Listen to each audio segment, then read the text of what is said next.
Hello, everyone. This is the Friday live stream where we begin the weekend by listening to a complete and total stranger talking for the next 5 or 6 hours. So here we go. Sit back and relax, and let's enjoy the show. Let's get some music on here.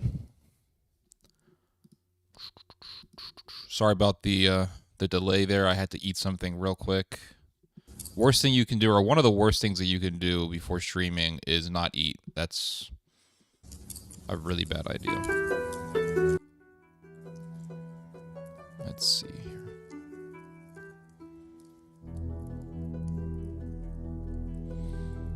Best content, take a listen, 5 out of 5. Appreciate it, Mr. Pierce.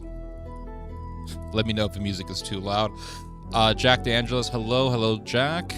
Can't believe it's already Friday. I know! And I haven't even finished uploading all the videos from my last 2 streams. I still have uploads from those 2 streams that I have not uploaded yet. Happy Friday, and I will be smoking your tobacco later on.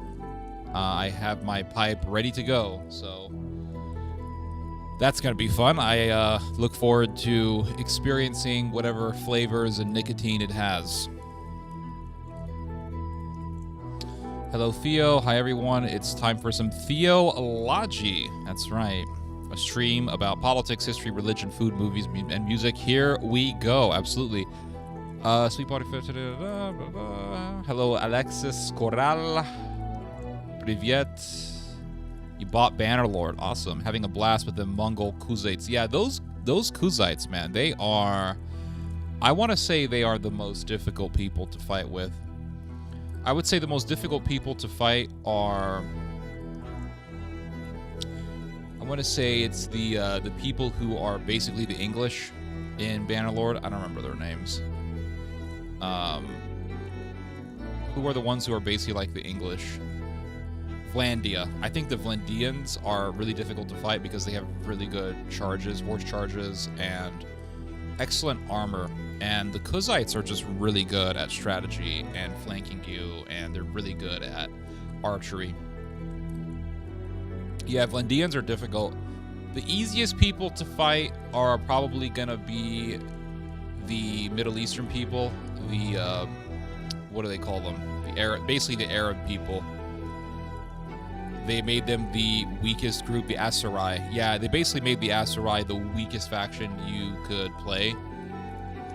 And then I would say the second weakest are gonna be the ones who are the Celts. It's been a while since I played the game. What are they called? Battanians. Yeah, the Battanians are okay. They have some really good infantry, but for the most part, they're just not really that advanced and innovative, and they don't really have great strategy. We about to have another great stream. Absolutely. Henrique Guimares. Kentucky Burgundy, that's correct. For now, I'm just going to be drinking some chai, Hillary Clinton's favorite tea. Been busting out videos lately. You guys haven't noticed. Battanians are very Irish-like. Yeah, they're basically they're just Celts. They're just Celts. They have a very good warrior culture, but as far as their strategy and as far as their equipment goes, they're not very good. Happy New Year, Giuseppe. Happy New Year to you guys as well. I can't believe it's 2025 already. Can you guys believe that? 2025 already. I mean, time has really sped by a little too quickly, because it seems like it was just a few months ago that it was 2023. And it seems like it was some more months ago that Russia invaded Ukraine. And damn, my goodness, it's been, 2023 was the year that October the 7th happened. The October the 7th massacre happened. 2023 was when Israel started bombing Gaza. And now we're in 2025, guys. 2025. It's amazing. It really is how fast time flies. it's this, and what I have heard is that as you get older, time flies even faster. So the older you become, the faster time moves, time accelerates. And I remember there was a Spanish woman that I used to talk to. She was a Spanish journalist. And she told me, she said, wait until you're in your 30s. Because I was 29 or 28 at the time. And she told me, she said, wait until you are in your 30s. You'll see time moving much faster. And she was right. She was absolutely right. So I turned 29 in 2019. And then 2020, I turned 30, 2021, 30, and now I'm 34, and it's 2025. And it seems like it was just yesterday that it was 2016, and Donald Trump got elected the first time. And the Biden years, those years went by super fast. I mean, super fast, the Biden years went. It was like for 4 years we didn't have a president. That's what it felt like. The Biden years felt like we didn't really have a president. And it was just vacant. And it just made you wonder who in the hell is actually running America. You know? Who in the hell is running America? I don't know. I really don't know. Anyway, I am just going to go on with the subject matter that I'm going to talk about. So let's see. We got a bunch of articles to bring up, some things from the news and some things that are in the news, but I'm going to connect those articles to things that have happened in the past. Because we are going to be talking about various things, all within the common theme of this YouTube channel. We're going to be talking about Europe. We're going to be talking about Russia. We're going to talk about the sanctions that NATO has been imposing on Russia and how they haven't worked. The New York Times did an article about that today. We're going to be talking about South Korea and some of the political instability that's been going on over there. And it's kind of a strange story, to be honest with you, the whole South Korean thing. Because South Korea is what? It's a first world country, and now a lot of media outlets are talking about South Korea as if a civil war is about to break out over there. And it makes you wonder, why in the hell do the South Koreans hate Mr. Yoon so much? Mr. Yoon is the guy that was toppled over there in South Korea. He was removed from office in South Korea. And they're trying to make it out that he is this crazy right-wing leader, and perhaps he is. I did not look deep enough into him. But what I did find out reading about Mr. Yoon, Mr. Yoon Suk-yeol, Mr. Yoon, Yoon Suk-yeol. What I did find out about this guy is that he was very friendly with China. And I think that underneath all of the protests and underneath all of the political clashing that's been going on in South Korea, the real reason why there has been this strong movement against Mr. Yoon is because he was friendly with the Chinese.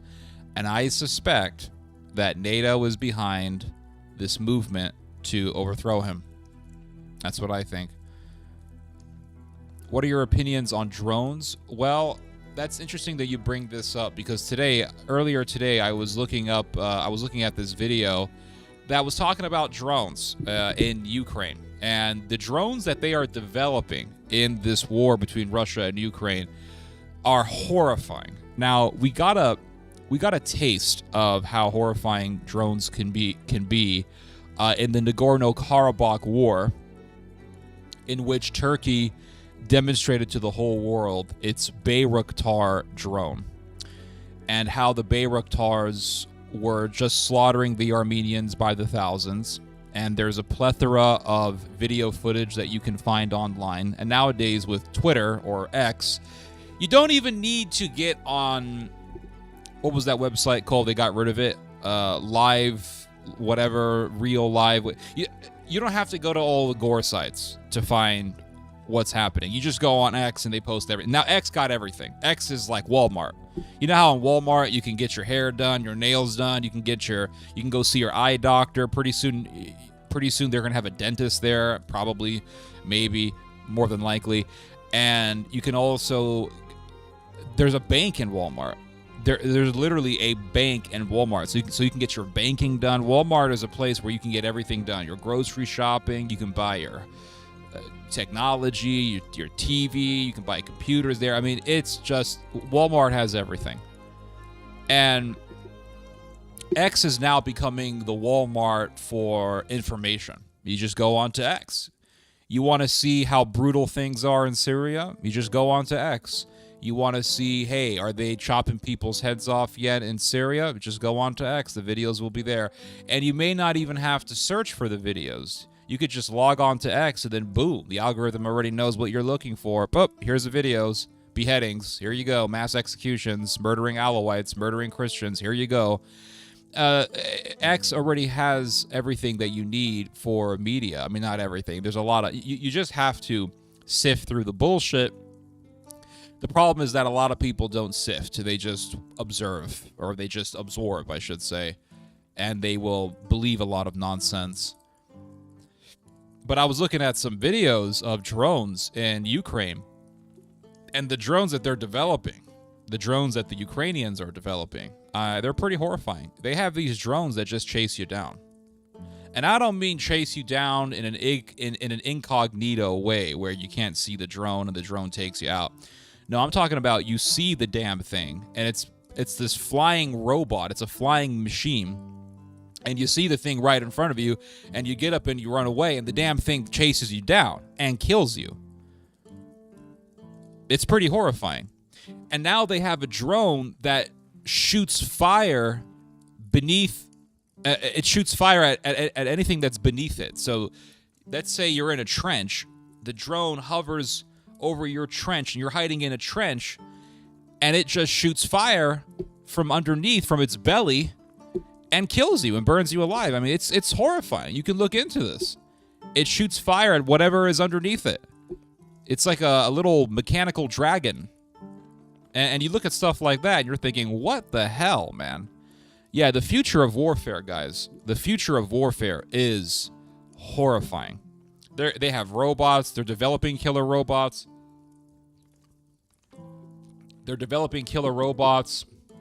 I think pretty soon you're going to have a human-like robots on the battlefield. That's what I think is coming. I think you're going to see human-like robots. Robots that look human. And they're going to have guns, and they're going to have nocturnal vision. They're going to have the ability to find the enemy. I mean, I think that's the future. Because think about it. There are population problems, demographic problems all throughout the Western world, all throughout the developed world. There are very low birth rates, with the exception of maybe Israel. The first world has been going through a terrible time of convincing their women folk to have babies. It's the truth. South Korean women, they are the worst, according to the data. According to the data, the South Korean women are the biggest culprits. They are the worst. They want to have children the least amongst all the women of the first world. They don't want to have kids. I think in just last year alone, Korea had, I want to say, over 200,000 babies, and that's not enough for replacement levels. So South Korea really is the worst. And they have the lowest birth rate on Earth, everyone. On Earth. They have the lowest birth rate.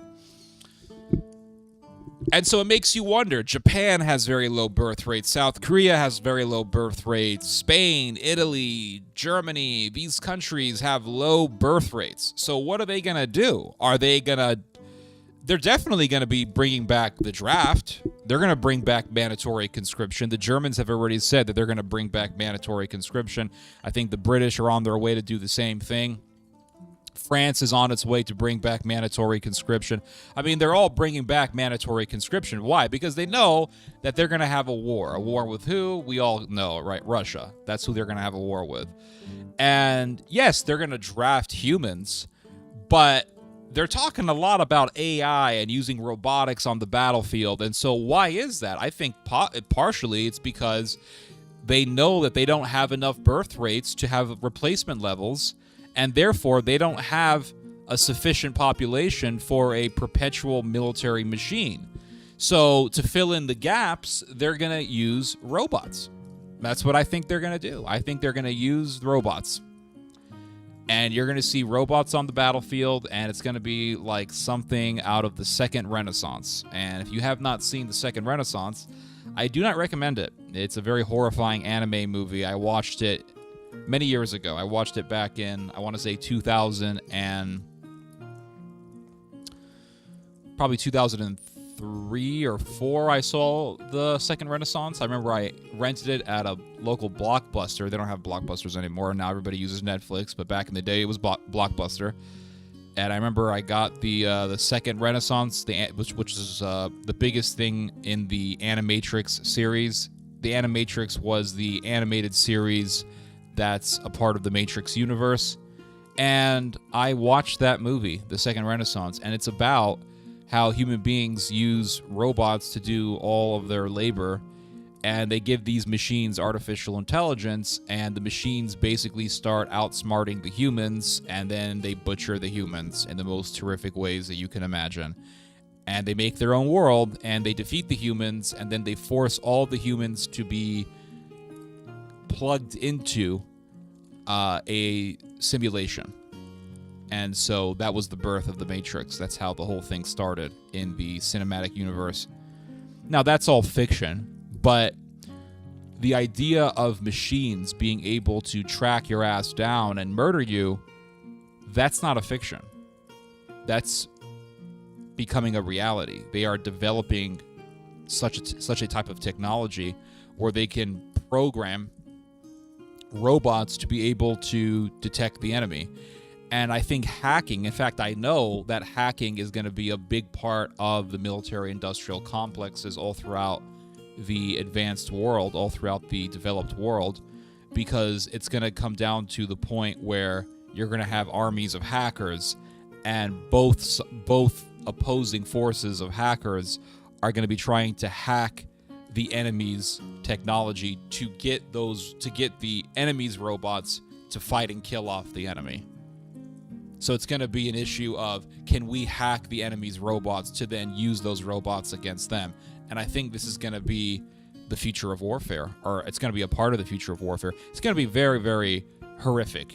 They're already using AI to track targets down and kill them. They're doing this in Gaza. They've been doing this in Gaza since 2023. And I truly believe that both Gaza and Ukraine, and to some extent Nagorno-Karabakh, have been testing grounds. Now, the Nagorno-Karabakh war ended back in 2020, I believe, 2021. It was in 2020. The Nagorno-Karabakh war ended, but then in, I want to say 2021, the Azeris did an invasion into Armenia, but that didn't last. But in Nagorno-Karabakh, the whole world saw the power of Turkish military technology. And so after the world saw how Turkey's Bayraktar drones were being used to butcher the Armenians by the thousands, people wanted to buy those Bayraktars. So in a sense, Nagorno-Karabakh was a testing ground for Turkish military technology, and the Turks obviously definitely saw it that way. They definitely saw the war in Nagorno-Karabakh as an opportunity to demonstrate to the world the effectiveness of the Bayraktar drone. So in that sense, Nagorno-Karabakh was a testing ground. Gaza, I believe, is definitely a testing ground for the use of AI for the purpose of finding targets for killing, for elimination. And the Israelis have been doing it. They've been using this program called Lavender, and it took me a while to figure this out because lavender is a plant, so I just thought, well, they're naming their program after a plant. Why is that? I don't know. Maybe the Israelis like lavender. But it turns out that lavender is also used for making soap. And so why would they name a program that's made for killing people after a soap, lavender soap? It's because they see the mass slaughtering of Gazans as a form of cleansing, that they are cleansing Gaza. So they call it lavender soap. They are lavender soaping the region. And they use this AI program to find targets. And they take out those targets. And what they do is They take all of the internet activities of Gazans, all the internet activities that Gazans did on their phones, and they put all that data documenting their smartphone activities into the system, into this AI system. And the AI system, cynical. The AI system then comes up with lists of targets, and they take out those people. Doesn't matter if they're civilians. In fact, the Israelis admitted that they have about, a 10% or so margin of error, meaning that they know for a fact that when they use AI to find targets and then they kill those people that the AI program tells them are targets, they know that they're going to be killing civilians. They don't give a shit. In fact, they give themselves 20 seconds to review each target, and then they just take the people out, regardless if they're civilians or not. You could say, well, that's war, and I would say, yes, it's war, but you also see the complete and utter disregard for human life. And in Ukraine, we are seeing how that country is being used as a testing ground. Happy New Year. We are seeing how Ukraine is being used as a testing ground for drone technology, just like the Turks used Nagorno-Karabakh as a demonstration to show the world the power of their Bayraktar drone. You're seeing all these new types of drones being used in Ukraine. And like I said, they have drones that spit fire out like a dragon. You can look it up on YouTube. It's horrifying. The drone hovers above the target, and then it spits fire out and burns whatever is beneath it. And this is the type of stuff that they're using. So Ukraine is a testing ground. Gaza is a testing ground. Nagorno-Karabakh was a testing ground for Turkey. You're seeing how these wars have been used to demonstrate military technology. Happy New Year, Wieko Simic. Zdravo, zdravo. It's very scary to see what's happening, but, humanity is slowly killing itself. And we are seeing the rotten fruits. And it makes you wonder, they talk about Al-Qaeda and they talk about terrorism and Taliban and Hamas, and they say, well, these are the enemies and we just want peace. And when you really take some time, it doesn't take that long to figure this out, but when you really take some time to look into all this stuff, you find out that a lot of what people say is bullshit. A lot of what these people say is bullshit. Now, why do I say that? It's because, let's just take one example. Let's take the example of Israel. Israel always says, we just want peace. Gaza wants war. Okay, fine. Hamas is bad. I'm not going to argue with that because I don't like Hamas. I don't like any sort of Islamist thuggery. But then you read about how Israel gave billions of dollars to these people. So then you think, okay, if Israel is giving billions of dollars to these people, or if Israel did give billions of dollars to these people, then apparently these people aren't the biggest threat. Apparently Israel is not really intimidated by Hamas. And the fact is that Hamas can be easily defeated. I mean, they've already been defeated, regardless of what people say. Oh, yeah, Israel's actually losing because they haven't destroyed Hamas. Like, look at freaking Gaza. All right, it looks like a damn pile of rubble. It's flattened. Most of Gaza is devastated. It's gone. The infrastructure is destroyed. Much of the population has been slaughtered. This is not a win for Gaza. This is obviously a loss. So, rhetoric aside, people will sit there and talk about how, Israel wants peace, Gaza wants war, but then why give these people billions of dollars? If these people truly are, this huge threat. Apparently they're not. Apparently they are a means to an end. And that's what terrorism is. Terrorism is a means to an end. It's a form of creating propaganda with the intention of guaranteeing that the population, in this case the Israeli population, has a certain consent towards a particular policy. So in this case, the policy would be war, the military-industrial complex, and they want to make sure that the Israeli population is on the side of militarism. So what do? Well, for example, you threaten people whose job it is to observe Hamas with jail time if they report further about Hamas's plan to do October the 7th. That's exactly what happened, by the way. You had these ladies, and I've talked about this numerous times, but you had these ladies whose job it was to be right on the Israeli-Gaza border and watch Hamas, to see what they were up to surveil Hamas. And these ladies were surveilling Hamas. They were doing their job, and they were watching them for a long time, and they knew that Hamas was planning a big major attack. And they reported it numerous times to their superiors. And what did the superiors do? They said, shut your mouth. If you keep talking, we are going to put you in jail. Why would Israel, if Hamas was such a huge threat, if Hamas truly was a huge threat, then why in the hell would Israel threaten people with jail time for reporting on Hamas wanting to do a major attack? Apparently, Hamas is not the biggest enemy. It's not an existential threat. And so Israel wanted the attack. Why? Because they wanted a war in Gaza. Why? Because they want to expand their territory, just like they have expanded into Syria. It's all quite obvious. It's a giant business. War is a business, and as long as war is seen as a means to gain profit, as long as you have wars for profit, you will always have wars.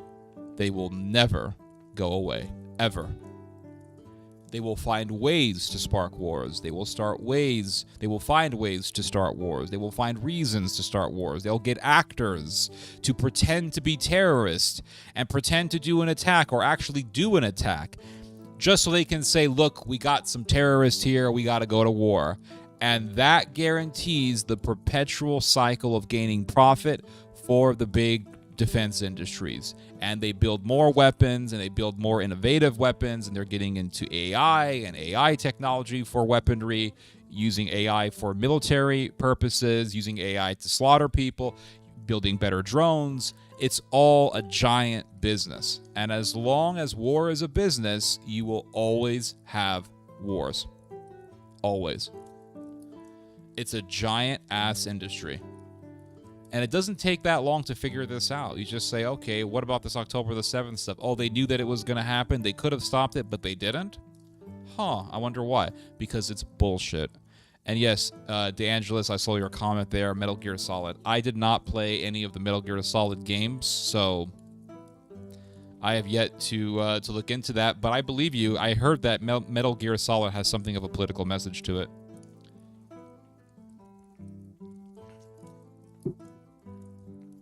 So, Gladiators, I salute you. Speaking of Gladiator, I did a review last week for Gladiator 2, and I took that part of the stream, I edited it, I spent hours editing it, because it was literally, I thought that I was talking for like 20 minutes. It felt like I was talking for 20 minutes about Gladiator 2, and it turned out, guys, when I took the whole excerpt of me talking about Gladiator, guys, it turned out that I was talking for 50 freaking minutes about Gladiator 2.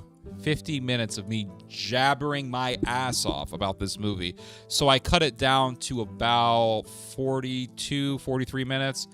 Put in a lot of B-roll, a lot of editing. I did use clips from Gladiator, the first Gladiator, the original OG Gladiator, the only real Gladiator movie. And I took clips from Gladiator 2, but I just used them as B-roll, and I made sure that they had zero volume. I made sure that they were all muted. And I did this because I don't want to deal with copyright stuff. So, and plus, it's fair use because I'm giving my commentary on the films. And I'm just using those clips as B-roll. That's it. With my voice being over those clips. And, man, I did not publish the video. The video has been completely uploaded, but I have not published it yet because before I could publish it, NATO, what's the difference, right? YouTube said, hey, there's some copyright issues here. I'm thinking, okay, what's the copyright issues? Well, in this one part of the video, you used a clip from Gladiator that's about a minute long, and also in this other part of the video, you used a clip from Gladiator 2, and the clip is about, 12 or 20 seconds long. And there's a copyright issue using these clips. Even though they're muted, it doesn't really matter. So I decided to dispute the copyright claim because I said, hey, this falls under fair use. And they said, no, you can't use these two clips. So I am now appealing it. So I will see what the companies that own these clips have to say. I don't know. They actually could be owned by the same company. I don't remember. But if they stick with their position and say you can't use the clips, I'm just going to delete the clips and then upload the video anyway. I don't care. Every film critic does that on YouTube. They all take muted clips from movies that they're talking about and they just put them over as B-roll, and they put their voices over the clips as they're giving commentary on the movies that those clips come from. All film critics do this. There's nothing out of the ordinary here, so I don't know what the hell I'm doing that's against any sort of TOS, any sort of terms of service. Read your guys' comments here. Good afternoon, Mr. Bossman. Word on the street is that he was removed due to Ukraine stockpile issues where Korea has a sizable amount of Russian equipment. Due to Ukraine stockpile issues? Where Korea has a sizable amount of Russian equipment. Could you have a link for that? Let's spread the news. Yes, give the video a like or subscribe if you haven't already, if you like the stream. I hate saying that, but it feels like it works. Fellow Brit here, what are your opinions on the American healthcare system? Sorry if this is drawn out. Yeah, this is totally out of topic, but I have no idea, I'll be honest. I've never really... I think that the healthcare system in America is too much. That's what I think. I think it's way too expensive. I think it's ridiculously expensive. I mean, one doctor's visit can cost you $15,000 here. It's just awful. It really is awful. And I think that the prices for healthcare need to go down. Something needs to happen. There needs to be some kind of government intervention to regulate the price of medical attention. I think it's way too expensive. That's my opinion. That's my uneducated opinion, because honestly, I haven't read too much about this issue, but from my own personal experiences, the American healthcare system is fucking awful. I think it's corrupt. I think it's cruel. I think that it's extremely excessive, and I don't like it. And I actually don't blame people for hating health insurance companies. I don't. I don't blame them. I don't like the idea of willy-nilly murdering somebody because they are a CEO of a healthcare company, but at the same time, I think healthcare companies are just brutal, ruthless companies that don't give a shit about people. And I think this is the problem when people care more about profit than caring about people. I think that's the problem. So I think there needs to be some sort of regulation. Yes, doctors are definitely owed a wage, but there needs to be some sort of intervention and regulation to make the medical system in America more accessible to people, so that people can have easier access to the healthcare that they need to save their lives. Yeah, I think American healthcare is way, way too much. Healthcare. Did you see the North Korean soldiers in Ukraine killing themselves? I heard about this. I haven't seen the video. But yeah, North Korean soldiers have been fighting in Ukraine, and from what I understand, they haven't really been doing a great job at fighting. So the world is seeing for the first time the North Korean military in a battlefield, and it's not looking good for NK. I used to think the British healthcare system is awful, but since the recent news, I think it's bad. It's bad in a better way. Well, I met a British guy years ago. He was working at a liquor store that I used to go to. Yeah, I know. I don't drink anymore, but I used to go to this place to buy beer. And we talked one time, and he was from the UK. He worked there. And I said, do you miss the UK? And he said, I miss the healthcare system. He says, your American healthcare system is awful, mate. It's terrible. I said, yeah. The only problem with government-owned health care or government-owned... The only problem that I have with this idea of the government controlling the medical field is if the government turns social Darwinistic and then they say, hey, we got to call a whole bunch of people. That is what I'm worried about. But if the government is controlling it and the government is moral, or the government has a Christian influence where it's not being under the influence of Darwinism, then I don't have an issue with it. But my only fear is a Darwinistic policy or a Malthusian type policy being entrenched into the British government, to where the British government will say, okay, Let's call these people because we're not going to be able to afford to help them. Let's call them out. We'll help these people because they got better genes. I mean, that sort of thing is what terrifies me. The new sixth generation J-36 multitask Chinese fighter is unmanned, so it's kind of a top-level, very sophisticated drone. Yeah, I hear that the Chinese are making some serious stuff. Blessings to you all for a sweet and safe weekend. Thank you, Gypsy Bird. There's going to be songs of war veterans in the future about the wasps of death. Yup, absolutely. It's horrifying, really. You see these drones. I mean, they're literally just burning people alive, guys. It is dystopian. You know, AI to find people, using their internet activities to find out what people were doing on the internet to see if they're worthy of death or not. I mean, could you imagine that stuff being used in America? Let's say the American government wants to purge American society of certain people. They're going to be using AI to find your ass. They're going to say, well, this person said some things online that the government doesn't like. Maybe he criticized nationalism. Maybe he said something about Sodom.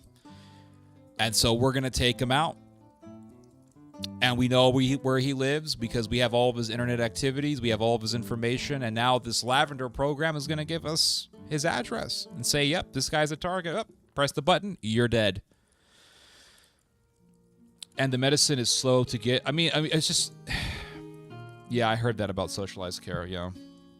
To be honest, the movie The Ninth Legion from 2011 was way better than Gladiator 2. Dude, Gladiator 2 is freaking garbage. There's a lot of films out there that are better than Gladiator 2. Gladiator 2 is freaking trash. Can you explain the difference between Black Flag and Green Flag? They keep saying the guy in New Orleans had an ISIS flag. Isn't it just an Islamic war flag? It's an Islamic flag, yes. It bears the symbol of Islam, which is Bismillah, whatever, Rahim. There's only one God, and Muhammad is his messenger. It's been a decade now since I started following the shoebots. Wow. I shake your hand, my friend. Appreciate that. Have you played the new Hearts of... I have not played any new video games lately. I finally beat the Godskin duo in Elden Ring, guys. You believe it? I finally beat the Godskin duo.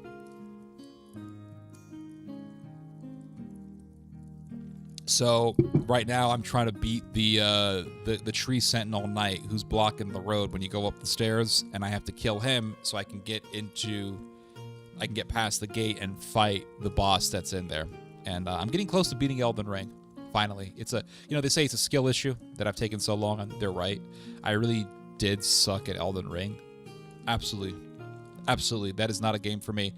But I did see the trailer for Elden Ring 2, so I will be getting Elden Ring 2. But I'm going to be waiting maybe 2-3 years. That's if I'm still alive then, before getting the game, because I want to make sure that I buy it cheap. Because it doesn't matter how long you wait before buying a game, guys, it's still the same damn game. What's the point of spending $70 on a freaking video game? Let's see here.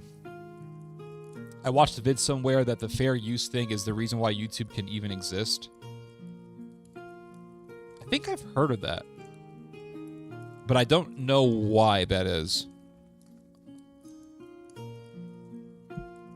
Yeah, because it's kind of difficult to have B-roll without using...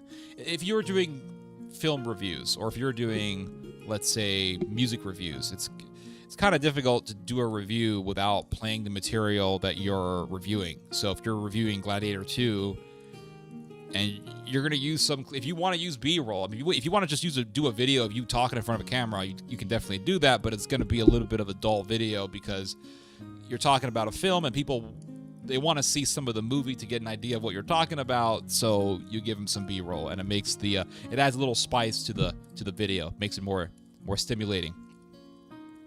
So yeah, you're going to be doing some fair use on those clips. Is there a release date? No. The release date is when he's done with it. I'll be honest with you guys. I have a fear of sequels, which is why I will never... Yeah, sequels mostly suck. I think Matrix Reloaded was, with the exception of the orgy scene, Matrix Reloaded was a well-done sequel. But yeah, Jurassic Park 2, I think, was a really good sequel. I don't really care for the most recent Jurassic Park films. I really do like Jurassic Park 1, 2, and 3. Jurassic Park 2 was really good. Jurassic Park, I think it's called New World. or Jurassic World or something like that. It's a really good sequel. It has that Jewish guy in it, Malcolm or whatever. Yeah. So guys, we're going to get right into the subject matter for this stream. I'm just going to get right into it, and we're just going to go on with the subject because it's fascinating stuff. So, European ministers visit Syria to strengthen ties with new government. Oof. So here we go. The Europeans have already gone into Syria to make connections with the new government, and they didn't do this with Bashar al-Assad, guys. This is what's so scandalous about it. So they didn't have relations, or they didn't have any sort of diplomatic engagement with Bashar al-Assad because Bashar al-Assad was bad. Bashar bad. But they don't mind working with terrorists. You see, this is what we're dealing with here. So you have the Western world, which talks about democracy and principles and all that stuff, all of these maxims, all that trite talk. And they didn't want to have any engagement with Bashar al-Assad. So what happened? They didn't connect with Bashar. They didn't have diplomatic ties with Bashar. France didn't have diplomatic ties with Bashar. But now they're going into Syria to work with terrorists. So they want terrorism. That's what these people want. Remember what I told you about terrorism as a means to an end. Terrorism is not just something that happens. Terrorism is a weapon. It's not entirely the weapon that is being used by the terrorist. It's ultimately a weapon that is used by those who support the terrorist. And they're using the terrorist to create pretexts. That's what terrorism is there for. Terrorism is always used as a pretext for something. So if you have a terrorist attack, you then use it as a pretext to advance some kind of a policy. What do the Europeans want out of this? They want terrorism in Syria so that Turkey has a reason to enter, because they want to help their Turkish friend take over Syria, because that would mean having a giant, big, fat NATO country right there in Syria to block the Russians. This is about blocking the Russians. And that's why they want the terrorists there, because the terrorists are not only a proxy of NATO, but they can be used as a reason to support or to justify a full-on Turkish military deployment into Syria. And we'll talk more about that in a little bit. So it says here that Syria's new leaders met the French and German foreign ministers in the capital of Damascus on Friday in one of the highest level Western diplomatic visits since the fall of President Bashar al-Assad last month. Annalena Baerbock of Germany and her French counterpart Jean-Noël Barrot arrived in Damascus for the first such trip in years on behalf of the European Union, as world powers have begun building ties with Hayat Tahrir al-Sham. Oh my God, guys. So they didn't want to make ties with Bashar al-Assad, who was a moderate, who was westernized, but they don't mind making ties with terrorists who are really just an offshoot of Al-Qaeda. Wasn't Al-Qaeda the big bad guy? I remember back in the day when I was in middle school, when I first heard about Al-Qaeda. Remember George Bush? He would talk about Al-Qaeda. Al-Qaeda was the big bad guy. Al-Qaeda was the big bad guy. And now you have European countries who were refusing to go into Syria because it was being ran by Bashar, but now they're going into Syria because they want to support Al-Qaeda. You see, this is what I'm talking about. This is what I said in one of my last videos. War is a scam. War is a complete and utter scam. It's bullshit, and honestly, guys, people shouldn't join the military. I'm going to say it right now. I think that you should not join the military, and I think if you have a son who wants to join the military, I think you should actually stop him. I think you should actually prevent your son from joining the military. I think you should say, nope, I won't support you joining the military. I believe that. I think it's a scam. And I'm not saying that to be edgy or to be provocative or to be I'm not doing this to give off this image that, look, I'm Mr. Anti-America. I'm just saying this because they're scamming people, and they're convincing people to join the military, and they want to use people. They don't mind sending people out to die for some bullshit war, to fight some enemy who America is later on going to say is a friend in the future. Back in the day, they said it was the Taliban and Al-Qaeda who were the big bad guys. Now they're our friends, and now we're giving billions of dollars to the Taliban. Billions of dollars. You pay your taxes every year, the money's going to the Taliban. Your money's going to Israel, and the Israelis are doing a genocide. They're pushing people out of their homes. And they're also creating a Jewish ISIS as we speak. They're forming a whole military movement within the IDF that will be made up of ultra-religious Jews. And these people, once they get military training, they become the most fanatical of all of the IDF soldiers. So they're making that bigger. They already have a unit in Israel that consists of nothing but ultra-Orthodox Jews. But they want to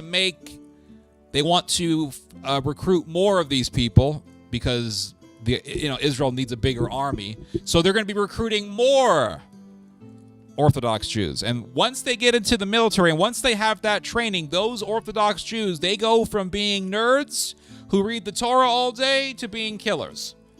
And they become the most abusive and they become the most violent out of all the IDF soldiers.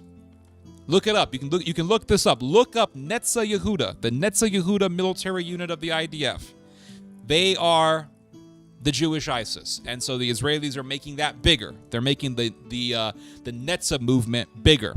I call them the Netzas. They're like Nazis, Netzas. I call them Netzas because their unit is called Netza Yehuda. They are the most aggressive IDF unit out of the whole IDF. I call them the Netzas, and we'll talk more about those people later on because there's an article that I want to read to you guys about IDF abuses. And the Netzas will abuse Palestinians. They'll abuse people in the West Bank. They have, in fact, killed people. And they will beat people up for no reason, just for fun. They'll beat people up. So these people are evil, and they're the Jewish ISIS. So that's forming. So your money's going to Israel. Your money is going to the Taliban. And thousands of Americans died fighting who? Fighting the Taliban and fighting Islamists like Mr. Ahmed al-Shara, who NATO is now helping to rule over Syria. War is a scam. It's a complete and utter scam, guys. I'm going to join the military to fight for my country. You're not fighting for your country. You're not fighting for the little old lady down the road. You're fighting for some military-industrial complex who want to make money by selling weapons and making weapons and doing government contracts. Now, they'll sit there and say, I'm serving my country. You're not serving your country. You're serving the interests of very wealthy people. And they don't give a shit if you die. And if you get killed by Al-Qaeda, don't worry, because 20 years from that point, America will be saying Al-Qaeda is our friend, and they're already saying that that's already the case. Same thing with the Taliban. 20 years of war in Afghanistan, thousands of Americans killed. And for what? For billions of dollars to be sent to the Taliban. And here we are. Supporting Al-Qaeda and supporting the Taliban. But you want to join the military. For what? To fight an enemy that America is going to say is America's ally 20 years from now? It's bullshit. Nazi Germany was the enemy. Germany is now our ally. Japan was the enemy. Japan is now our ally. All these countries are our allies, and we don't give a shit if Japan turns to samurai ideology again. We don't give a damn if Germany turns to Nazism again. In fact, if Germany turns to Nazism again, America will say, great. Now we can use a big Nazi weapon against the Russians. And in fact, after World War II, the Nazis became our allies. Yeah, I'm not even talking about just Germany. I'm talking about all the Nazis that America was supporting during the Cold War. Oh, yeah, and Ukraine. Let's not forget all the Nazis in Ukraine. We're helping those guys as well. So Nazis are not even the enemy anymore. Already served in the Russian National Guard. Had a blast. Good for you. So going back to this article, it's just insane. Al-Qaeda is now our friend. Let's go back to the article here. But let me read your guys' comments here, because you guys have some comments. Hold on. I don't want to ignore you guys. I don't want to be like these other streamers who just talk, or they play video games for hours and they don't say shit to the chat, or they'll once in a while respond to one guy in the chat. It's just annoying. I'll be honest with you. I see these streamers online. They'll sit there playing a game for hours. They're just playing a game and they're like, wow. And they go, yeah, I'm playing Barbarian right now. Engage with your audience, man. That's why they're there. They're not there just to watch you play with your joystick. Give me a break. It's just so I don't understand why that even is a thing. You have now listen, if you're playing video games but you're constantly engaging with your audience, that's a totally different thing. But if you're playing a game and you're just once in a while responding to one dude on the chat out of all the different people who are writing to you, that is just so boring, and I don't know why people waste their time watching that stuff. You got to engage with the freaking audience, guys. Really. So I'll read your guys' comments. Theo, what do you think about ayahuasca? It's a drug. It opens you up to demons. I want nothing of it. It's demonic. It's used by shamans in Peru and Brazil. And if you are a Christian, you should not be taking any sort of psychedelic drugs, because St. Paul says stay away from witchcraft. And if you look at the Greek word that is used, it's actually pharmakia, which is drugs. So St. Paul literally says stay away from drugs. Say no to drugs. It's right there in the New Testament. That's why I don't take weed. I've never smoked weed. I've never taken LSD. I've never taken any sort of hallucinogenic drug or anything like that. I think the shit is evil. And now a whole debate's going to spark on my chat. You're going to have people arguing back and forth. Actually, no, it doesn't do anything bad. LSD has helped me find enlightenment. I found enlightenment by taking LSD. I found enlightenment by taking marijuana and mushrooms. And I saw a giant serpent fly before my eyes. And in the serpent, I saw all of my insecurities. And I surrendered to the serpent. And then I found complete and utter internal peace. And it really helped me in my life. And who has ever died taking these drugs? They're completely harmless. They help people. Blah, blah, blah, blah, blah. If I see any fucking debates over drugs, guys, I'm gonna silence the damn thing. No fucking debates over drugs. So freaking stupid. And if you're a pothead and you smoke weed, I don't give a shit. I don't want to hear about it. I don't give a shit about you smoking weed, and I want to hear your arguments about weed, and I don't want to hear some bullshit arguments that I heard when I was in high school. Well, when did marijuana ever hurt anybody? Well, I guess you can't find any stories, but from what I understand, if you look at the places of America where everyone's smoking weed, it's full of freaking junkies. So if you want to be a junkie, go be a junkie, but I don't want to hear about your junkiness. I think it's an annoying, and I think it's a very gross topic. There's nothing interesting about it. Drugs. Oh, let's legalize all drugs. Yes. Oh, yes. It's a great idea, folks. Let's legalize it all. Fentanyl, LSD, heroin. And then you look at places like Seattle and places like Portland where these drugs are allowed. And what do you see? You see a bunch of junkies everywhere, idiots, poking holes. They're puncturing their skin and injecting themselves with this garbage. And then they're on the floor. They're like,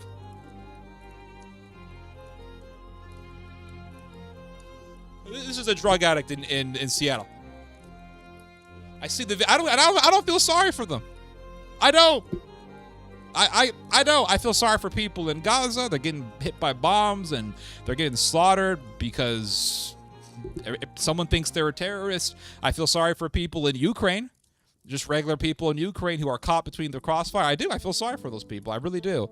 I feel sorry for people in Sudan who are in the middle of some bullshit war between two assholes. You got one asshole who's running the, rapid support for RSF, some murderer, and he's got an army of murderers and rapists. And then on the other side, you have the Sudanese armed forces. And, I mean, they're the least of the two. They're the...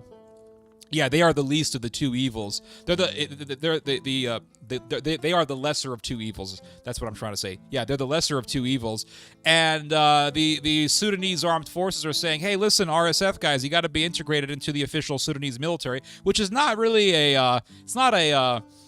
it's not a unreasonable request. I mean, various militaries have done that in history with paramilitary groups, but the RSF says, no, we already are having too much fun. We got all this gold. We're raping all these women. We're killing all these black people because we're Afro-Arabs. We have, 1/48th drop of Arab blood running through our veins, so that means we're Allah's greatest gift to the earth, and we are just something special here, and so we're going to kill these people because they don't have any Arab blood in them. They're animals to us, and so we're just going to butcher them and rape them, and we're not going to let them eat. We're going to starve them, and we're going to create the biggest humanitarian crisis on earth.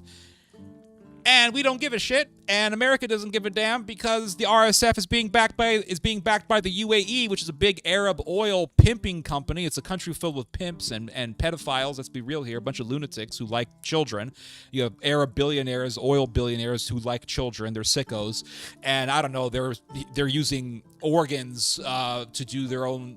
They're having organs put into their bodies through surgeries, and the organs are taken from some poor soul who probably lived, he's dead now, probably lived in Albania somewhere. So yeah, you got some oil billionaire in Saudi Arabia who needs a new liver. Oh, don't worry, we'll steal a liver from some poor peasant in Mexico somewhere, put the liver in a box filled with ice, and then send it off to you. It's coming, guys, don't worry, you'll be living forever. And we can't mess with the UAE because they're right across from Iran. We got to protect that Strait of Hormuz, got to protect the oil. So let those black people get murdered while we talk about racism in America and why cops are racist and we need to stop them. Yeah, and then in the midst of all of this chaos and insanity, you have a human being who is perfectly able-bodied.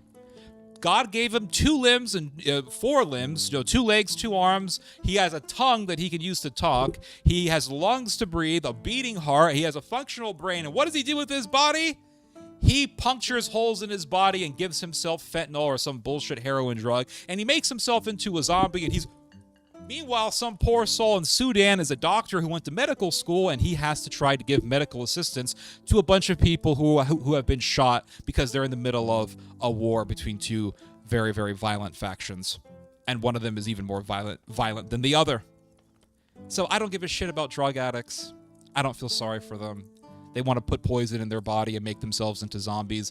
And then they go into rampages and they start stabbing people. Or they hear voices in their heads, and then some police officer says, hey, drop the knife. And the guy says, I don't want to drop that. Boom, boom, boom. And he's dead. And it's basically Leon Kennedy killing a zombie in the RE2 remake. So, I mean,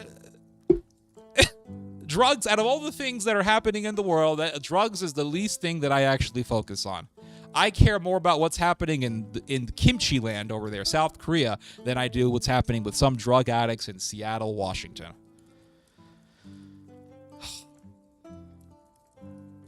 So I don't want to hear bullshit about drugs.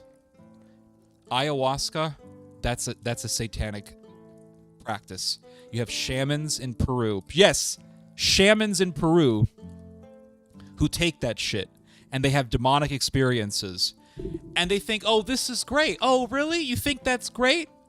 You think that's great? Well, when the Spaniards came into Peru, they didn't think it was great when they were seeing Incans butchering each other and plucking people's hearts out. And they were taking ayahuasca and they were into all that shamanistic bullshit. So what civilization did ayahuasca build?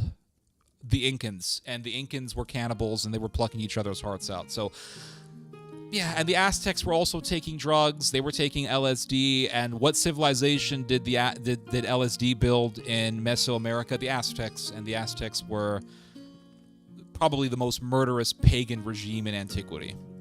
So drugs. It's the road to. It's a path to destruction. That's what drugs are. I don't give a shit about this whole thing about pushing drugs. The thing about drugs is that you know that if you just let everyone take drugs, like everyone's just taking drugs, yes, take drugs, all you want, fentanyl, heroin, LSD, ayahuasca, cocaine, just take all the drugs you want. Everyone, you end up like Seattle. You end up like Seattle. You end up with... Or you see some guy and he's hyped up on LSD and he's seeing serpents and dragons flying in front of him. I think that shit's destructive. Out of all the horrific things, I mean, some poor soul in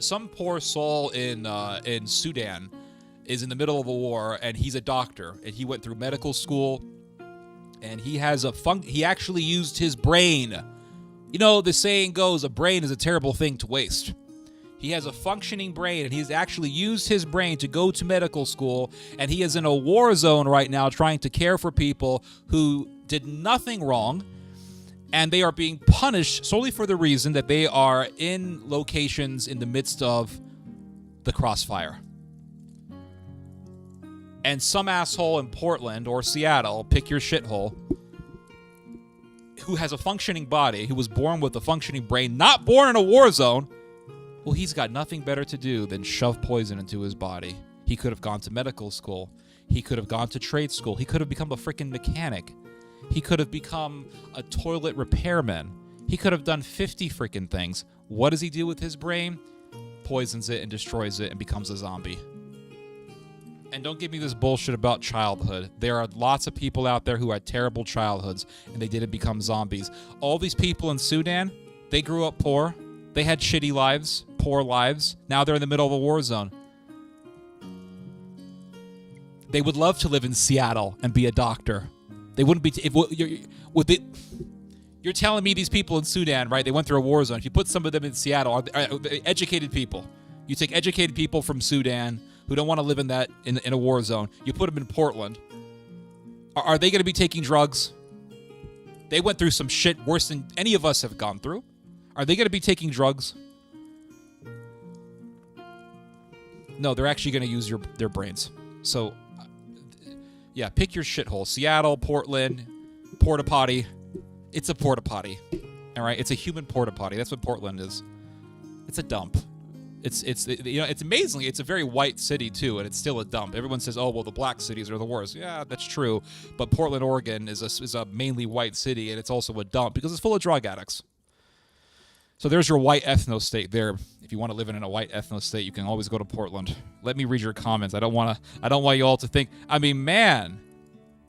I mean, really, somebody brings up, oh, what do you think about ayahuasca? Like, what? I mean, no offense to you, but seriously, are we still stuck in 2009 when people were first introduced to ayahuasca by Joe Rogan? Let's be real here. Joe Rogan is the one who popularized LSD.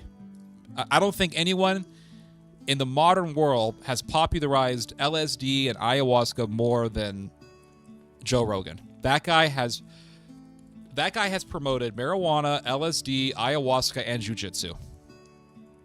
That's his contribution to the world. And people have taken shrooms probably because they started listening to Joe Rogan and they didn't have good parents and they said, oh, well, Joe Rogan is my father. So when he says, hey, I hate when people say, oh, this internet personality, he's like a father to so many men. Jordan Peterson is a father. And what is wrong with you people? Why the hell do you need an online daddy for? Like, Jordan Peterson is your daddy. Joe Rogan is your daddy. Yeah, he's the father I never had. And you're taking shrooms. Yep. That's insane, guys. That's totally insane. Spain forgot to civilize. Oh, Peru's a dump. It's a shithole. All Colombians take it. Ah, yes, Colombia, that wonderful exemplary of moral fortitude. Ah, yes, that nation that shines as a light in the midst of the darkness. Colombia, Colombia, Colombia. Kumbaya. It is the light of the world, Colombia. That's why everybody wants to move there. What's the murder rate of Colombia? Let's look that up, shall we? What's the murder rate of Colombia? I've always assumed that it's just a shithole, but let me just get some facts straight here. Colombia murder rate. Oh, wow, look at that. Colombia's murder rate is 25.7 murders per 100,000. Nothing to be proud of. Nothing to be proud of. Just to give you guys some perspective, for years, the murder rate of the U.S. was 7 people per 100,000. All right, 7 people. Colombia is 25 people per 100,000. Ah, yes, Colombia, that light in the midst of the darkness. The darker the darkness becomes, the brighter the light becomes. Colombia, Colombia, do not leave me. Be my shining light. Be my guide in this dark tunnel that spirals towards the abyss and guide me to greater pastures.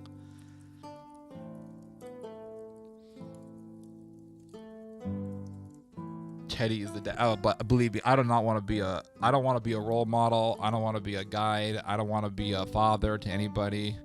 I don't want to be anybody's daddy. I just want to do these live streams. He never tried ayahuasca. Wait.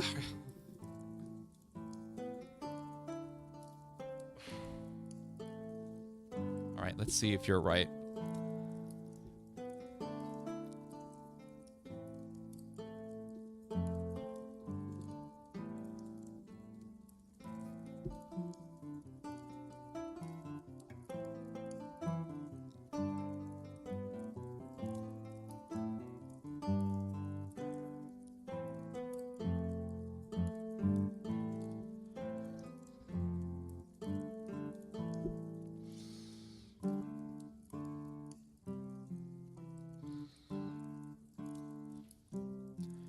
Okay, hold on a second, guys.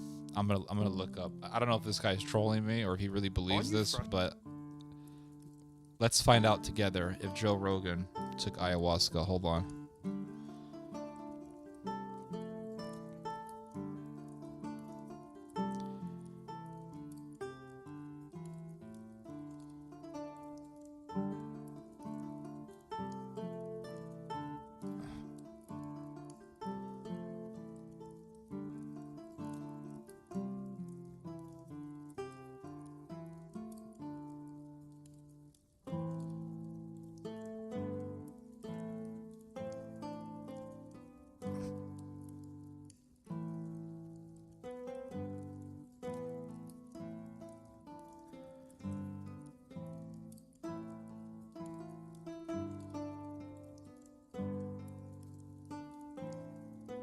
Okay. I'm pretty certain this guy's done ayahuasca. Yeah, I'm pretty certain this guy's talked about it. You're my mentor? No, please. I'm not a mentor to anybody. I just want to express my observations. This is my first live with you. All right, awesome, Mr. Utkarsh. Glad to have you on.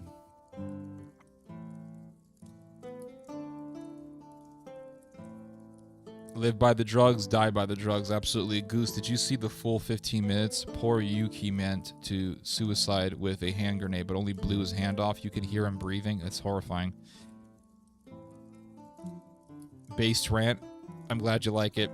It came straight from the heart. Somali men taking khat, which is a stimulant drugs, which means it speeds up the messages between the brain and the body. Oh yeah, the Americans had to fight the Somalians when they were all high off khat. All these Somali guys were hyped up. They were all amped up on khat. The Americans were like, they're not stopping. They called them skinnies. Skinnies keep on coming. Yeah, because they're all high. I was thinking Joe Rogan is a kind of good man. I don't. I think Joe Rogan is evil. That's my opinion. Colombia must still be safer than the way it was in the 1980s. Oh, I'm sure it was, but it's still not really a safe place. My family's from Colombia. It has pretty buildings in the Spanish colonial areas, but the urban areas are such a dump. It makes sense.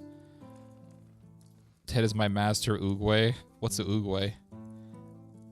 He did DMT. Yeah, he did DMT, which is basically, it's LSD. It's a stimulant. It's a hallucinogenic. He tried DMT, which is a compound of ayahuasca, but not ayahuasca because it's a ritual and it takes a shaman. Okay, so it's the same shit, guys. It's LSD.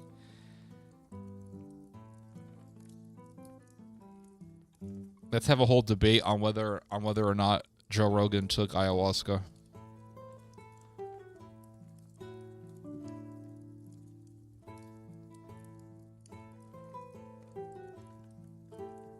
Did he do... Okay, whatever. Whatever.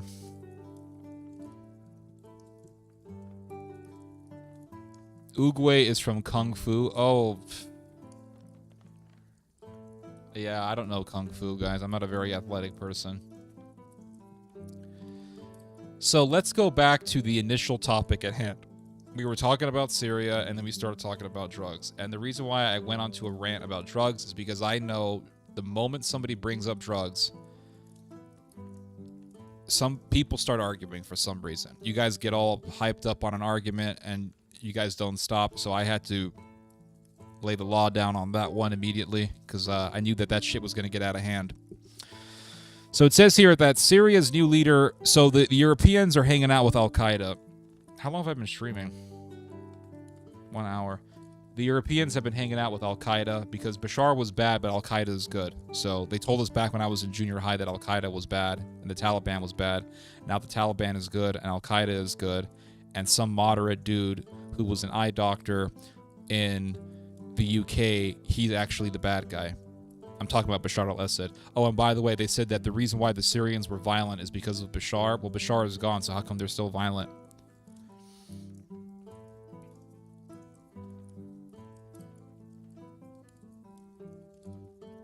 Because it's bullshit. Bashar al-Assad was not the source of all the problems. He left, and they're still killing people. The rebels. They're not rebels now. Now they're the government. But the people who were once rebels are still violent. So Bashar wasn't the source of the problem. The source of the problem was Islam. Let's be real here. The source of the problem was jihadism. So the Europeans they're kissing Al-Qaeda ass right now. And it says here that Miss Baerbock said, Miss Bare Ass, she said, we are traveling to Damascus today to offer our support, but also with clear expectations of the new rulers. A new beginning can only happen if all Syrians, no matter their ethnicity and religion, are given a place in the political process. Tell it to the Alawites, lady. Sausage eater. Hayat Tahrir al-Sham is still blacklisted as a terrorist group. Oh my god. Guys, they're not even trying to hide. I can't believe this shit. They're not even trying to hide it anymore. Back in the day, they were saying, well, these are the moderate rebels. These are the nice rebels. Now, there are some bad rebels, but we're not helping those people. We're helping the moderate ones. Now they're working with Al-Qaeda, and they haven't even removed HTS from the list of terrorist groups. Like, hey, is Bill gonna... I told him to delete the HTS from the list of terrorists. Has he deleted it? No, he's still on vacation. He went to Tahiti. He hasn't removed it from the list yet. Oh, he hasn't? No. Well, can you get Billy Bob to remove it from the list? Yeah, okay, I'll call him up. Okay. Did you call up Billy Bob to remove HTS from the list? Oh, well, he said he's in the middle of something right now. He's texting on his bathroom break right now. He's talking to some girl that he met on Hinge. He said he'll take care of it. HTS is... They don't give a shit anymore. Back in the day, they were like, hey, remove that shit from the list immediately. Azov Battalion, we had a whole thing in Congress about how they're not supposed to get American weapons. Yeah, remove that shit. No, get rid of that shit. I don't know if they got a bunch of millennials running the U.S. government now, but they don't even try to hide it. They got a bunch of, I'm guessing they have a bunch of millennials working in the government because they're on bathroom breaks all the time and they're playing Tetris on their phone. And yeah, did you remove HTS from the list of terrorists? No, but I deleted the thing on the website about how there's a $10 million bounty for Mr. Jelani. Oh, you removed it. Okay, good. Yeah. Because there were people calling up. Because nobody knew about this $10 million bounty. Then they saw al-Jelani in the news, and then they heard about the $10 million bounty, and they're like, I know where al-Jelani is. I want the $10 million. I saw his ass on the news. Give me the $10 million. Well, yeah. We were getting way too many calls, so we had to remove the $10 million bounty. Yeah. And HTS, they're still on the list. Gotta get that shit removed. Yeah.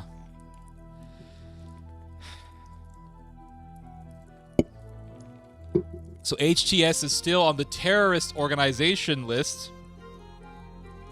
And these sausage eaters and these baguette eaters over there in Europe, they're hanging out with these terrorists.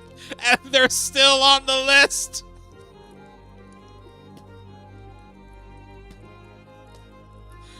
Oh my god. I guess the Nazis never left Germany. They're still there. Remember, Hitler hung out with Muslims. He liked Muslim terrorists because they hated Jews. And now you... the German government hanging out with Al-Qaeda. I guess Hitler's ghost is still around. Hitler's smiling right now. Like, all right, my people's still doing some good.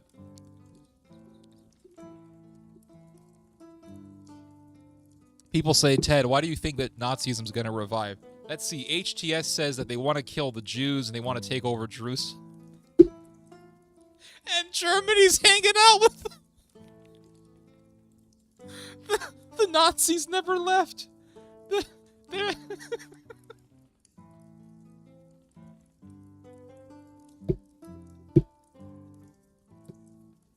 I remember growing up in junior high, they used to say Al-Qaeda, they're the bad ones. Yes, Al-Zawahiri, yeah, they cut people's heads. They're bad.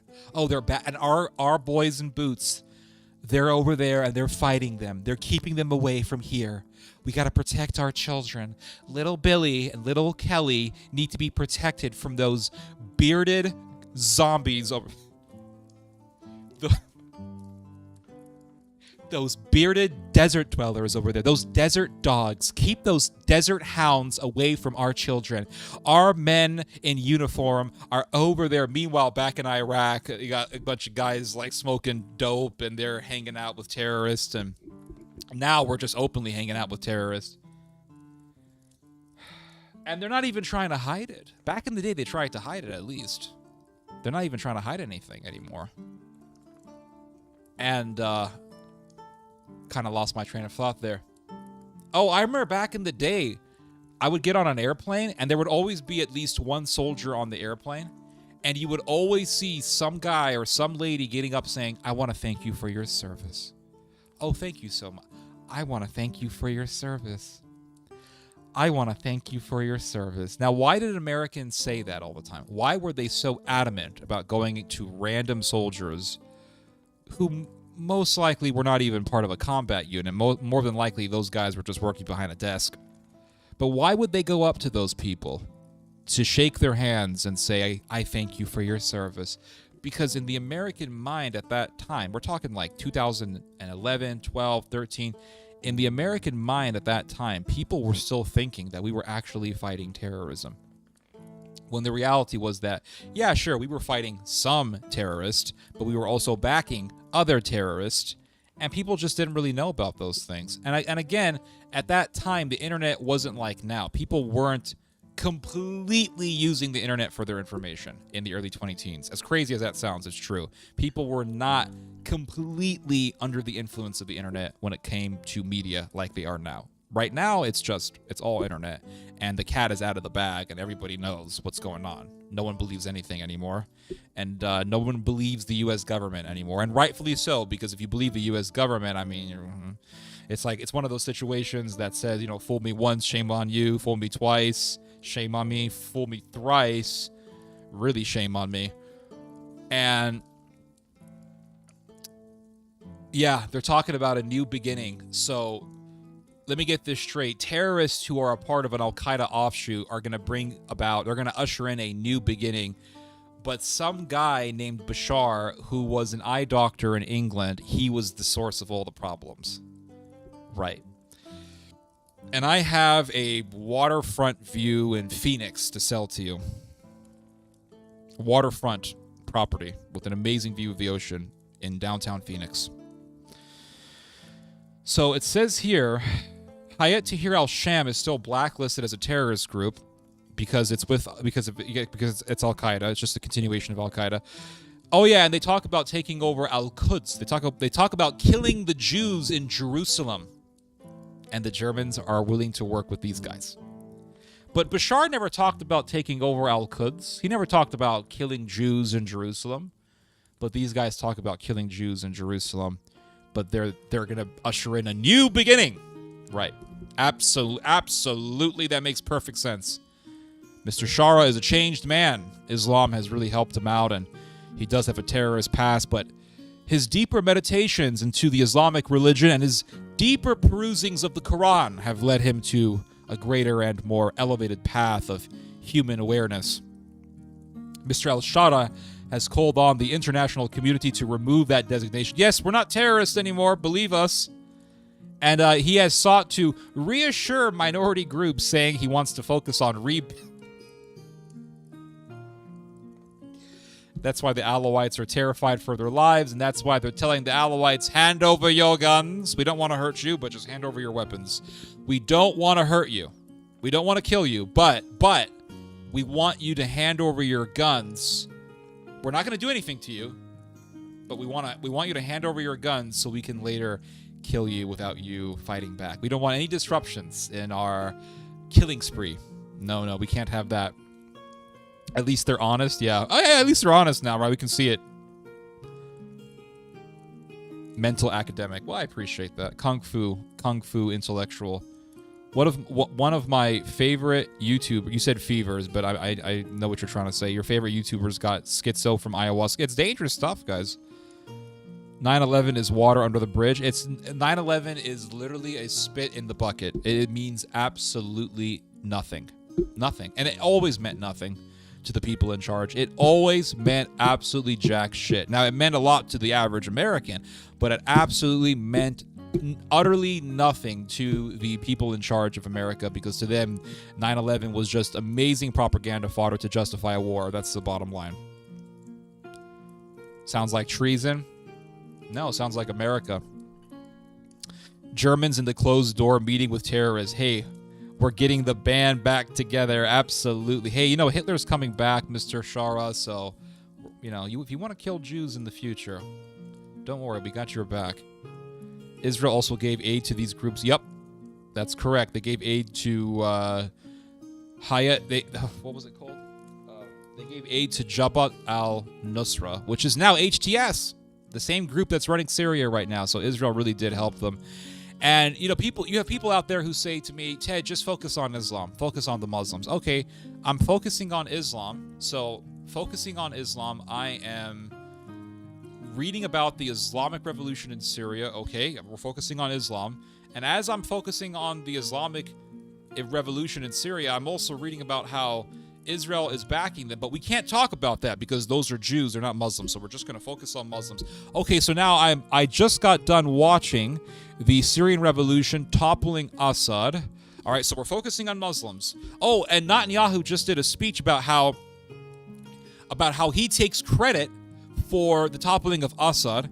So he's taking credit for the success of the Islamic Revolution that toppled Assad. But I can't focus on that because Natan's a Jew. So Natan, he's untouchable. We can't focus on that. We just got to focus on. You see how stupid that is? You cannot focus on the Muslim problem without also noticing another problem from another Semitic country that is the elephant in the room. You see how bad faith that is to say, you should just focus on Muslims, stop focusing on Israel.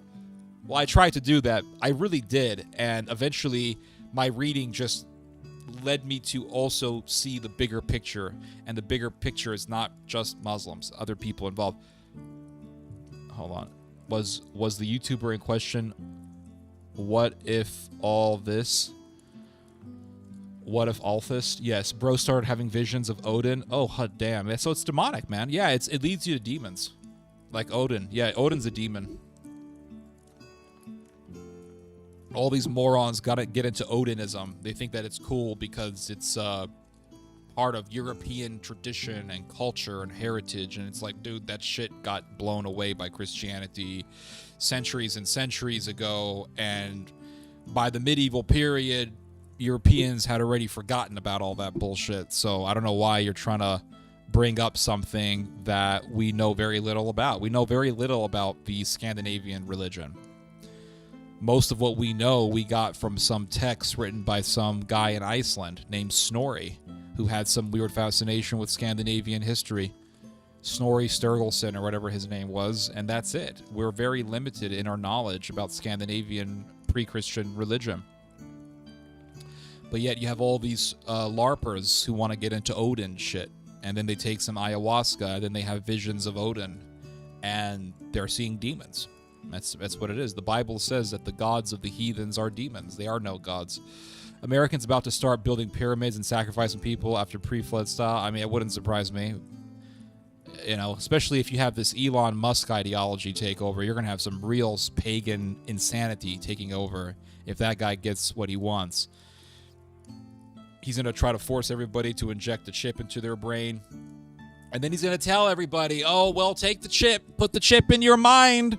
Put it in your brain. It's going to help you. You're going to say, no, I don't want it. Damn it. I ain't putting that damn chip in my brain so you can control my mind. I ain't going to let you do it. Nope, you got to do it. And they're going to say it's for the good of your health. Because in case you get a disease, don't you want us to help you with using Neuralink? We'll use Neuralink to help you. If you're paralyzed or if you have some sort of a neurological condition that prevents you from walking, maybe. I mean, don't you want our help? We'll give you the Neuralink. And then some doctor's gonna come and say, you did not take the Neuralink. You have refused to take the Neuralink. You have refused. And you have exhausted our patience, sir. You have exhausted our patience, and we have run out of patience for you, Outlander. Auslander. Now we're going to put the chip into your brain. It's good for your health, my friend. Yeah. So, Elon, His Majesty, Mr. Elon, he demands it.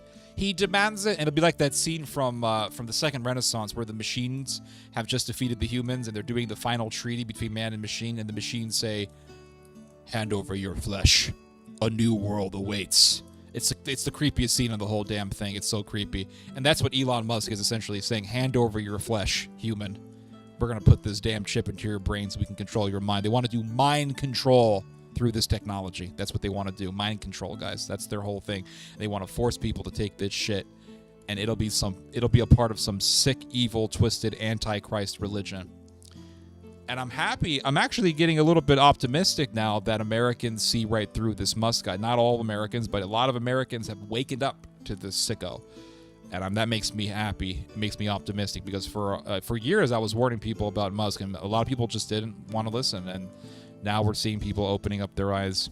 It took the HB1 visa controversy to awaken people, or to get people to be aware of this guy. But the guy's pure evil. Pure evil. He dresses up in this. You can see him here. There's a photo of him wearing this outfit, and there's an upside down cross on the outfit. I mean, it's clearly satanic. Clearly.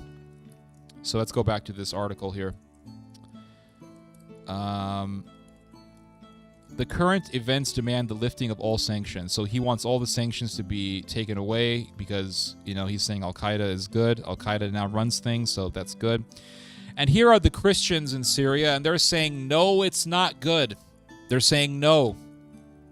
These HTS guys are terrorists, and they want to let the whole world know that the Christians are not going to submit to any sort of attempt to coerce Christians into Islam. And they want to let the whole world know that Christians are still in Syria, and they do not want to acquiesce to this Islamic evil that NATO is supporting. And it says here that in a sign of the jitters among some Syrians, a posting on a Facebook page run by the Education Ministry this week described a new curriculum that was interpreted by some as taking a more Islamist slant. Ooh, they're already changing the curriculum in Syria because the curriculum under Assad was not Islamist. People in Syria are already missing the good eye doctor. I mean, Bashar was an eye doctor. Maybe he should go back to being an eye doctor. Maybe he can open up a clinic in St. Petersburg somewhere, or maybe he can open up a clinic in some obscure village in Tatarstan somewhere. Well, not Tatarstan, it's full of Turks. Maybe they'll turn on him, who knows. But he should go back to being an eye doctor in Russia. He was an eye doctor in the UK. And now people in Syria, they're missing the good old eye doctor. They want the eye doctor back. Now they have the Islamists. And they don't have eye doctors amongst them. They have head choppers. They don't care about helping people's eyesight. They actually want to completely take out your eyeballs by chopping off your head. Oh, you got bad eyes? You got bad eyes? We'll fix the problem for you. Your body's not going to have any eyeballs, let alone a head. So that's going to be the eye doctors of Syria, head choppers. At least Assad can help you get a good prescription. At least Assad could help you get a good prescription for glasses, a good prescription for eyeglasses. With these people, there are no prescriptions. The only prescriptions you're going to get is decapitation. Decapitation or burned alive. You choose your poison. Which one do you want? Tatarstan is not Turk. True. I was being a little bit cynical there. Treating astigmatisms with a happy ending, I hope. Yeah, at least Assad could help you find a good pair of prescription eyeglasses. I mean, these people, they can't find you anything but but a guillotine. Many in the region are also wary of the new Syrian government, including Gulf state. The Gulf states are now worried. Oh, I wonder why that is. These Arab states were helping the Syrian revolution, by the way. Qatar was backing the Syrian revolution. Al Jazeera was backing the Syrian revolution. But now the Gulf states are worried. Oh, they were so happy to see Assad get toppled because Assad is an Alawite and he's an ally of Iran, and Iran wants to destroy the Arab Peninsula countries. So that's why they didn't like Assad. But now they're worried. They're worried. Why are they worried? Why are they worried? Why are they nervous about their fellow Sunnis taking over Syria? Oh, because their fellow Sunnis hate the Arab royals. They hate the Arab elites because the Arab elites want to eat their sushi and they want to eat their expensive fried shrimp and they want to live in luxury with their golden toilets. And they live in luxury and they live in degeneracy, and the Sunnis hate the Arabs for that reason. And they want to kill the royal families. The Sunnis do, alongside the Iranians. Bashar had no interest in destroying the Arab Peninsula.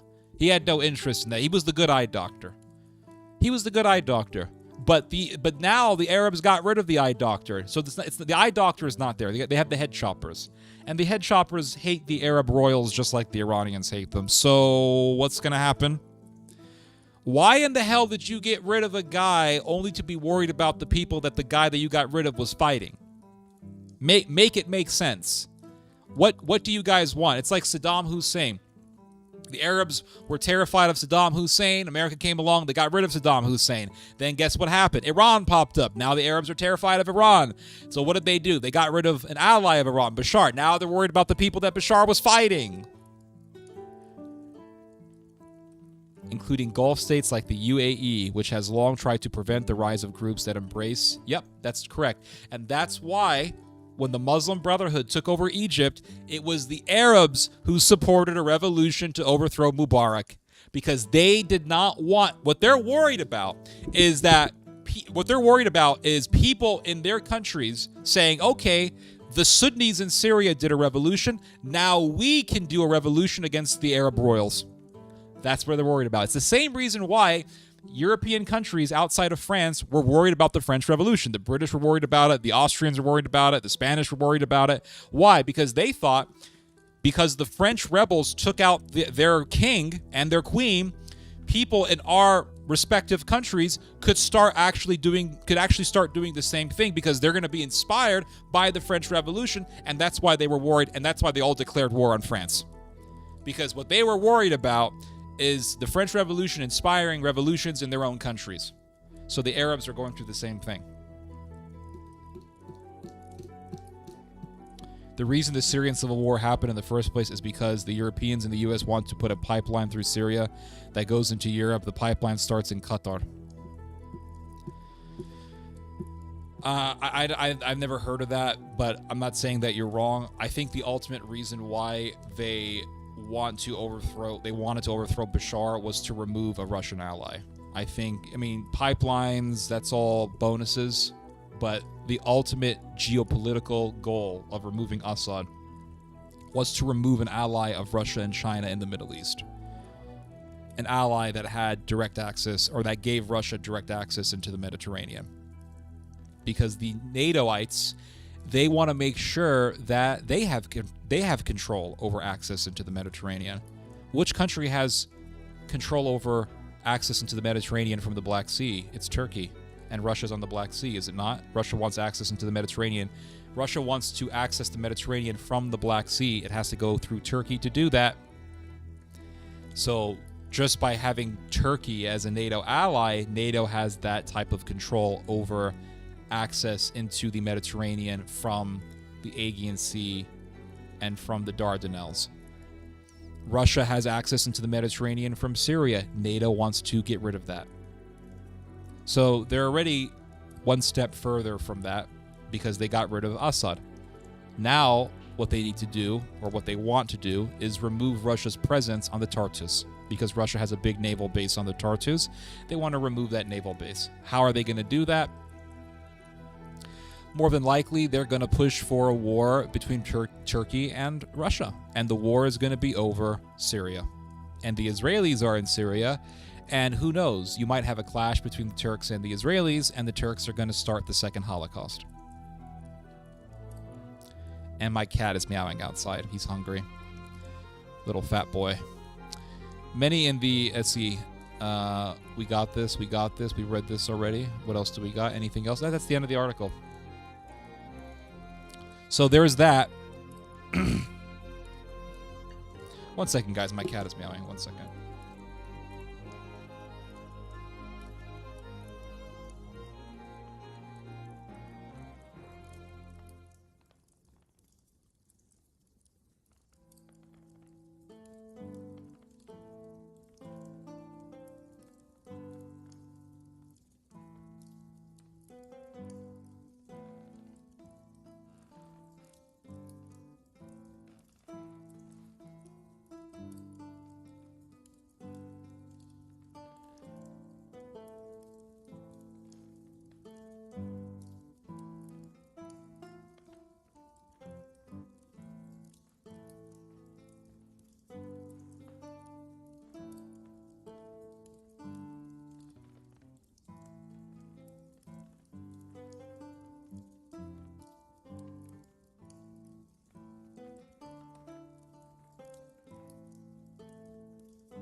Let's see here. WTF are Israelis doing in Syria? They want to expand their borders. They think that that they're reviving some ancient empire. I think they were trying to make a buffer zone and take out some of the weapons. Yeah, that's what they say on paper, but there's, I think, a greater geopolitical goal.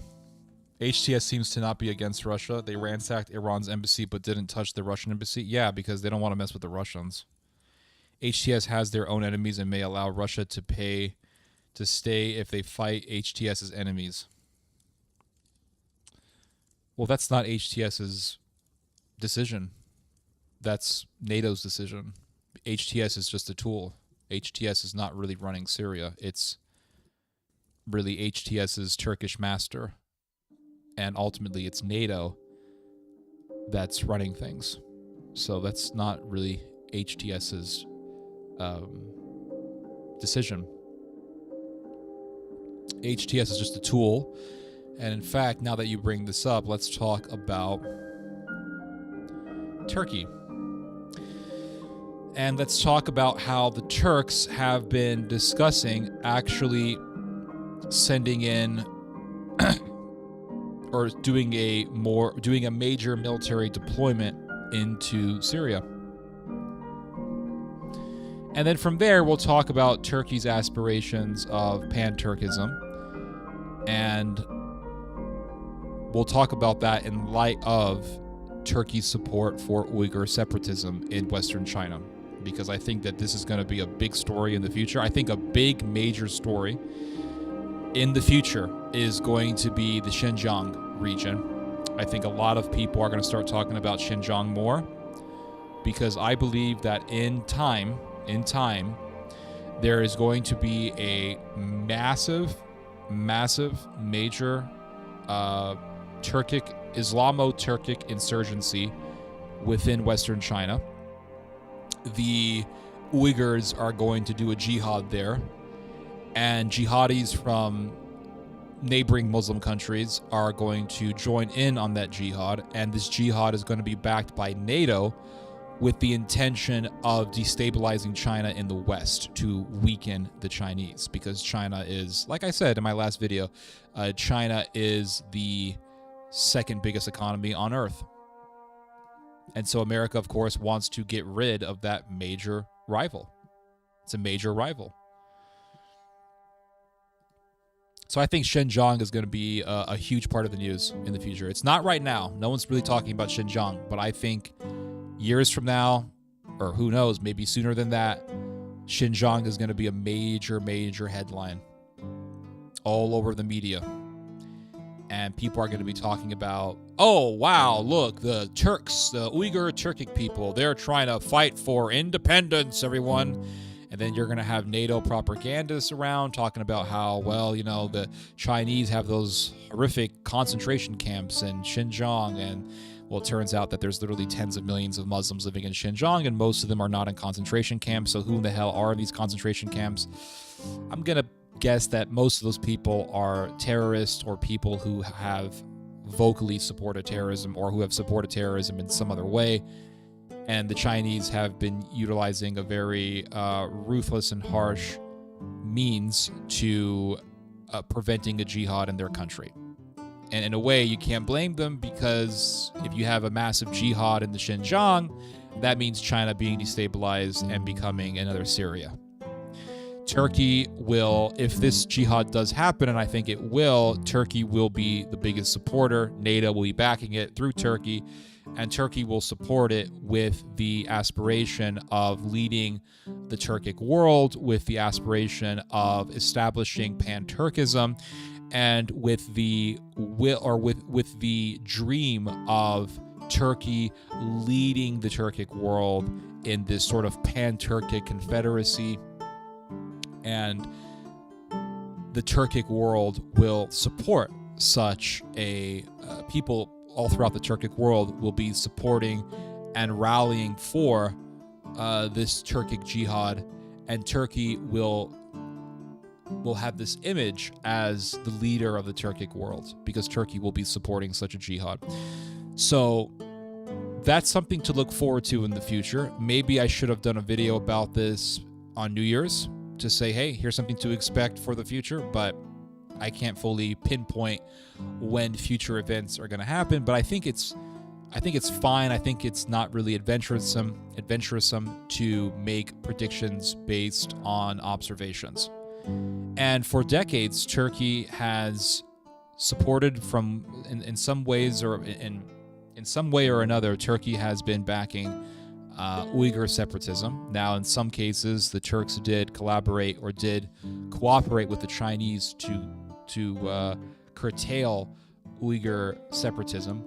But for the most part, Turkey has been a supporter of Uyghur separatism. And Turkey is supporting it now, and that's why you hear about hundreds and hundreds of these Uyghur terrorists being trained and backed by Turkey. Why is that? Well, Turkey used those Uyghur fighters to fight against Bashar al-Assad's military, but now that Bashar has been toppled, what is then the goal? What is then the purpose of these trained Turkic fighters? Their purpose is to go back into Xinjiang and fight against the Chinese government. And in fact, the Uyghur fighters in Syria have made that already clear already. They have said, now that Assad is toppled, the next goal is to go into Xinjiang and fight against the Chinese government. And NATO will support it, because it's going to, like I said, destabilize China in the West.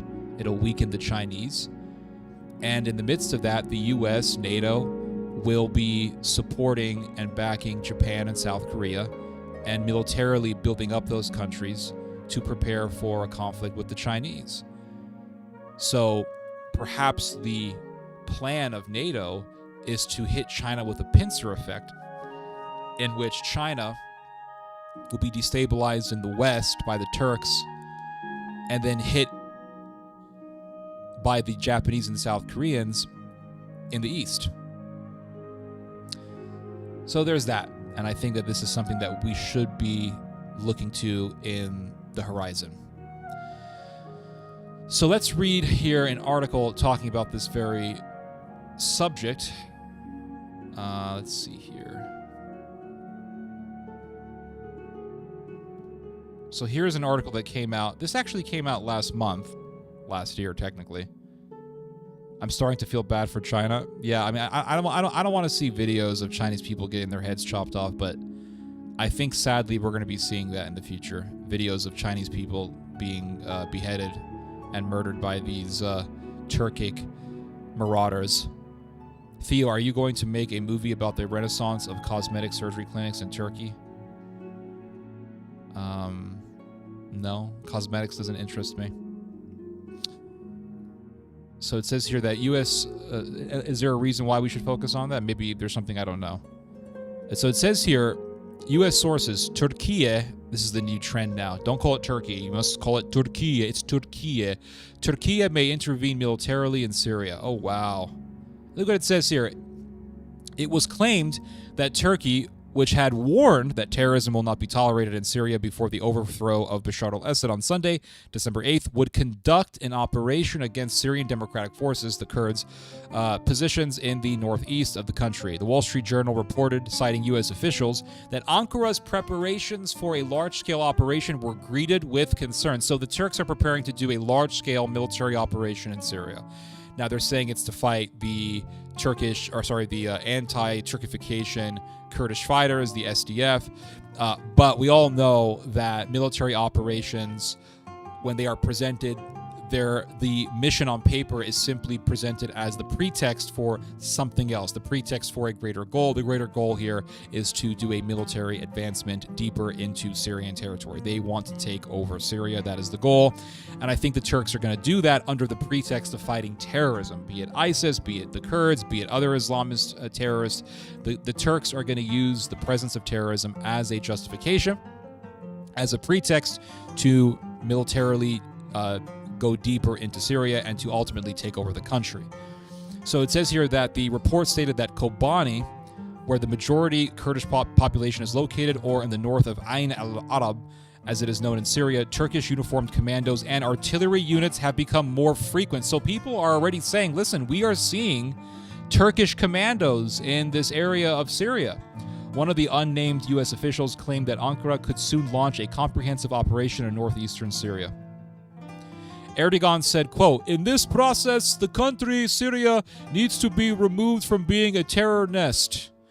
The fight against both ISIS and the PKK and their extensions was at the forefront of the issues we discussed in our meeting. Turkey is the only country that has defeated both terrorist organizations on the field, the only NATO ally. We will definitely not allow these organizations to grow." So he's bringing up what? ISIS and the PKK. Again, using the presence of terrorism to justify military operations in the country. Now you're going to say, well, Ted, they want to fight Kurdish terrorists. Okay, fine. They do want to fight Kurdish terrorists, but they also have a greater goal.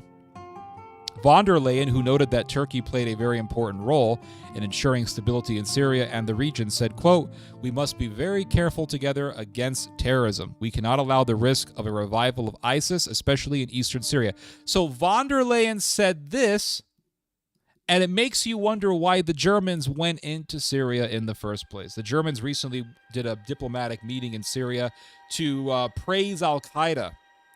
But you want to know why they were really in Syria? This is the reason. And I said this earlier in the stream. This is the reason. They are supporting Turkey's proxy because it's Turkey's proxy. That's the reason why they're supporting these al-Qaeda offshoots, this al-Qaeda offshoot, because it's a proxy of Turkey. And they want to make sure that Turkey's proxy is there, because as long as Turkey's proxy is there, then Turkey has a foothold in that country. And as long as Turkey has a foothold in that country, then the Turks can be there to make sure that the Russians are not there. This is ultimately just a way to push the Russians out. This is why they are supporting al-Qaeda in Syria. It has nothing to do with freedom. It has absolutely nothing to do with democracy. It has absolutely nothing to do with any of this stuff. It's all about making sure the Russians aren't in Syria. That's what this is about. Let's see here. Resist nicotine, eat tamales. Theo, are you going to make... Okay, blah, blah, blah. All I've seen is them whining about Israel. They don't care about the Turks taking over. Who's whining about Israel?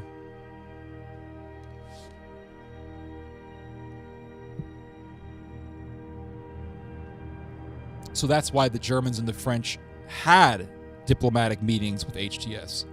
It's to make sure that Turkey is there as opposed to Russia. Stating that Turkey was behind the overthrow of the Assad family's 50... Now Donald Trump, he's also supporting the Turks. Trump has always been pro-Turkey. Always. When he was president the first time, he was pro-Turkey. Stating that Turkey was behind the overthrow of the Assad family's 53-year rule in Syria, Trump said, quote, Erdogan, he's a very smart person.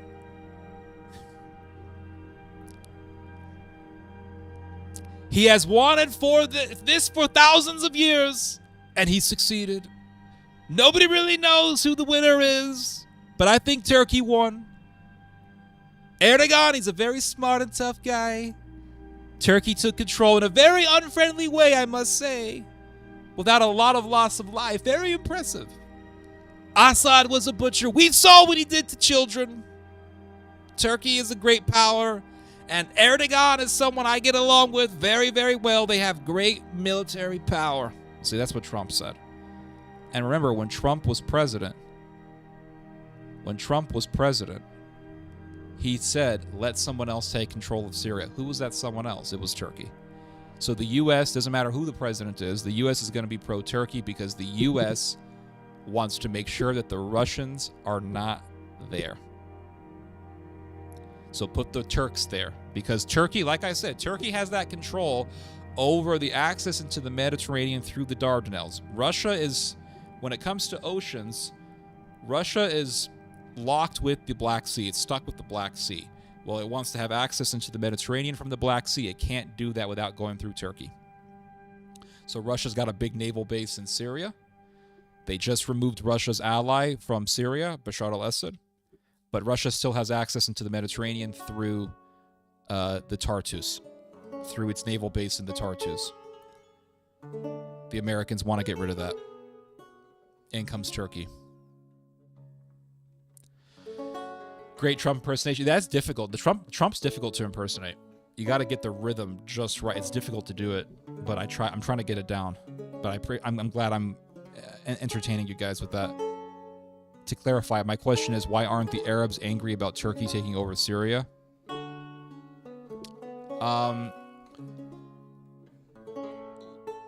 Well, if you were listening in the stream earlier, maybe you're new here, but I just read that the Saudi royals are terrified of the fact that Turkey is taking over, and also that Sunni Islamists have taken over Syria, because that would mean that Sunnis in their countries could be inspired by the Syrian revolution to do revolutions against the Saudi governments, the Arab Peninsula governments, I mean. And the Saudis are terrified of Turkey. They are. And I've talked about this numerous times. This is not assumption. This is not speculation at all. This is the reality. The reality is that the Arabs are terrified of the rise of Turkey. Because remember, the Ottomans controlled the Arab Peninsula. And in World War I, the British helped the Arabs overthrow the Ottomans, kick the Ottomans out of the Arab Peninsula. And the Turks have never forgotten that. And this is actually the reason as to why the Arabs supported a revolution against the Sudanese dictator Omar al-Bashir, because Omar al-Bashir was a major ally of Turkey, and because Bashir was running Sudan, that meant that Turkey had a presence in East Africa, and that meant that Turkey, it meant that it was possible that Turkey could have started to use Sudan as an access way into the Red Sea, which would have meant Turkey being right across from the Arab Peninsula. Right across the Red Sea, that means right across from the Arab Peninsula, and that could have meant Turkish access right into the Red Sea, and from the Red Sea right into Saudi Arabia. Turkey right now has a presence in East Africa. It's been working with the Ethiopians and the Somalians, and this terrifies the Arabs. That would mean having direct access into the Red Sea. That would mean having direct access into the Red Sea, and that would mean Turkey having a military presence right across from Saudi Arabia. And the Arabs are terrified of the Turks doing a military incursion into the Arab Peninsula, because that would mean the end of the Arabs. And they know that the Turks want to take revenge because of what happened in World War I. And the Turks want to revive their empire, which would mean retaking the Arab Peninsula. So this is what terrifies the Arabs.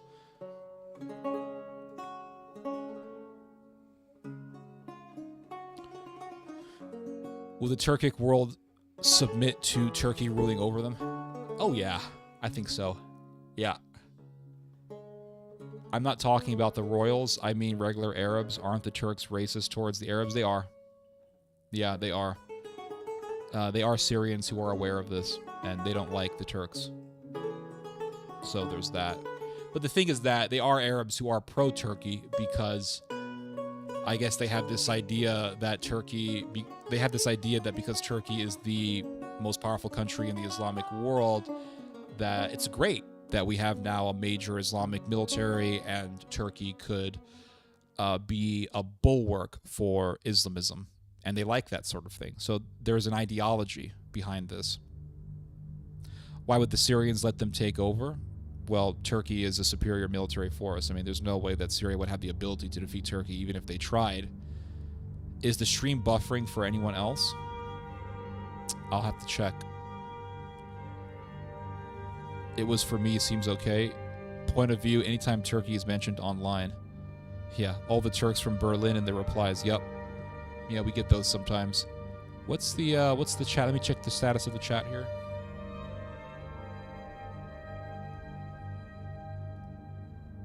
Let's check out I'm gonna make sure that is mentioned online. Yeah, all the Turks from Berlin from the Arab Peninsula. No, my stream looks fine. I'm looking at it from here. Looking at it live from here, it looks totally fine. So let's talk about Turkey's influence on the Uyghurs and how Turkey has been using the Uyghurs and still uses the Uyghurs as a proxy against its enemy, or uses them as a proxy, or used them as a proxy against Syria, but also how Turkey is planning on, let me rephrase, how Turkey is backing and training Uyghur fighters. And the reason why I'm bringing this up is to show that NATO is using the Uyghurs as a proxy. Why? To go against the Chinese. Now, NATO used the Uyghurs as a proxy to help with the toppling of Bashar al-Assad. Remember, Bashar al-Assad was an ally of China. So the main reason why, really the only reason why they overthrew Bashar was because he was an ally of both the Russians and the Chinese. So they got rid of a Russian-Chinese ally, Russo-Chinese ally. They used the Uyghurs. They trained them, and the Uyghurs have always been very good warriors. Historically, they were excellent fighters. The Uyghurs are the descendants of the Seljukian warriors who would actually invade Christian Greek Anatolia, and they took it over, and they mixed with the European populations in the areas that they took over, and they eventually produced what we today call Anatolian Turks. And these people aren't really Turks, they're just Europeans that got Turkified and they got Islamized. The Turks today, people who live in Anatolia, people who live in Turkey, they see themselves as Turks. They identify as Turks, and they see themselves as having a genetic relation with all the Turkic world. So there's a racial component in all of this. And Turkey dreams about creating a Turkic confederacy led by Ankara. So that's the reason why they want to use the Uyghurs. They want to use the Uyghurs, arm them, destabilize the Chinese with the hopes of establishing an independent Islamic Uyghur state that would be cut off from Chinese power, Chinese control. And that Uyghur state would then join its Central Asian neighbors. And then Turkey could say, we did this, we got rid of we drove the Chinese out of Xinjiang, and with our help, the Uyghurs defeated these communists. Look at how helpful Turkey has been to its Turkic brothers and sisters. And then by doing that, Turkey would present this image to the world that it is now leading the Turkic world, that it is now the leader of the Turkic world. And that would spark this desire to form a Turkic confederacy led by Ankara. This is really the goal here. Thank you for explaining all these complicated relationships and histories. I appreciate that. I really do try. I think you give a balanced view. I appreciate that. Like the stream. Yeah, if you like what you hear, give it a like, guys. I hate saying this, but it does help. Imagine if Turkey became Christian again. Maybe Christians should start preaching the gospel. Maybe they should. Have you gone over there to preach the gospel? Islam was forced on Anatolia with the sword. The gospel spread there organically because the people chose it. They should denounce Islam and return to Christ. You should go to Turkey and do street preaching in the streets of Ankara. I would highly recommend it. You should go over there and preach to them. Preach the gospel. Maybe you'll end up like that Pastor Brunson, the CIA plant. He was a pastor. He was a CIA plant. So let's talk a little bit about the history of Turkey backing Uyghur separatism. And this goes back to the 1800s. It's quite old. And Turkey also was helping the Uyghurs during the Cold War. So we're going to get a little bit into this history. And we're not going to read this whole article because most of this article is just kind of boring information, I'll be honest with you. But from there, we're going to segue into another article about how Turkey is currently backing Uyghur terrorists. So it says here, okay, let me just make sure you guys can see this. Let me just make this a little bit smaller. There we go. And I'll make this, let's see if I can get this larger. Does that work? That does work, okay. But I got to make myself a little bit smaller. There we go. Turkey has long been a supporter of Uyghur aspirations in Xinjiang, China's westernmost province where most Uyghurs live. It has also historically been a major destination for Uyghurs fleeing Chinese rule during the Great Turkic Muslim Rebellion from 1864 to 1876 in Xinjiang against the Manchus led by the Kokandi adventurer Yakub Beg. The Ottoman Sultan in Istanbul not only provided Beg's prospective stay in the Xinjiang city of Kashgar with weapons and military advisors, but also bestowed on him the title of Emir. So the Ottoman Empire back in the 1800s was supporting Uyghur separatism for the purpose of taking control of that region. The reason why empires arm insurgents is because they want to take over the territory that those insurgents are fighting in. That's why they do that, by the way. It has nothing to do with helping the insurgents. They want to use those insurgents, support their cause, and if the insurgents succeed, then the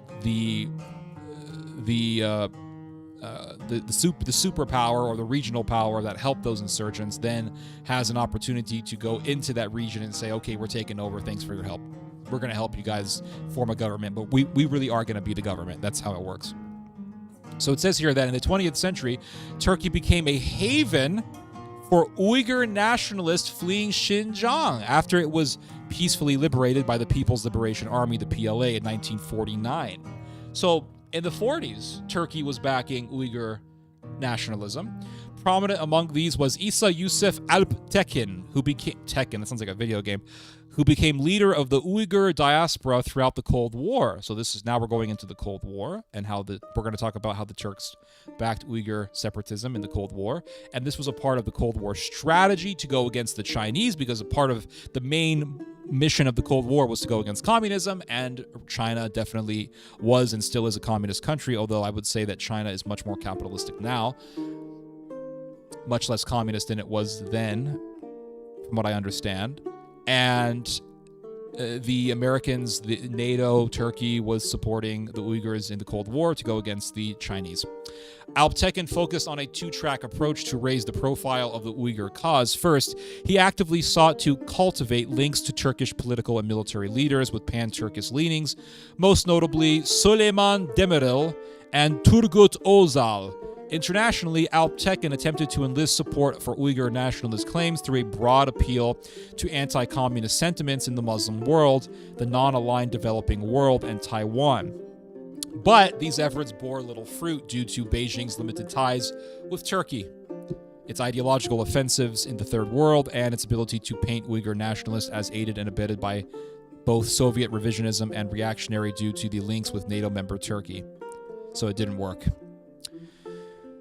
It says here that the end of the Cold War and the creation of 5 independent Central Asian republics raised hopes among Uyghur and Turkic nationalists that this situation could be reversed. So it's sort of like what happened in the 90s with Yugoslavia in the 90s. all these different countries that were under Serbia began to declare independence, and that led to a massive series of wars in the decade of the 90s. It started with, I want to say it started with Slovenia declaring independence. That led to a very quick 2-week war, and then Slovenia went off to have its independence. And then you had other Balkan countries declaring independence. So the Croatians, the Bosnians, the Croatians and the Bosnians, they wanted their independence. So there were wars in those areas between Serbs and the Balkan peoples who wanted to be independent of Serbian rule or Yugoslav rule. And then eventually you had the Albanians saying that they wanted to be free from Yugoslav control, and this led to the war in Kosovo, and this was the last conflict in the series of Balkan conflicts in the 1990s. And the Kosovars wanted that independence, and a lot of this was really sparked by the fall of the Soviet Union. The Soviet Union was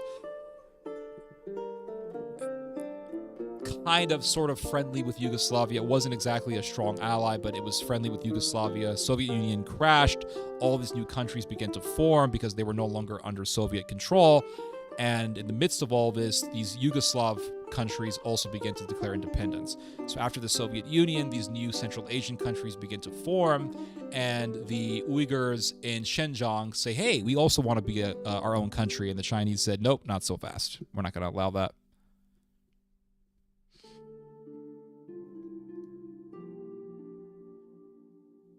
So it says here, the Uyghur diaspora in Turkey thus appear to have found a conducive environment in which to continue their lobbying efforts. Again, they were working in Turkey. Why is that? Because Turkey backs Uyghur nationalism, because Turkey wants to control Xinjiang. In an episode that underscored this, in 1995, Erdogan goes way back, guys. He goes way back to the 1990s. Kind of like Netanyahu. In 1995, Erdogan, then mayor of Istanbul, named a section of the Sultan Ahmet Blue Mosque Park in honor of Alp Tekin. So he named a section of the park after this Uyghur separatist. Why was that? Because Turkey's trying to show the Uyghurs, hey, we're with you. We named a section of this major park after one of your heroes. Follow us. We're with you. When officially opening the new section of the park, he declared, quote, Eastern Turkestan is not only the home of the Turkic peoples, but also the cradle of Turkic history, civilization, and culture.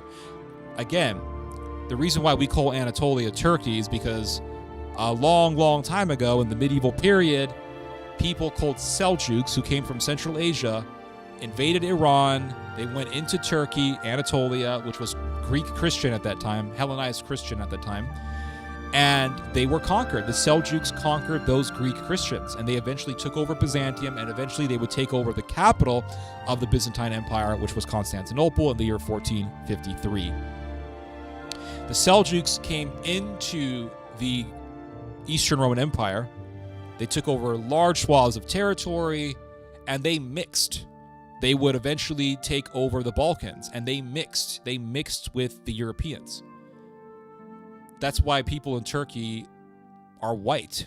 They're not really Turks. Now, some of them do have Turkic blood in them because of the Seljukian invasions, but most of these people are just Europeans, but they identify as Turkish. It says here that the martyrs of, this is what Erdogan said back in 1995, the martyrs of Eastern Turkestan are our martyrs. So again, for decades, this Erdogan guy has been supporting Uyghur separatism. So it says here, Turkish Prime Minister Mesut Yilmaz issued a directive to his cabinet in February 1999 that Ankara would henceforth recognize Xinjiang as a part of China. So the Chinese were really getting pissed off at the Turks. Really getting pissed off. And they said, listen, Turkey, you're a major NATO country, and you are backing Uyghur nationalism, and we consider Uyghur nationalism to be terrorism, and we're not going to stand by that. We don't like that. And if you want to continue diplomatic ties with us, you are going to have to stop supporting the Uyghur separatists. So the Turks began to do some acts of diplomacy, and they said, okay, we recognize Xinjiang as a part of China. But again, this is all politics. They didn't really mean this. It was just a way to maintain diplomacy with the Chinese. And so it says here that government ministers, Turkish government ministers, according to Mr. Mesut Yilmaz, Turkish government ministers should refrain from attending meetings or even promoting Eastern Turkestan. So the Turks said, okay, we're not going to support Uyghur nationalism. But again, this was all political. In the wake of 9/11, China has made, this is an old-ass article, in the wake of 9/11, China made concerted efforts to portray unrest and violence in Xinjiang as aided and abetted by East Turkestan terrorist forces. And they're right, they were terrorists, and they are still Uyghur terrorists. In its bilateral relations with Turkey since 9/11, Beijing has also repeatedly emphasized the need for both parties to combat the three evil forces of separatism, terrorism, and extremism, and East Turkestan terrorism in particular. Some Chinese observers went further than the official statement, suggesting that Turkey's harboring of East Turkestan forces was analogous to the Taliban's harboring of Osama bin Laden. And they were right. They were absolutely right about this, guys. Turkey does support Uyghur terrorism, and they've been doing it for decades. To dispel such perceptions, Ankara acceded to Beijing's exhortations and cooperated with China on monitoring the activities of East Turkestan forces in Turkey for most of the 2000s, although, in contrast to many Central Asian states, it did not extradite Uyghurs to China. So the Turks, again, they were playing a game. They said, yeah, we will recognize Xinjiang as a part of China. Yes. We're not going to call Xinjiang East Turkestan or anything like that. But they were refusing to hand over Uyghur terrorists to the Chinese. So they were still supporting Uyghur terrorism. Now that's segue to this interesting article here. Let's first go to this one. This is from January of 2023. And look at what it says here. I'll make myself a little bit larger. Now look at what it says here. Look at the title here. Hold on a second. There we go. 100 Uyghur militants from Syria's Idlib undergoing training in Turkey. Gypsy Bird, I appreciate that. You said, I'm so enjoying another insightful, remarkable historical review. I really appreciate that. I really do try to inform people on what's happening in the world or in parts of the world. So it says here, 100 Uyghur militants from Syria's Idlib undergoing training in Turkey. So they've been training these Uyghur terrorists. And it says here, on Tuesday, a group of this is from 2023, so keep that in mind. So it says here that a group of militants of the Turkestan Islamic Party, TIP, accessed Turkey from Idlib, northwest Syria, following coordination with Turkish intelligence to receive military training in a camp there. A source in Hayat Tahrir al-Sham, HTS, which is now running Syria under the superintendence of NATO, Military Affairs said, under coordination with the Turkish intelligence, the Turkestan Islamic Party has been training a number of its militants on Turkish territory for almost 6 months. So it's a fact. They have been training these Uyghurs. Now, why are they training the Uyghurs? Now, to a certain point, it's to train these Turkic people to fight against the Assad government. That's partially what the reason was, and they did help to topple Bashar al-Assad and to overthrow him. That is a fact. But remember what the Uyghurs have said. These Uyghur terrorists have said. They said, now that Assad is gone, our next goal is to go back to China, and they want to fight the Chinese government. And if they manage to get to Xinjiang and start doing a jihad or start doing their conspiracy to spark a jihad, they will be recruiting Uyghur terrorists. People from other Muslim countries would enter there somehow. They'll be smuggled in somehow to join in on the jihad. And they actually could start to destabilize Western China, and Xinjiang could become another Syria. I think this is a likelihood, and I think this is why we should be looking at Xinjiang for the future. And so it says here The news sent, the news, this is a translation, so it's not going to be perfect. The news sent batch to Turkey included about 100 militants, according to the source. However, the source did not elaborate about the reason for launching the training and the reason. We all know what the reason was. It was to fight against the Syrian military. But ultimately, this is about going against the Chinese, creating an independent Turkic state in Central Asia, so that the Turks could say, look at what we did. We defeated the Chinese. We helped the Uyghurs defeat the Chinese. We are going to run the Turkic world. And Turkey hopes that by doing such an operation, they could then form a Turkic confederacy and lead that confederacy. They could inspire the creation of a Turkic confederacy. Another satisfying Shubat soiree. I don't know what that word means. A lot of Turkish people look Middle Eastern. Well, a lot of Greeks look Middle Eastern, but we still consider them European. A lot of Spaniards look Middle Eastern. A lot of Portuguese people look Middle Eastern. So it says here, it went further, adding that the Turkestan Islamic Party sent another batch of about 80 Uyghur militants 2 months ago, but it has not returned yet. The Turkestan Islamic Party has very close ties with Turkey. I wonder why. This is all about pan-Turkism, since its militants are originally Turkmen, and it is an armed Uyghur Salafist jihadist group that recruits only Turkmen in its ranks. And the Turkmen are a Turkic people who live in Iraq, and they also live in Syria, and there's a lot of them. There's maybe over 100,000 of them, maybe even more, maybe hundreds of thousands of them. I don't know the exact number of the Turkmen population in Iraq and Syria, but the Turks do work with them. And again, they work with Turkmen in Iraq and Syria in the name of uniting all the Turkic world. And they want to lead the Turkic world. They want to create a Turkic confederacy, which would be led by Ankara. That's why they're recruiting the Turkmen in Iraq and Syria. That's why they are recruiting the Xinjiang Uyghur Turks. That's why they have aspirations to, that's why they're already actually controlling Azerbaijan. Azerbaijan is another Turkic country. That's why they supported Azerbaijan's war against the Armenians in Nagorno-Karabakh. This is all about creating a pan-Turkic empire led by Turkey. That's it. That is the reason. Now let's go to this much larger article here. This is a kind of a long article, and I did not read all of it, but I did highlight the first parts. By the time I started reading this, by the time I found this article, my stream was about to come on, so I actually have not gotten a chance to read all of it, but we're going to read all of this. We are going to read all of this, okay? Soiree, noun, an evening party of gathering. Oh, okay, cool. So let's get this article to be a little bit bigger because it's kind of small. And let me see if you guys can look at that. Okay, this is good.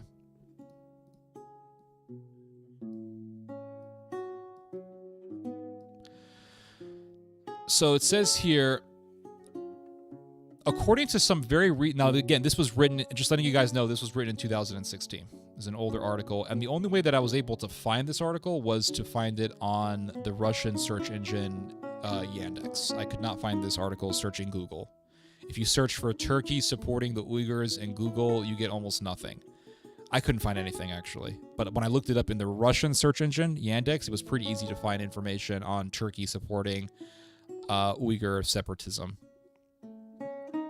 So it says here that according to some very recent official Syrian sources, last April, more than 5,000 jihadists crossed the Turkish border into Idlib and Aleppo. Among them were an unidentified but still significant number of Uyghurs from the Xinjiang region of China. Technical and operational support for this new jihad was allegedly provided by Turkish intelligence services and special units of the Turkish armed forces called the Maroon Berets. So they have been providing military backing, military training for these jihadis, including Uyghur jihadis.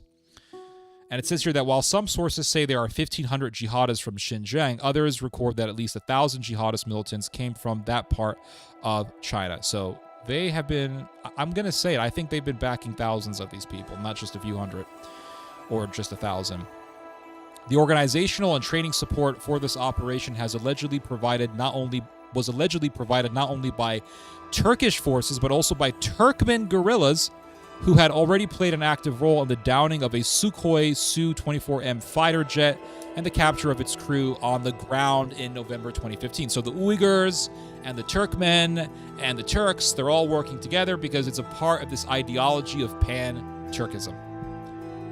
Turkey wants to lead the Turkic world. It's not just about controlling the Middle East, it's also about controlling the Turkic world. And where does most of the world's uranium come from? Most of the world's uranium comes from Kazakhstan. Kazakhstan has natural gas. It has uranium.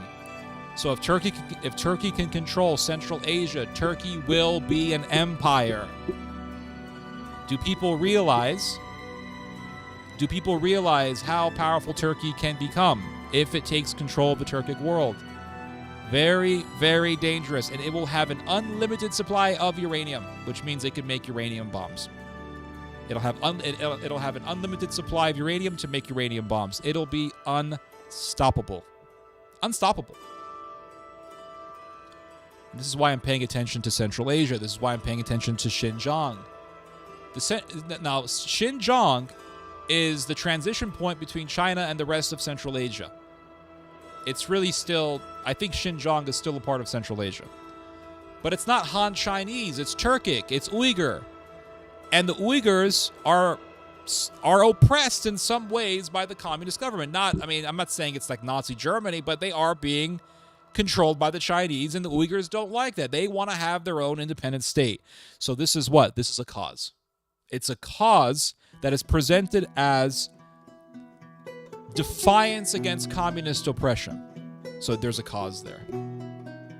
So the Xinjiang is really Turkey's way of sparking this aspiration for uniting the Turkic world. Because Kazakhstan is not under China, Uzbekistan is not under China, Kyrgyzstan is not under China, Tajikistan is not under China, Afghanistan is not under China. These Central Asian countries are not under China, but the Xinjiang is under China. Xinjiang region is under China, and it's Turkic. And there are many stories of Chinese communist oppression being imposed upon the Uyghurs. So there's a cause. There's not a cause with Kazakhstan or Uzbekistan, but there is a cause with Xinjiang. So right there, Xinjiang serves as an ideological foothold for the Turks. They have a cause by which to say, we must help our Turkish brethren against these non-Muslim / non-Turkic people, the Chinese, the Han Chinese.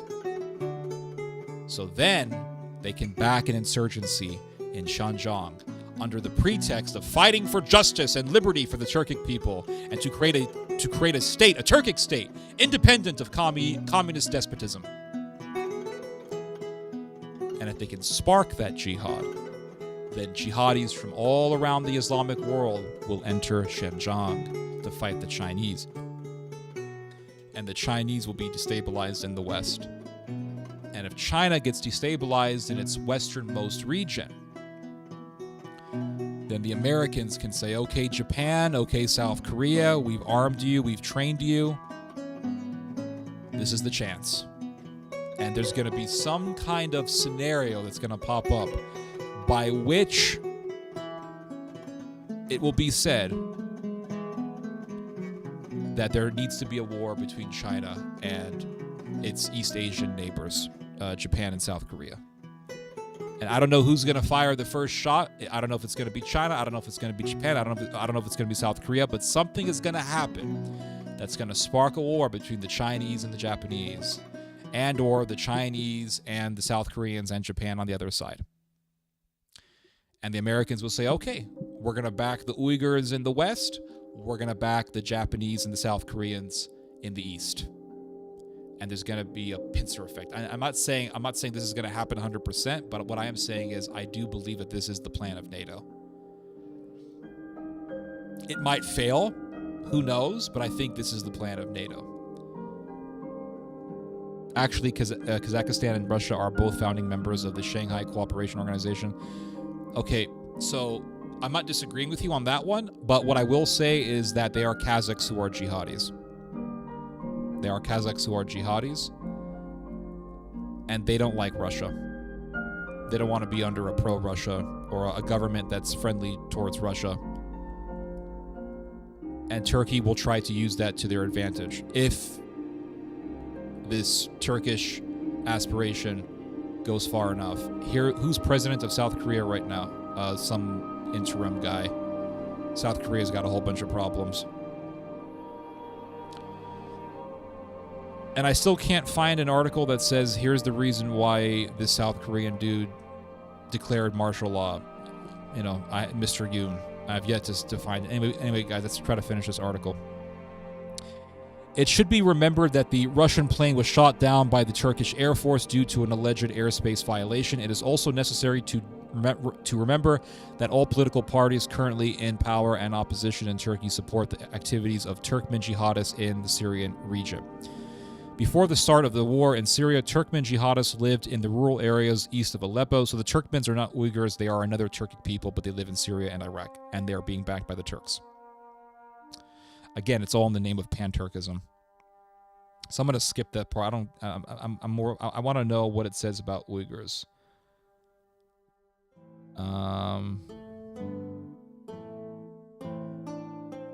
Okay, I don't care about this stuff. We all know about the Muslim Brotherhood.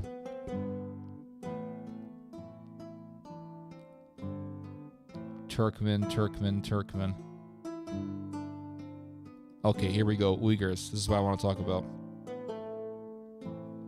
Supporters of the pro-Turkish Uyghur jihad today include the infamous Grey Wolves, and that's a Turkish Nazi group that was backed by the CIA back in the Cold War, who sent 35 aid convoys to the Turkmen Uyghur jihadist.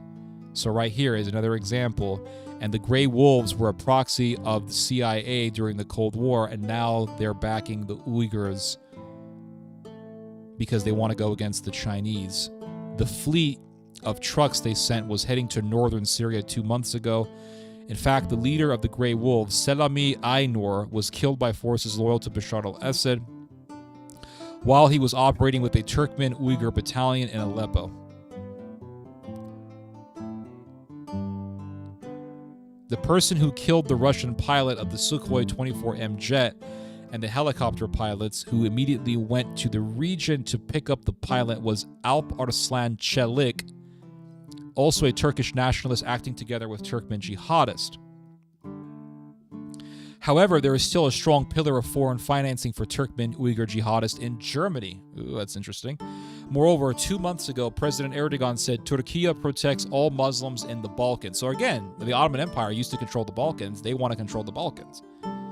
These words are a clear reference to the role that the Turkish leader has given to the Turkish and Turkmen community in Germany. This community is intended to be used as a base for collecting funds, support, hiding, and recruiting militants for the strategic link between the Balkan jihad that will soon openly erupt and the war in Syria. So they want to create a jihad in the Balkans, and that would be by working with the Albanians and possibly the Bosnians, the Muslim Bosnians. They want to start a jihad in the Balkans, and the reason for that is, I think, quite obvious. By starting a jihad in the Balkans, Turkey can then say, we have to help our brothers in the Balkans, and that means sending the Turkish military into that region, into the Balkans. And we all know how brutal the Balkans can be. We all know what the Croatians did to the Serbs back in World War II. They butchered hundreds of thousands of Serbs. We all know how the Bosnians, many of the Bosnians became Nazis. We all know that a lot of Albanians joined the SS, and there were Bosnian and Albanian SS members. There were also a lot of Croatian SS members, and they were butchers. I mean, that part of the world, the Balkans, the Turkic world, I think you can take a marker and just circle that part of the world and be like, yeah, not going there. Remember how Serbs butchered Srebrenica? Yep, I heard about that. The Serbs butchered Bosnians. Bosnians butchered Serbs. Albanians butchered Serbs. Serbs butchered Albanians. Croatians butchered Serbs. Serbs butchered Croatians. They all killed each other. The Balkans, I think, can be considered just a giant blender of blood. It's just a giant blender where humans go into and get chopped up to pieces. They become sauce. They become kebab meat. They make the kebab meat. Listen, guys, let me be very real with you guys. I am not I'm not very optimistic about that part of the world. The Balkans and the Turkic world. So let's look at a map here. Let's look at a map here. Map of Europe and Asia. Just give me Europe and Asia. I don't want to hear about whatever. Okay, let's look at this map here. This is a pretty big map. Of course, they want you to pay money. View larger. There we go. There we go. That's beautiful. Thank you so much, sir. Let's look at a map here. Let's take a map. Let's make this a little bit larger. All right, that's good enough, I think. Yeah, that's good enough. Can you screen share the map? Yeah, here it is. Look at the screen. It's right there. So this is perfect. I'll make myself a little bit bigger. I can cover Africa because we're not talking about Africa, and I can cover Saudi Arabia, Iraq. Yeah, this is fine. Let's work with this. Excellent. Okay. So let's look at a map here. So you got yourself Turkey. So here's the Turkic world, and I think you can call this part of the world the Turkic chain. I like to call this part of the world the Turkic chain. Now, can you guys see my mouse? Let me know if you can see my mouse. Is there a mark? Can I use a marker?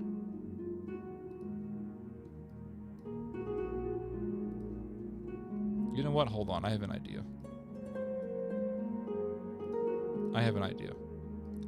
Let's make this into... Let's make this into an actual drawing. And then I can use a marker. And then I can show you guys what I'm talking about. Oh, you guys can see it? Okay, hold on. Maybe that was unnecessary, but I'll try to do it anyway. Let's go window capture. Let's go preview.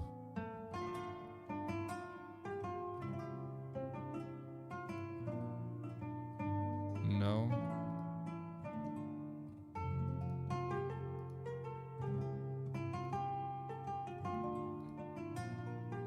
Map.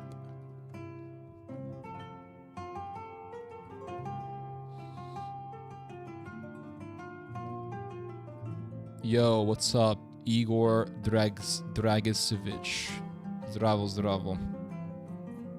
There's a lot of Turks in Bulgaria. There's a lot of Muslims in Bulgaria. They're called Pomaks. They did a lot of butchery for the Ottomans back in the 1800s.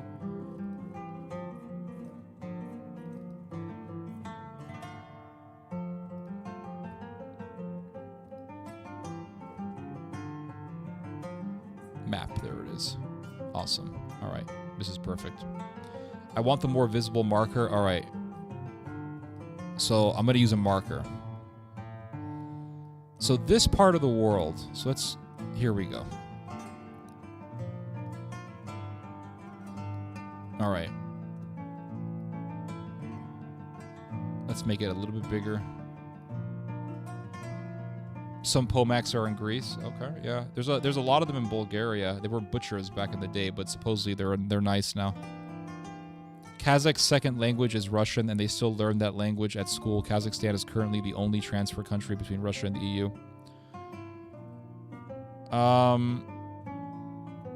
I believe you. I'm not disagreeing with you, but from what I understand, there are people in Kazakhstan who don't really like all this friendliness with Russia. I did a video about this years ago. 220 IQ. I wish. I'm not that intelligent. So here's a map. So here, let's get... I'm going to get a marker.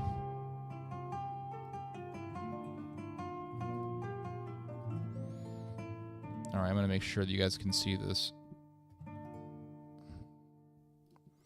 right, I'm going to make a mark here. Can you guys see that? Oh, snap. You can see it. That's crazy. All right, it does work. Awesome. So here's the Balkans. This is the Balkan world. I call this I call all this world the kebab world. This is the kebab world. So here's the Balkans, and here's what I call the Turkic chain. This whole thing right here. So let's do this. Here is... Oh shit, never mind. Hold on. I made a mistake. Here's the Turkic chain. Here, here, and then here, around Kazakhstan, Kyrgyzstan, here. Here's what I call the Turkic chain. All right.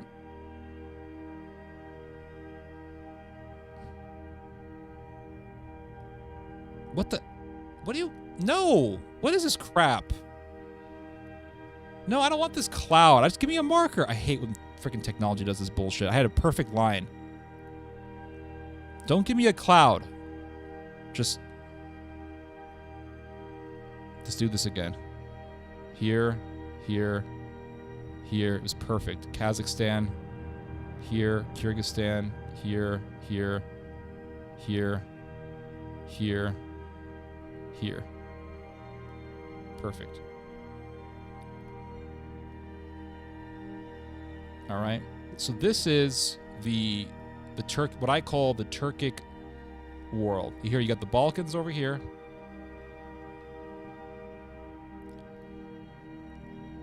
I'm going to say it right now, and this is no offense to any Balkan people who are here, but these two parts of the world are just very bloody. It just seems like this part of the world is just crazy. And again, I understand that there are Christians in the Balkans who aren't barbarians. I totally understand that. Yeah, poor Armenia. Very true.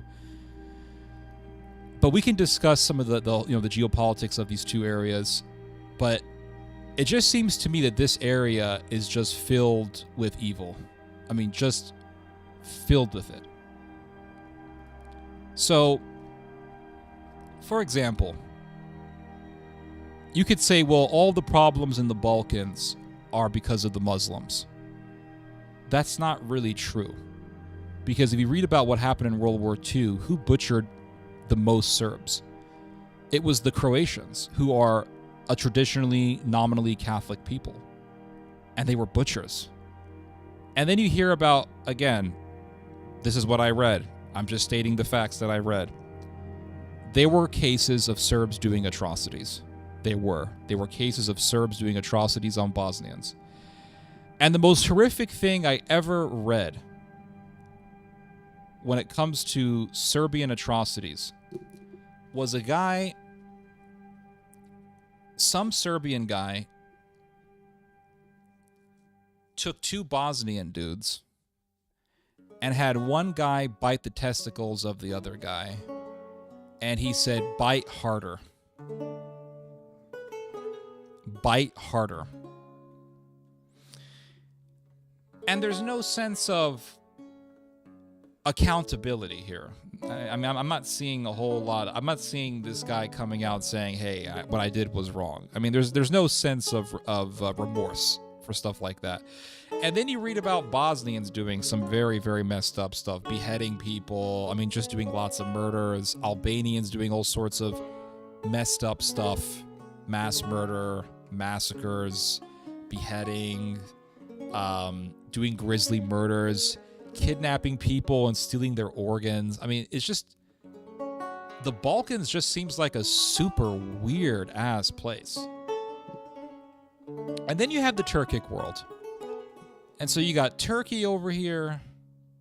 Let me use my little pointer here. You got Turkey over here. And they butchered 1 million Armenians. But not only that, Turkey did some horrendous atrocities in Bulgaria, one of which is known as the Batak Massacre. And they took some guy and they stuck a stick up his ass, and then they impaled him while he was alive, and they put him over a fire, and they roasted him for 30 minutes. 30 minutes alive, after plucking his eyeballs out and ripping all of his teeth out. And they thought it was all a big joke, and they thought it was funny. They thought this stuff was funny. And you read about atrocities like this happening in the Balkans, and then you look at 2020, the year 2020, when Turkey was backing a war against the Armenians in Nagorno-Karabakh, which is, now the map is a little bit off here, which is right over, where's Nagorno-Karabakh? Sorry, here's Armenia. Nagorno-Karabakh is somewhere over here.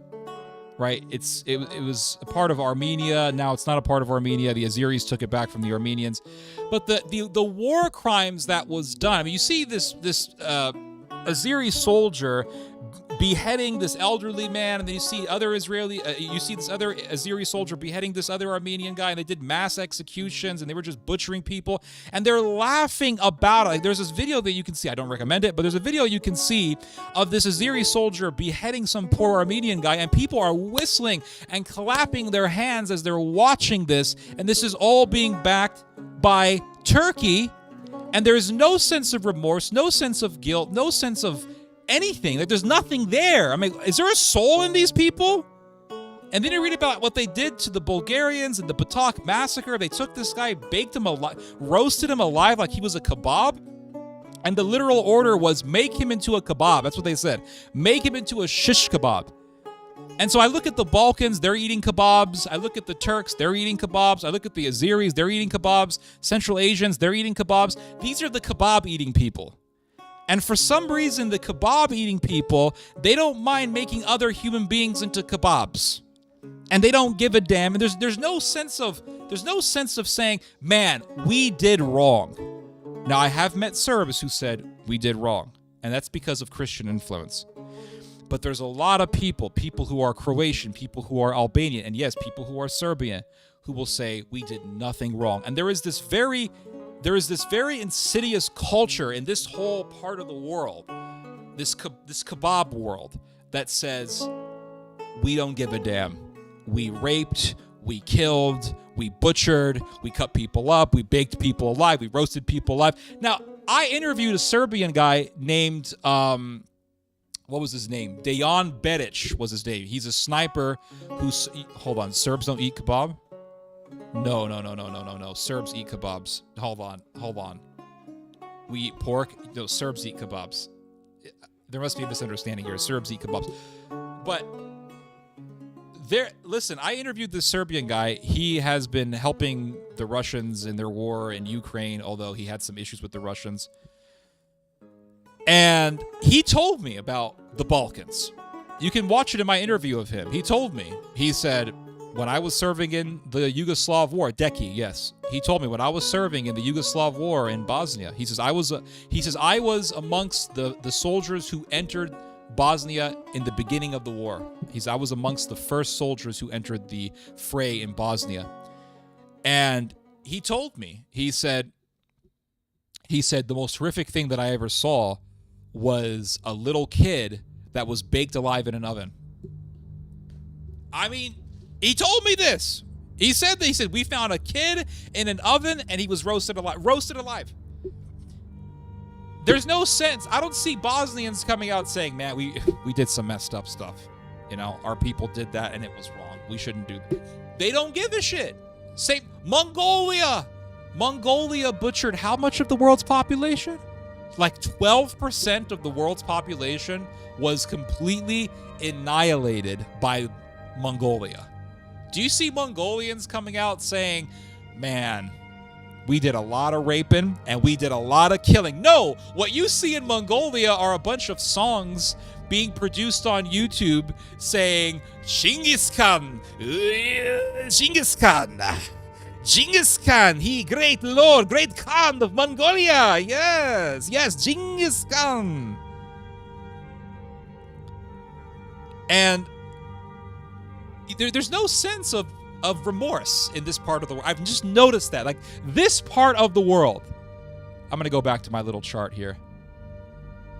This part of the world, yeah, here we go. Just like this part of the whole world, like this part here, I think we can just get a marker, circle around it, and just put this. You know what? Hold up. Let's get a bigger brush here. Just do this here.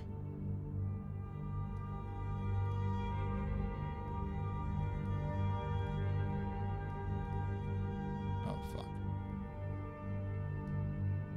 I'm just gonna do it.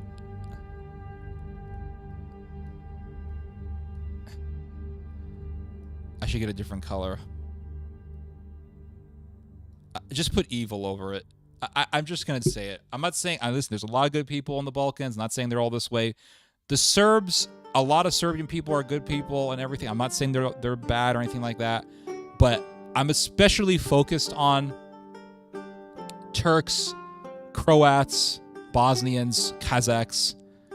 Yes. And partially, yes, Serbs. Turkmens, Uzbeks. Yeah, these people. I don't know. It just seems like they're all brutal. Like they're just brutal people. And they don't mind sticking kids in ovens and baking people alive. And they laugh at. They don't give it. Like there's no soul. There's just no soul. Like, is there a soul somewhere there? Like, I saw a video of an Azeri guy beheading an elderly Armenian man. Just beheading him. You could watch the video. I mean, it's horrific. It's just some old dude who was there. They just beheaded him. And these Azeris are like, yeah, this is great. This is what we do. I had a friend who met with an Albanian guy, several Albanians, and he told me, he said he had this conversation with some Albanian guys, and he said one Albanian dude because he said, this friend of mine, he said that he brought up what the Albanians did to the Serbs in the 90s. And this guy told me, he says, Ted, you wouldn't believe what these Albanians told me. I said, what did they tell you? I'll believe you, trust me. He said, one Albanian guy said, I don't know why the Serbs attacked us. We just wanted to rape their women, and they made a big deal about it. And then that Albanian tells the other Albanian, yeah, Serbs made a big deal about it. We just wanted to rape their women. I said, you're kidding me. I'm not kidding you. He said, these Albanian guys told me that. We just wanted to rape them. What was the big deal? I mean, that part of the world. And you know what? I'm not going to exclude the Middle East here. We can take the Middle East here. The Middle East can also be included in this. Where's my marker? That's it. The Middle East has been chosen to be in the circle of evil. Where's my little marker? Here we go. We'll just take the Middle East. Yeah. Fuck the Middle East. Oh yeah, and wait, what the fuck was this cloud? Oh my gosh, what? Can I just get a circle? Let me just get a circle. We'll get a circle here. There we go. And we'll include Pakistan and Afghanistan because fuck those people. And fuck it, you know what? Include India in there. Fuck India, dude. They're fucking crazy over there. They're shitting in everywhere and worshiping cows. And you know what? We'll include Africa. Fuck Africa too. Chad, Libya, they're all the same. They're all machetes. They're all armed with machetes over there. Let's make the circle bigger. China's okay. They're kind of okay. I think they killed a lot of people when they were under communism, but I'm sorry, China. I gotta include you. Because I can't... Can I just get... Hold on. Let's get a bigger circle here. I gotta use the pen. Let's use the marker here. You have been chosen in the circle of evil. So fuck Pakistan, India. Yep, fuck these people. Africa included. Niger, Chad, Nigeria. Definitely fuck Nigeria. Boko Haram motherfuckers. Yeah, and fuck Afghanistan too. They love kids. They wanna rape children over there. They're a bunch of rapists. I'm not joking, dude. They have a whole culture over there where they rape animals and they have kids dancing for them. Oh yeah. I mean, so, like I listen, I complain about America sometimes and I say, oh look, America's bad. And America's full of weirdos. And I'm not entirely wrong. But America's a lot better than the rest of the world, than much of the rest of the world. Seriously. Because in America, you can meet people and you can say, yeah, like these people are Nazis. And they'll say, man, Nazis are bad. Right? You still have enough people like that in America. Whereas you go over to Italy, I went over to fucking Italy, this country. And I met some people over there who didn't tell me they were full-out Nazis, but they were kind of close to just saying they were Nazis. Like these people over here. I don't know if you guys can see the map, but I went to this country. And I met this old Italian lady, and she was telling me, she said, She said, North Italy, South Italy, 2 different countries. They're not the same. EU doesn't support different cultures. That's the problem. I'm like, so she was a separatist. She wanted the North and the South to be 2 different countries. I'm like, let's call back Mussolini already. Yeah, then you go to Croatia and they're like, Srebrenica. Oh, by the way, the town, oh my God. The town that Srebrenica happened, not Srebrenica, sorry. Jasenovac. Oh man, there was a, let me find this. There was a town in Croatia where they had a death camp for Serbian kids. Death camp for children. Is my internet acting retarded all of a sudden? Italy is not bad. It's not bad, but there's a lot of the far right stuff over there. Honestly, some places in Africa are okay. There are a lot of great Christians in Africa. They said that about Sudan, and they are all hacking each other with machetes over there not too long ago. Yeah, Sudan is very Christian. That's what they said. And then I read a story about some South Sudanese, not Sudanese, South Sudanese soldiers. And they went to some poor old blind man. And these South Sudanese soldiers, supposedly Christian, they said, oh, you're a blind old man? Well, you have 2 choices. Either we kill you or you allow 5 soldiers to sodomize you. Yeah. Yep. And you know what they did to that old man? They all took turns raping him. And they took some poor woman and they said, you want to live? Drink blood. And she drank the blood. Drink blood. These are Christians? I think some of the North Sudanese people could be more civilized than them. These are Christian. Oh, yes, Africa. Oh, yes, it's the beacon of Christianity. Drinking blood and sodomizing a blind man. And people were so excited back in 2011 when South Sudan declared independence. Look, a new Christian country is formed. A few years later, drinking blood and raping blind men. Yeah, that was happening. And I when I read those stories, I said, fuck South Sudan. It's a bunch of heathens. A lot of heathenry over there. Here we go. The Sisak concentration camp. So let's read something about Catholic Croatia here. This is an episode where I'm going to pick on every country here. I'm tired of this favoritism towards certain countries. Let's see here. I gotta get on the internet here. Hold on. QuickTime. No. Where's Safari? Gotta get my Safari going. Google. Here we go. Chrome. I don't use Safari. Who uses Safari anymore? Okay, here we go. Here's CSAC. Yeah, here's the CSAC concentration camp. This is where they killed kids because the kids were Serbian. Yep. I don't hear Croatians talking about this shit. They just want to roast kebabs. Because they want to roast kebabs because they want to roast people. But they can't roast people because it's illegal, so they go with the substitute. They go with the alternative, which is kebabs. CSAC concentration camp was a concentration and a transit camp, death camp. That's a nice fancy way to say we're going to kill you. The transit camp transitioned from Earth to the afterlife. Located in the town of Sisak in the Access Puppet State, the independent state of Croatia. Yeah, if you want to call being a German enclave or a German territory a independent state. 1941 to 1945 during World War II. Yes, it was for kids. The former was used to intern adults. So there was CSAC 1 and then there was CSAC 2. The former was used to intern adults destined for forced labor in the Reich and was established in 1941. While the latter was used to detain unaccompanied Serb and to a lesser extent Jewish and Roma children who had been separated from their parents over the course of the conflict. CSAC was operated by the Germans, whereas CSAC 2 was administered... Wait a second. CSAC 2 was administered by the Ustasha. Oh my god. The Ustasha were the biggest butchers. They butchered so many people.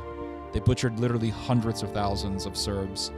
And so the camp that was run for the camp for the adults was ran by the Germans.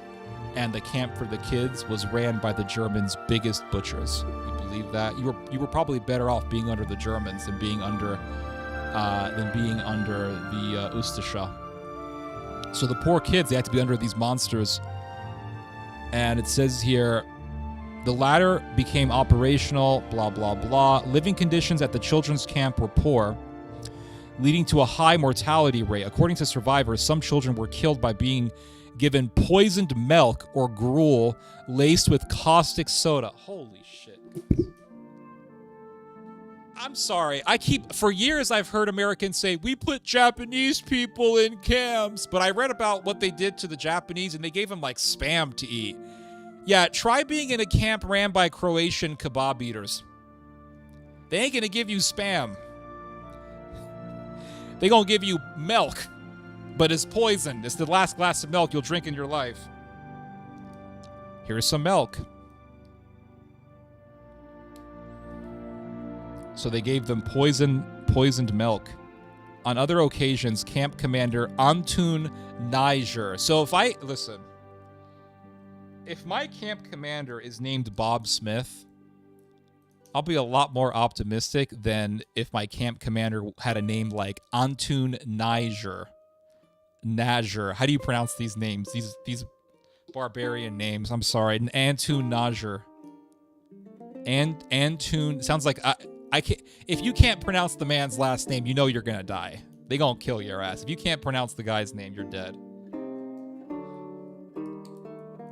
The camp guard wasn't named Bob Smith, some guy who has a Bible study on the weekend. No, some dude named Antun, and he goes to the Catholic Church, and he has a based priest. He loves his priest because his priest is based. My priest, listen, Father Antonio, he hates Jews and Serbs just as much as I do. He's great. The priest isn't great because he reads to you the Bible. Oh, no. The priest is great because he hates Jews just as much as you do. Based priest, everyone. That's their religion over there, by the way. Like, I'll talk to people from these countries, and you never hear them say, like, I love Matthew 25. Oh, I love that chapter in the Gospel of Luke when Jesus gives that parable of the parable of the vineyard. He gives the parable of the vineyard. I love that. No. I've never heard these people say anything like that. It's always something like, I love my priest because he hates my neighbor just as much as I hate my neighbor. And it's like the Lebanese. The Lebanese are the same thing. The Lebanese are Catholic like the Croatians, and the Lebanese have their own church. It's called the Maronite Church, and it's called the Maronite Catholic Church, and there's nothing Catholic about it whatsoever. It's all nationalism. And go read about what the Maronite Catholics did to the Palestinians in 1982. They butchered thousands of Palestinians and raped them for days in 1982. Oh, and they did it under the cross, by the way. Isn't it interesting that the biggest butchers of the Serbs were not even Muslim? Everyone's telling me to focus on Muslims and Islam. And yeah, Muslims can be bad. Don't get me wrong, they can be very bad. Just look at ISIS, just look at Al-Qaeda, HTS, TIP, the Uyghur Islamists. Oh, absolutely. Al-Nusra. They're all evil demons, those people. Absolutely. But don't tell me to focus just on Muslims when I can read about how Catholics butchered so many hundreds of thousands of people. Jesus says you will know them by their fruits. Absolutely. Nastia says, can confirm. There you go. Barbarian names. Yeah. Nazer. Is that how you say it? Nazer? Opera is good. I've tried Opera. I'm just a Chrome guy. Or a Firefox guy. Firefox is good. Antun Nazer administered children with lethal injections. There you go. Very nice Catholic man. Thousands of children. I mean, the Catholic Church has raped kids, so, and they covered up for it, so this is not really surprising. Thousands of children were saved from the camp as a result of rescue efforts. Oh my God. Look at this story. Isn't this amazing? Thousands of kids were saved from the camp as a result of rescue efforts spearheaded by the humanitarian Diana Budisavljevic. I have to read it slow. Budisavljevic and the local communist underground. They were literally rescued by atheists, everybody. So people who claimed Catholicism were killing kids but then some atheist came and saved them. I mean, I thought the communists were evil. They were the evilest people on earth, but here they are saving children. Now, who's this Diana woman? What a hero. See, they're not, listen, I'm not saying they're all this way, all right? What I'm saying is that there is an undercurrent culture in the Balkans and in the Turkic world and a lot of other countries, and yes, even in America, of barbarism. And we can say this about America, we can say this about really anywhere. Let's be real here. But I think some areas are worse than others. Austrian. Oh, she was Austrian? Wait a second. Why was her name?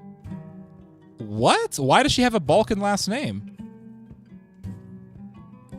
Oh, she married a Balkaner. So she's not even from the Balkans. Never mind. I was about to say, oh, look, a Balkan woman did it. She's from Austria. So the country that gave birth to Hitler actually was more compassionate. Okay. Let's go back to this camp here. Local communist underground. So the communists had more righteousness than these people. Shishak 2 was dissolved in January 1943. The exact number of children who perished there is unknown, but estimates range from 1,160 to 1,600, largely as a result of starvation, thirst, typhus, and neglect. I wonder why they were neglected. Maybe it's because the people running it had zero compassion. The Germans ceded control of Shishak 1 to the Ustasha. Oh, the Germans gave it to the biggest butchers.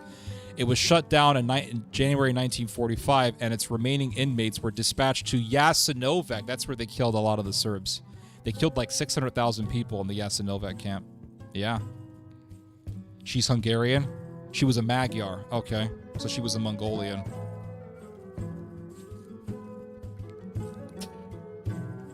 September 1940. I shouldn't be laughing. September 1946, Najer was convicted for his involvement. Who convicted him, I wonder? Who did the trial? Was it Balkan people or was it Americans? Who did it? Was the kebab people or was it hot dog eaters? Involvement in the atrocities that it took place at the children's camp and sentenced to death, rightfully so. Memorials commemorating the camp victims were demolished by... Wait, what? See, this is what I'm talking about. This is the bullshit I'm talking about when it comes to this part of the world. Memorials commemorating the camp victims were demolished by Croatian forces in the 1990s during the Croatian War of Independence. Oh, so let me get this straight. Memorials that are put there to remember the children that were murdered by Croatian fascists were destroyed by Croatian fascists in the 1990s. And the Croatians in the 1990s came along and they say, we are fighting for independence from Serbian power. So in the name of Croatian independence, we destroy these memorials that are there to remember kids that were murdered by our people. Now, why are you... Hold on. Why would you take out the memorials? They're there for a good reason, to remember the atrocities that were committed against children, innocent Serbian children. Why are you doing this? Those children deserved it, damn it. We kill kids. We don't care. We string them up in like kebab. We string them up like kebab. We roast them. That's why we do things over here. We don't give a damn. If we remember those kids being murdered, that is us giving a thumbs up to Serbian bastards. Yeah. Igor Dragicevic, where are you from? Okay, Balkan kebabs. This is going to be the debate of the stream. Do Balkan people eat kebabs? Yes, they call it cevapci, cevapcici. They don't call it kebabs. They call it cevapcici. Cevapcici is the word for kebab in the Balkans. They impale them. This is the kebab. These are kebabs, guys. This is what they eat in the Balkans. This is their main diet over there. By the way, in the West Bank, they make kebabs and they look exactly like these in the West Bank. And they call them kebabs in the West Bank. You're from Serbia. Okay, then you know about cevapcici. This is cevapcici. It's kebabs, my friends. Those are kebabs. That's what I'm talking about. I don't know why. We're about to get into a freaking intense-ass debate over kebabs. Wasn't Croatia communist? No, it was under the Nazis. It was communist under Yugoslavia, yes. But that was later on. Hungarian women traditionally make very good wives. Oh, that's great. I should go over to Hungary. It's like a mini hamburger. Correct. You're not wrong. I'm not disagreeing with you. But these are kebabs. And so there seems to be a weird undercurrent culture where they take people and they roast them like they would do these cevapcici. They make people into cevapcici.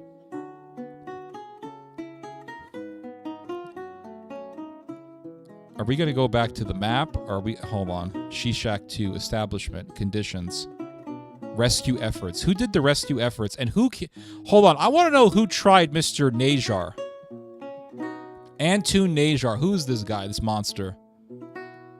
Killing kids.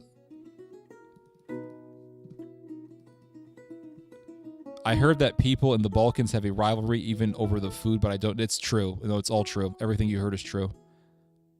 Kebab is on a spit and gets cut as it cooks.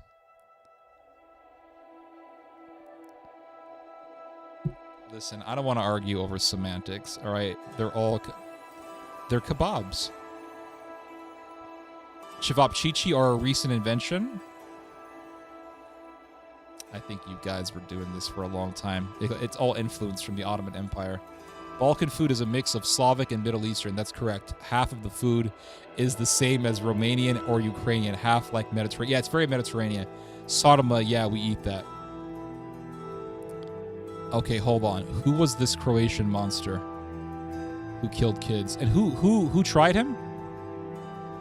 Oh my God, this guy was dubbed the Croatian Mengele.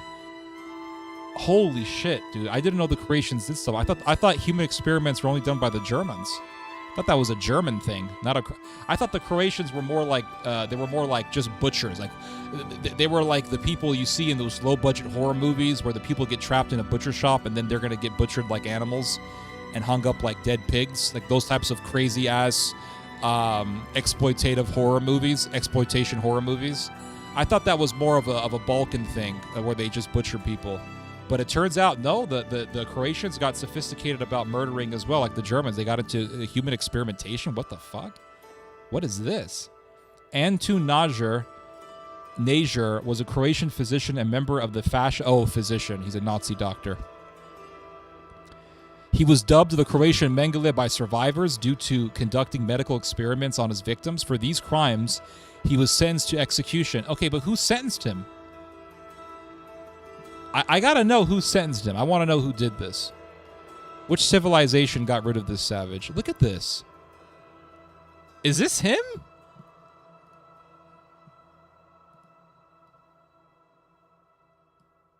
Saw, yeah, that's another example. Groups like Croat, Germans, and Turks with their histories are just Amalek.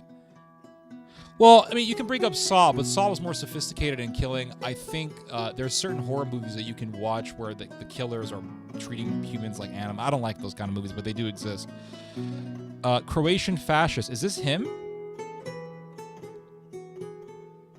Viktor Gutic. These are all war criminals. And they all look soulless, these people. They all look like mobsters, like they would just kill you and just go to sleep the next day like nothing happened. You can just tell by the face. This is the kind of guy who will kill people, and then he'll eat a sausage right after killing people. He'll eat a kebab after killing people and say, "Why are you bothering me? Why are you speaking to me about compassion? I leave that up to priests, and even Father Victor doesn't give a damn about those people, so why should I care? I go to heaven because I take communion." Did you confess the crime of mass murder? No, because I didn't murder people.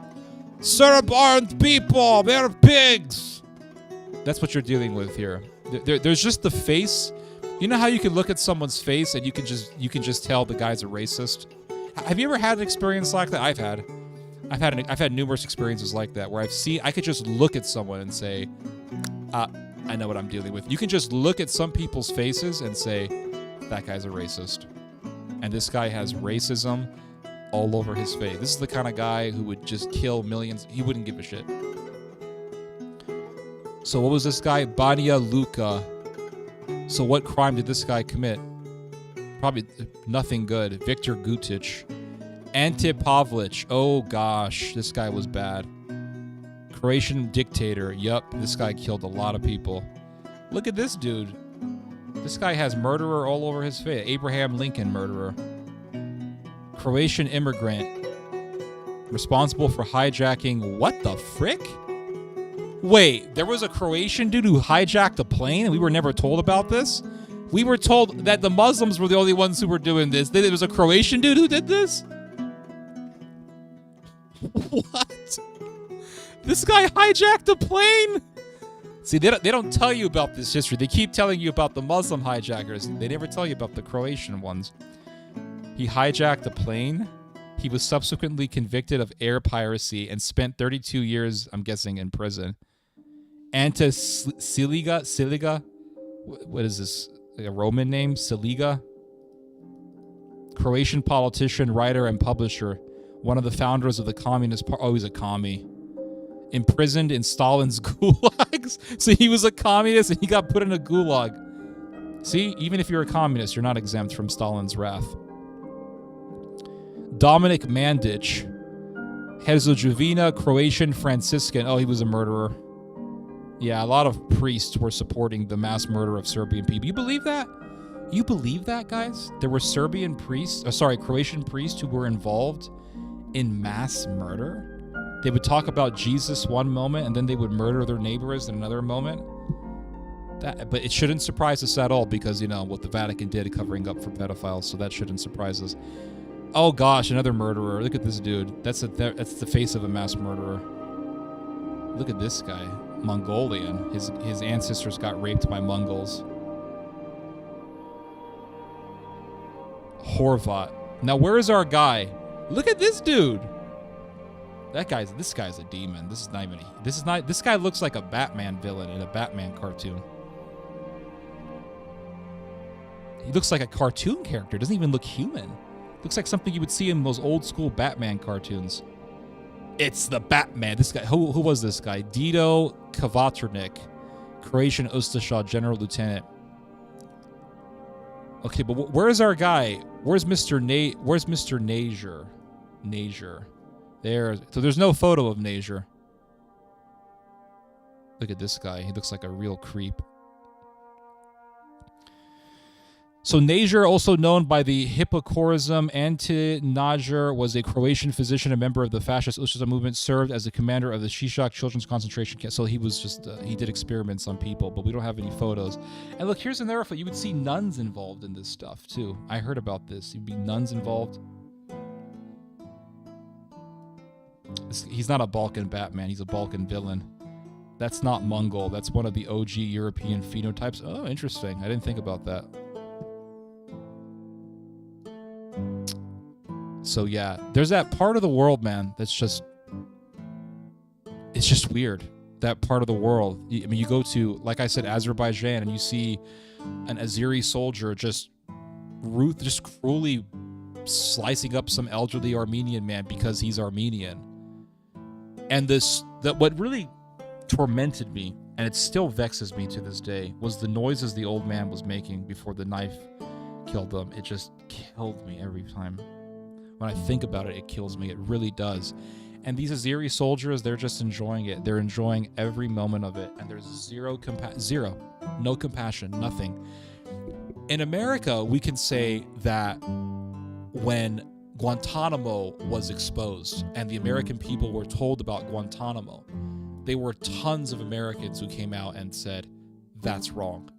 And believe it or not, there was an American CIA agent named John Kiriakou, Greek-American guy, who spent 2 years in prison because he exposed America's torture program.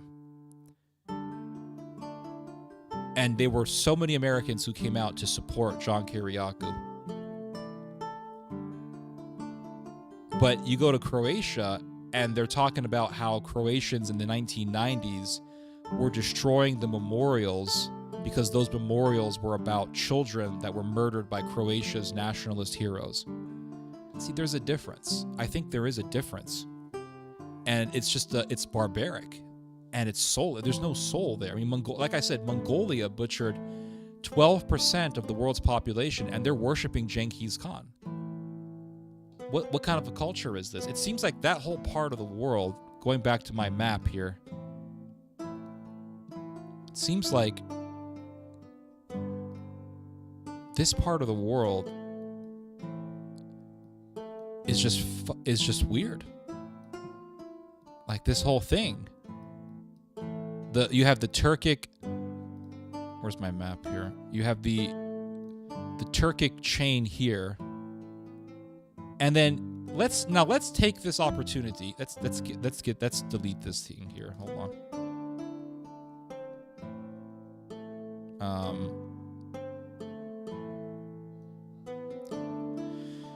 So let's go back to square one here. So you have the Turkic chain, and the Turkic chain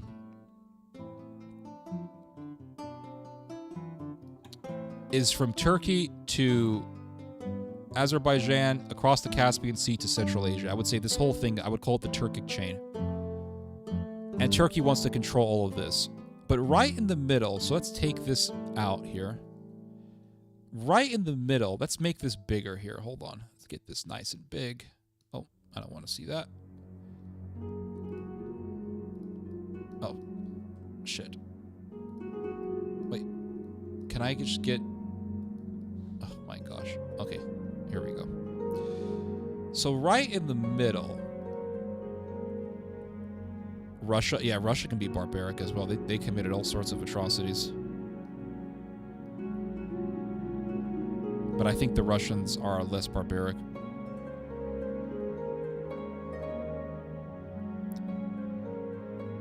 At least with the Russians, though, you can find plenty of Russians who will tell you that Stalin was evil.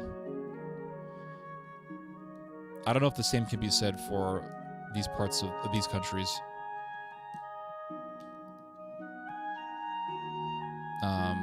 So right here is Armenia. This little country here. I feel so bad for Armenia. Sandwiched right in between Turkey and Azerbaijan. And if you want to get even more technical, it's sandwiched in between Azerbaijan, because you see this little area here? This is Azerbaijan. So Azerbaijan is here, and it's here. That's Azerbaijan. And then in between these two red areas is Armenia. Here's Armenia. Right here. And so Turkey likes this nice Turkic chain, right? Turkey, and you got Azerbaijan, and then you got Turkmenistan, Uzbekistan, this nice little chain of Turkic countries. Nice little cluster of Turkic countries. But Armenia is right in the middle. Right there. Right there. So Turkey doesn't have that nice fluidity, because Armenia is basically a giant speed bump. So what does Turkey want to do? Wants to get rid of it. Because with Armenia there, Turkey doesn't have that nice smooth path into the Caspian Sea and from there into Central Asia. And it just wants to get rid of that Armenian obstacle. And that's why I think that the Armenian genocide will happen again. Joseph Stalin Dzhigashvili was Georgian. Yep, that's right. I can send you like 3 recent cases of war crimes and executions from the current war by Russians. My pen just broke. Damn it. How many people are listening to this stream? 46 people. Wow. It's a lot. Yeah. I totally believe you. I've seen videos of Russian war crimes, and it's barbaric. But will those people be tried? That's the question. If those Russians are not tried, then Russia's barbaric. And you know what? I could say the same thing about America, because there was a horrific massacre in Iraq in which a bunch of American soldiers just butchered a whole bunch of Iraqi civilians, and none of those soldiers got tried. But they got tried, but none of them were punished, even though they were guilty. I wouldn't be surprised if Iran became another target for the Turks. I think the Iranians and the Turks are going to ally with each other. They're just going to ally because they're both united in their hatred of Israel. the map markup better. Or he was a beginner priest, blah, blah, blah. I don't want to live anywhere else but America. I think America is a pretty stable country, regardless of all the weirdness here. My only fear about America is massive political polarization that could lead to political violence. That's my biggest fear about the United States. I'm not even worried about the government taking the Second Amendment. I don't think the government's going to take away the Second Amendment or take away our guns, because that would cause a civil war. But what I am worried about is a massive explosion of political violence. That's what I'm worried about. Hardcore. X-File part of the stream just began. These streams have the same emotional patterns, the same psychological patterns. It always begins cold, where I'm just getting warmed up. Then we start getting into the stories. And then something happens by like the 3rd or 4th hour where my brain just goes into drug mode. Oliver Kahn, a pure German. Kahn, my friend, that's a Jewish last name. Just letting you know.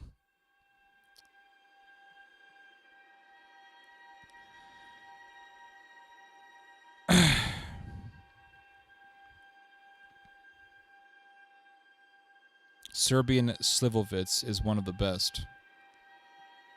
Okay. Poland people be saying, by buying a kebab, you are letting an Arab settle down. Here we go. Untold history. I try. Just when I think I've heard the worst stuff of history, and then I come to Ted's video. Oh, you're about to hear some more shit.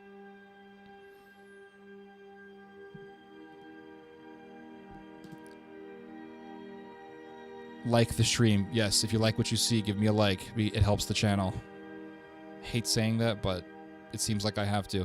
Do we call all the different ethnic groups in Russia Russians, even they don't call themselves Russians? I mean, they're all technically Russian, right? But Chechens are a different kind of Russian. They're not, I mean, are they really Russian? I don't know. Are Tatars really Russian? They're Russian, yes, but are they in essence, or are they in spirit Russian? Probably not. We have an entire unit at around battalion size that is encouraging it and doesn't take prisoners. Look up for Rusic, great people, and their leader is actually a great guy. Khan means small boat in German. Yeah, it's a Khan is a Jewish last name. Anytime you see someone with that last name, it's the guy's Jewish. You think you've seen it. Let me tell you. Yeah, let me tell you some more shit. You think that's air you're breathing?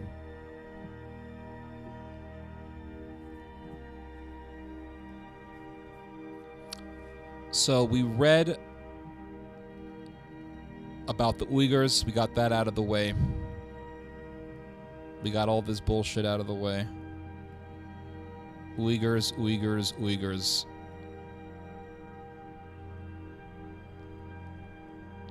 And look who's running Syria. Remember they told you that it's about the Syrian people? Remember that bullshit? Remember that lie? Let's find. Here we go. Ted got me rolling this evening. I'm glad, man. Shout out to Wally. Appreciate it. I'll let him know. They're Russian, but not Slavic. That's a great way to put it right there.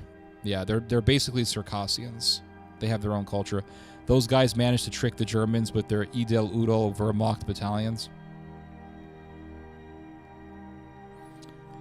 The new Syrian, this is a Chinese media website, by the way. The new Syrian government recruits foreign fighters to naturalize into the new army, including Uyghur fighters. Oof, I thought this was about the Syrian people. Why are Uyghurs being appointed into positions of the government? Why are Uyghurs being, oh my God. What about the Syrian people? Where are the elections? I want to see an election in Syria. I want to see democracy. I want to see women with ink on their thumbs showing the world, I just vote for first time. That's what I want to see. I'm not getting that here. Here is I'll give you a link. Here is Uyghurs. They're in the government. Mongolian Turco-Mongols. This is not the rise of Syrian democracy. This is an invasion of Syria by Turco-Mongolians. It's a Mongolian invasion, everyone. Jelani is Saudi. Might as well be at this point. Is Syria getting more diverse? Yeah, more diversity for Syria. Oh my gosh, dude. Here's a Mongolian. Genghis Khan is back. Mongolian invasion, first territory to fall to the new Mongolian Empire is Syria. I was about to say Serbia. That actually might come in the future. Who knows? New Syrian government recruits foreign fighters to naturalize into the new army, including Uyghur Khan, Ughuz Khan, Mongol Genghis Khan. After the Syrian rebels overthrew Assad government after the Syrian rebels overthrew the Assad government earlier this month, they are preparing to form a new government and form a new national armed force. Reuters reported that the new government excluded some radical foreign jihadist fighters. Right, we're not going to take in all the Islamists, but we're going to take some Turco-Mongolian fanatics. We like the Mongolian ones. But also recruited some foreign fighters to become officers of the new army, including Uyghurs. Because it's not about the rise of the Syrian people. This is about Turkish power, Turkic power. And this is about a Turkic takeover of the country. That's what you're witnessing here, everyone. This is Turkey calling the shots. That's why people say, oh, HTS is running Syria. HTS is only running Syria on paper. That's for the media. Oh, look, these Syrian rebels, they took over. The freedom fighters have won. Democracy is winning. The tyrant was toppled. Now here are your Mongolian masters. Bow down to Genghis Khan, the Golden Horde. Where's your American blend? We're going to get to the smoking, my friend. We got to get to all the news first. We got to get through business, and then we can party. Business first, and then party later.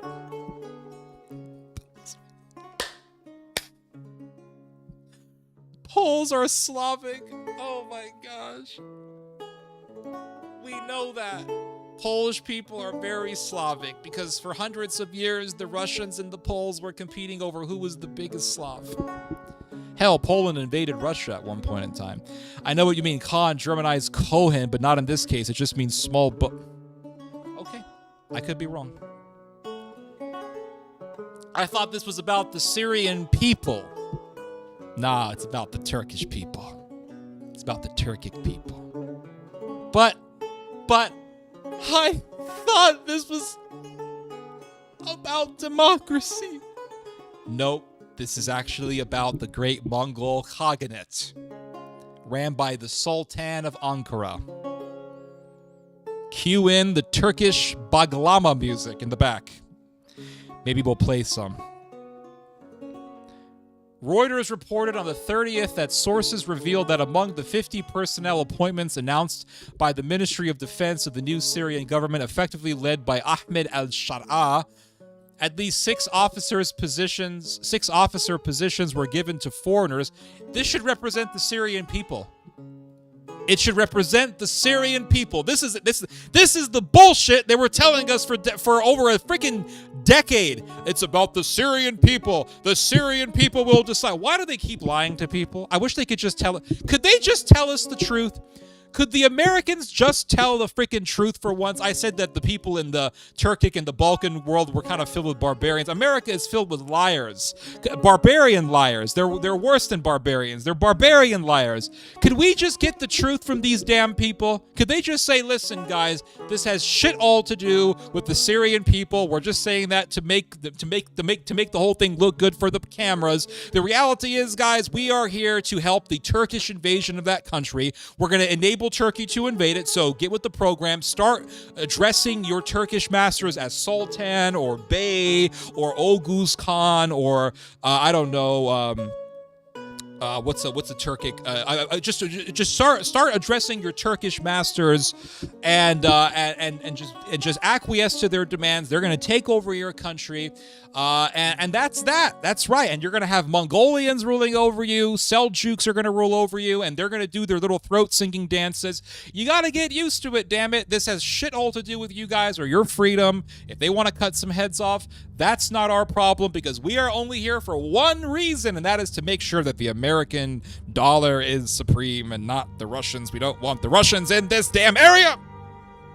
Ain't that the damn truth? there is a potential war brewing in ex-Yug. Oh, absolutely. Absolutely. They still hate each other. Those former Yugoslavs, they all hate each other. No one ever said sorry to nobody over there. You butchered 1 million of our people. We don't give a damn. Get over it. You put a baby in an oven. We thought he was a kebab. Get over it. We made some guy bite the testicles of another man. Yes, this bullshit happened. It was a war crime that happened in the 1990s. We made 2 Bosnian guys. We made a Bosnian guy bite the balls of another Bosnian guy for our own entertainment. Get over it. No one ever said sorry to nobody in that part of the world. The word sorry doesn't exist in their vernacular for some reason. They say it's the Serbian language, it's the Croatian language, it's the Bosnian language. I categorize it as all one language. I call it the Balkan language. I speak Serbian, I speak Bosnian, I speak Croatian, but they all can understand each other, so they're not different languages, everybody. It's all the Balkan language. That's all it is. And no one says sorry to anybody over there. They're like the Lebanese. They butcher 1,000 Palestinians or 3,000 Palestinians, depending on the estimate. And I've only seen one Lebanese guy come out and say that he did something wrong. The rest of them don't say a damn thing. And if you say anything about it, they say that you support terrorism. I'm telling you, once you leave America, I'm going to say it. I'm just going to say it because it's the truth.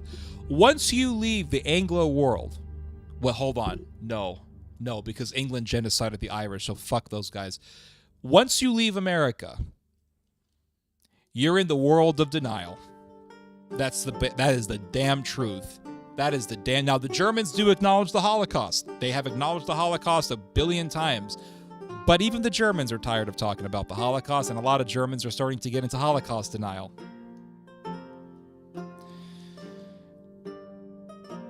But you go even to England, and you bring up the Irish potato famine, and they'll say, it was a famine. We didn't do a damn thing. No, y'all starved the Irish. It's time to fess up.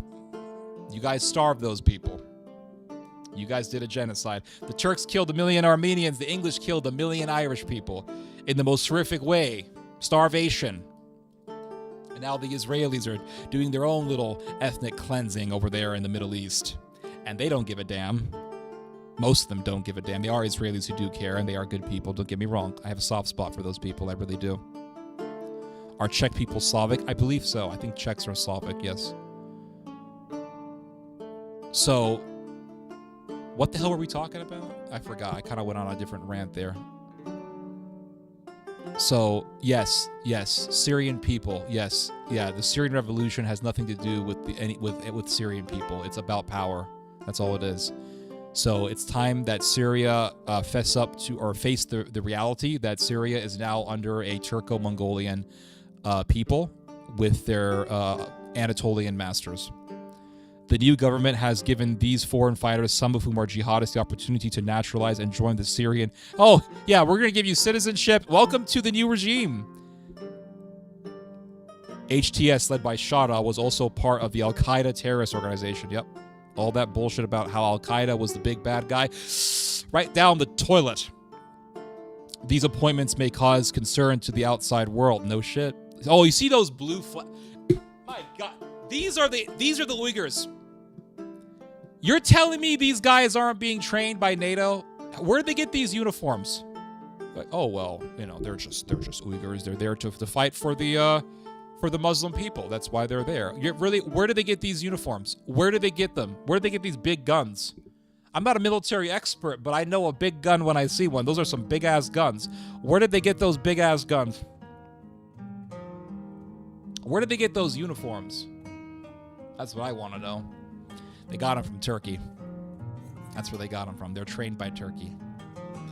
And they want to take this organized paramilitary organization and smuggle them into Xinjiang and cause a jihad. That's the goal. That's what they want to do. Cause a jihad in Xinjiang. NATO would love it because that would mean China getting drained of manpower. That would mean China being bogged down in its westernmost region. That would mean China being drained of manpower because soldiers would have to be sent into Xinjiang. That would mean China being occupied with the conflict. And that would mean an opportunity for China's Far Eastern neighbors. Japan, especially. Let's not forget, Japan invaded China back in the 1930s and killed millions of Chinese people. And the Japanese don't say shit about that either. They love to deny it. Oh, yes, they do. The Baptist preacher. You know, I did go to a Baptist church for many years, back in the 90s and into the early 2000s, so maybe that rubbed off on me. Those are a bunch of AKMs. What are AKMs? Help me out here. Just need some blue helmets. You see that light blue color? The Seljuks had the same color. If you ever look at Seljukian pottery from the Middle Ages, they had the same light blue color. In fact, let's look it up real quick. And to this day, their descendants, the Uyghurs, have the same color. Let's look up Seljuk art. Yep. Right there. They love that light blue color. And what is this weird? They have like griffins on the artwork. I don't. Oh, you can't see it. Hold on. Let's look for it here. AKM is a more modern AK-47. Ah, okay. Okay, I didn't know that. Here's the artwork. Can I just get an alert? Thank you, Google. Thank you. See that light blue color? And they have demons in the art. We have a demon on the artwork. This is a griffin. Looks like a griffin. It's a demon. Yeah, because they're demonic. That's why they have a griffin there. They were demonic people. They worship demons. They worship jinn, demons. And they invaded Anatolia. And you can see more of that light blue color here. This is, by the way, the original Turk. You see the Oriental features. They were basically Muslim Mongolians. Oh, wow. Look at this artwork, man. They had some elaborate artwork. Wow. They had some very sophisticated artwork, these people. Fascinating stuff. Look at that. Look at this. Why can't I get it close? Oh, there it is. Isn't that beautiful? That's beautiful. That looks like something you would see in India, like ancient Mughal artwork. That's fascinating. You can tune out an AKM easily. I don't know what that means. East Turkestan will be the Ukraine and China. Yeah. I think they're going to try to make it into a Syria. Now, again, I'm not disagreeing with your analogy or your comparison, but it's just that technically Xinjiang is not independent. It's a part of China. So it would be more, if China has to send its military into Xinjiang, it would be really a civil war at that point. Whereas with Ukraine and Russia, it was a war. It's a war between two countries. AKM is a 7.62 AK pattern rifle. See, I don't know anything about this stuff. I never really paid attention to this stuff. Turquoise, yeah. Yeah, they love these colors. Light blue. They have some amazing artwork, though, I will say. Look at this. Incense burner. Why were they into incense? Look at that. Peacocks. There's that light blue color, the turquoise color. So, yeah, they love this color. Is that even the same color? Yeah, it's the same color. Yeah, it's the same thing. But they love that artwork over there. So it says here that sources said that... Okay, we already read this. The East Turkestan movement of Uyghurs fighting for independence has been deemed a terrorist activity. Absolutely, they're terrorists.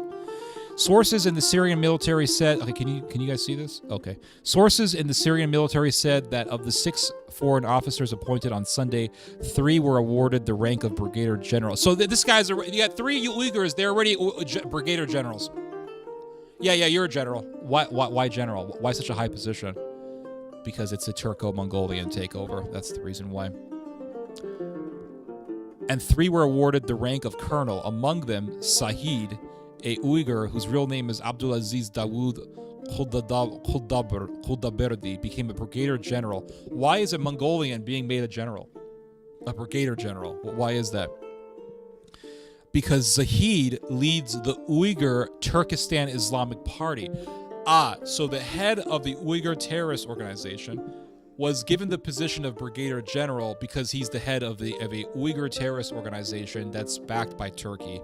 And it's this organization that Turkey wants to use to destabilize Western China in order to create an independent Turkic state, so as to inspire the rest of the Turkic world to follow Turkey as the leader of the Turkic world. Okay.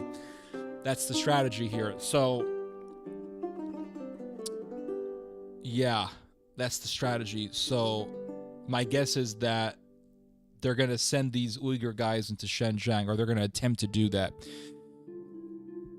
Chinese Foreign Ministry spokesman Mao Ning said on Tuesday, the East Turkestan Islamic Movement, China's name for TIP, is a terrorist organization listed by United Nations Security Council. The Beijing authorities have repeatedly stated that TIP seriously threatens China's national interest and overseas security. Confronting TIP is China's core interest. So I'm saying, guys, I'm telling you right now, keep your eyes on Xinjiang, because that shit may just explode one day.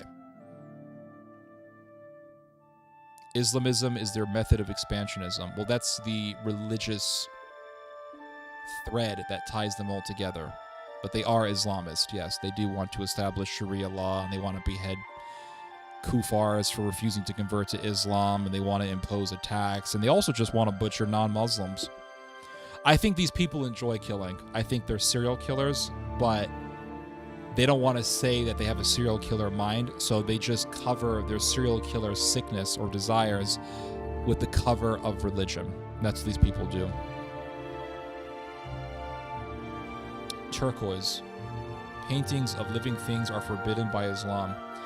The Turks have always kind of broken a lot of these puritanical rules. Turks have always used instruments.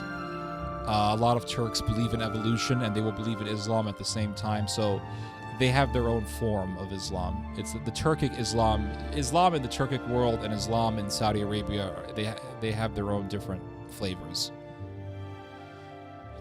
You're on fire tonight. So good to hear passionately.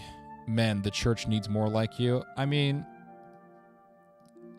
there's two different ways to communicate in front of a camera. You can either try to be super relaxed and talk just like I'm talking right now, and that's important, right? That's helpful to a certain extent. But you don't want to talk like this throughout the entire stream, because then it becomes mundane. You want to go up and down. You want to, but like the last video I did, the whole video is just me having energy. And I think that that's better in some ways than just sitting there going,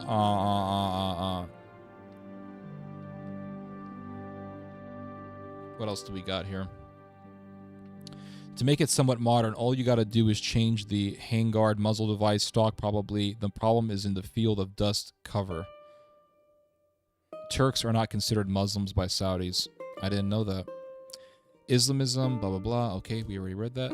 Now, what else do we have here? We covered the Turco stuff. Ah, yes. Let's go back to the West. Let's go back to the barbarians of the West. The Germans.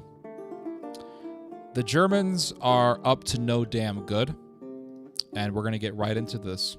CDU politician for Bundeswehr deployment in Ukraine after war. So this is a German politician. This Nazi, now he'll say he's not a Nazi, but he wants to send the German military into the Ukraine. Why is that? Because they want to revive German military power. And they want to revive German militarism. That's what these people want to do. And I'll read to you guys what this guy said. CDU security politician Roderick Kiesewetter. Now, Mr. Kiesewetter, or Kiesewetter, this guy also believes that Germany should have nuclear weapons. That's right. Germany armed with nukes. Does that sound exciting or what, guys? That sounds super exciting.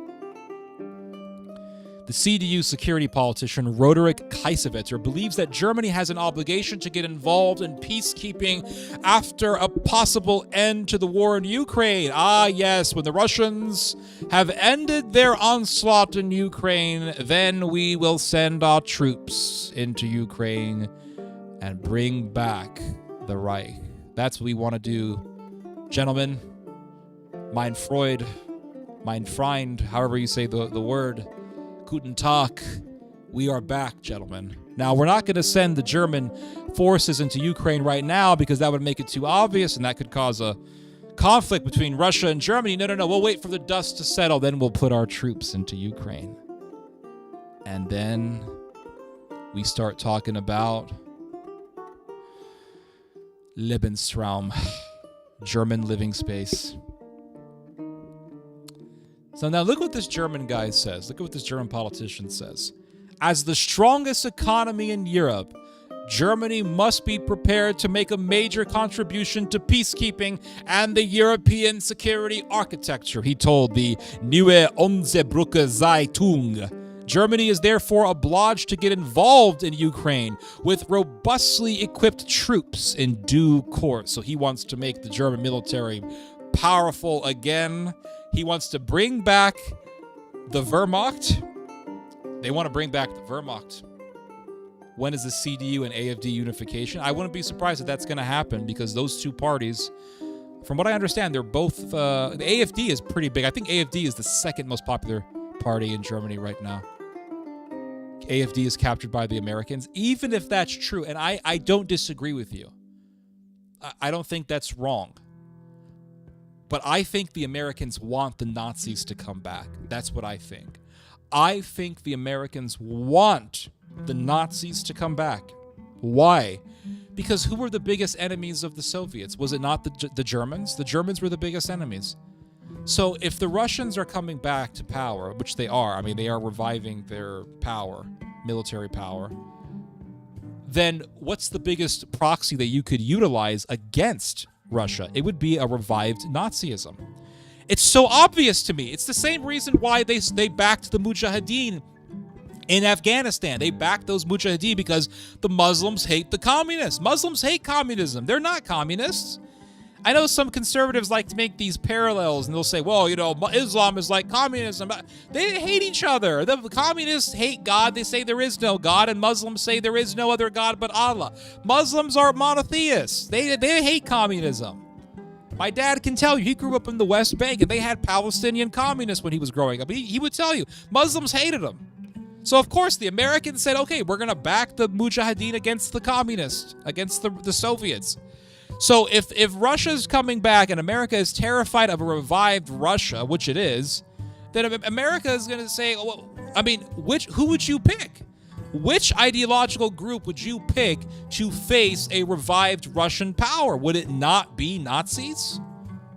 Would it not be a guy like Bjorn Höcke who literally glorifies the Third Reich? You could read about this. He glorifies the Third Reich. He wrote essays years ago glorifying the Third Reich for Nazi magazines in Germany. Let's be real here. And then you have that Maximilian Krah guy who's also in the AfD, and he says, well, not all the SS were criminals. And the SS were literally classified as a criminal organization by the Allies. It was a criminal organization. The SS was a murderous criminal organization. Don't give me this bullshit. They're Nazis. So the Germans want to have nuclear weapons. They want to bring back their military. That's what they want to do. So they had World War I. Then they had Part 2 of the saga. Looks like we're about to enter Part 3 of the saga. We're in this crazy cinematic universe called Human Existence. And in the Human Existence cinematic universe, for some reason, shit starts to repeat itself. Evil has a tendency of coming back. Asian soldier fighting for Russia on GoPro in brutal hand-to-hand combat. Really? The Yakut are the farthest north Turkic people with a conscientiousness of having once lived farther south. Interesting. That phrase above was from a quick search. I'll check it out. I can't play that sort of thing here. Mein Kameraden. So it says here, I'm going to read to you guys this line again. Germany is therefore obliged to get involved in Ukraine with robustly equipped troops in due course. German involvement must take place within the framework of the EU and NATO, of course, because America wants to use its German proxy. Kaisewetter explained, a peacekeeping force is efficient and realistic given our limited material and human resources in Europe. If peacekeeping can be factored onto the European and transatlantic security architecture and thus into NATO, since the nuclear umbrella would then also apply to Ukraine. For several weeks now, the German contribution of a possible peacekeeping force for Ukraine has been debated in federal politics. The background is also upcoming second term of The background is also the upcoming second term of U.S. Republican Donald Trump, who has announced that he wants to reduce aid to Ukraine and end the war in the country. And by the way, Trump would be all in favor for using the Germans. 100%, just like he's all in favor for using the Turks and their Mongolian Turkic allies, their Turco-Mongolian allies. And Trump 100% is in favor for a revived German power. He wants to see it. That's why for years he was saying, Germans, why aren't you paying money on your military? Make your military stronger, because we're not going to be helping you all the time, Germany. And Germans say, okay, we will oblige happily. We want to bring back that German power. Bring back the glory days before 1946. God help us. I'm afraid it's going to be Gott mit uns in the future. Stay alert and safe, absolutely. Germans love 185,000 active soldiers. They have at the moment. Yeah, they're going to make that military very big. They're going to make the German military big. They're going to bring back the draft. They're going to recruit soldiers. The Germans have, if they want to, they could amass an army of millions of men. Make no mistake. There's over 80 million people living in Germany. They can make a massive army if they wanted to. All this talk about low birth rates and all that, they can amass an army of millions. And if they have to, they'll make an army of robots. So it's gonna be an army of German commandos and literally robot Nazis like in Wolfenstein. I could totally see this happening. Nazi robots, guys. This is like something out of a techno music video. Not gonna lie, bros, I'm pretty scared and pessimistic. Oh, dude, trust me, I totally feel you. Besides helping Ukraine, what justification would Germany have for attacking Russia? Okay, hold on. I'm gonna think about this, hold on. Because Russia is not a communist country.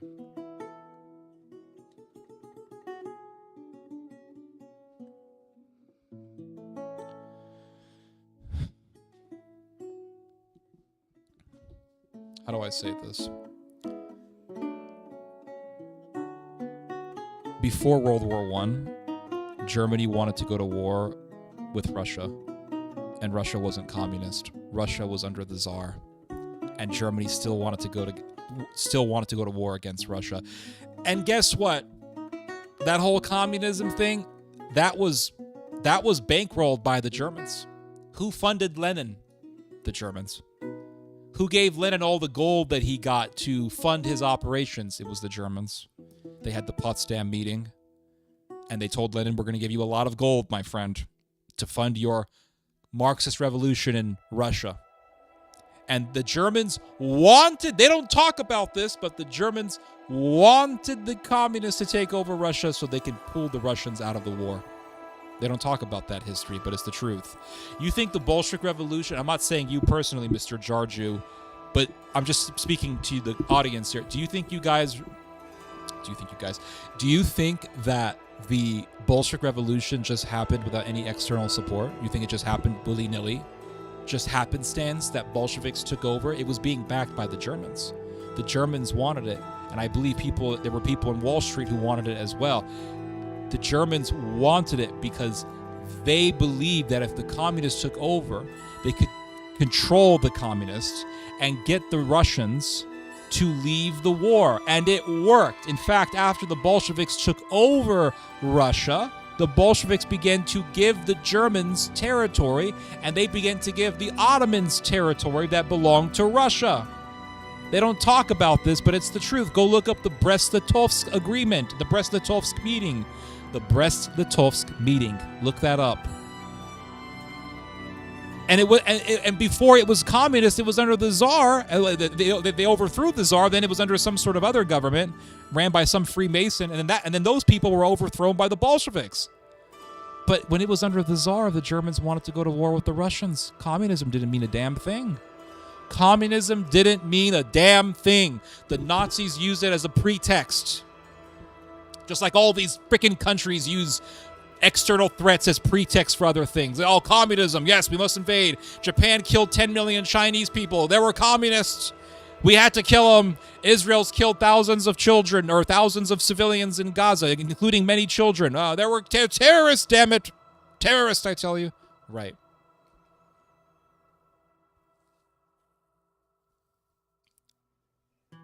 Brest-Litovsk butter is great. I'll have to look that up. Classic color revolution. Bolshevik thing was a British op. It was the British, it was the Americans, it was the Germans. They were all taking turns raping Russia, okay? Actually, Turkey is a first country to use robotic dogs. Really? That I did not know. I gotta look that up. Robotic dogs? Like, what? Robotic dogs equipped with automatic... Wait, what the... No, you're kidding. Hold up. Wait a minute. Turkey, robotic dogs. No way. This can't be real. This can't be real. No way. Man, Turkey's no joke, man. They're making some serious weapons. Check this out. Are they going to be hunting Armenians with these things? Didn't I tell you earlier in the stream? I said they're going to start using robots to fill in the gaps left by by all the birth declines, by the big birth rate declines. Is that a word? Declines? I guess it is now. Yeah, they're going to use robots to fill in the gaps left by the big birth decline that's happening all over the developed world. Let me turn off my music. I can't believe this is real. I didn't even know about this. Wow.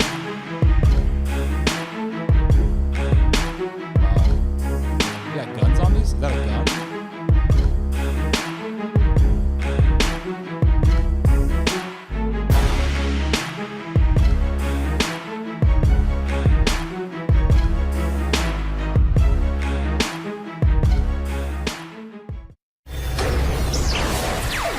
Where's the dogs? The robot dog can traverse various types of terrain thanks to advanced navigation. Yeah, but this thing doesn't look very scary. You can take this thing out pretty easily. I think this is just this is obviously a beta version of it. They're going to try to make it more efficient in killing. Traverse various types of terrain thanks to advanced navigation and stealth movement systems. This makes it an effective tool for reconnaissance and support in combat operations, where human presence might be dangerous or impossible. Interesting. The robot's armament includes automatic weapons, allowing Avcikurt to actively participate in combat and hit targets with high precision. Damn, he can fire a gun. The laser targeting system mounted on the robot provides accurate guidance for drone strikes, significantly enhancing the effectiveness of joint operations. During its initial test trials, Avcikurt demonstrated high these are obviously betas. There's no way that this is actually what they're going to send into the battlefield, because a sniper could take these things out pretty easily.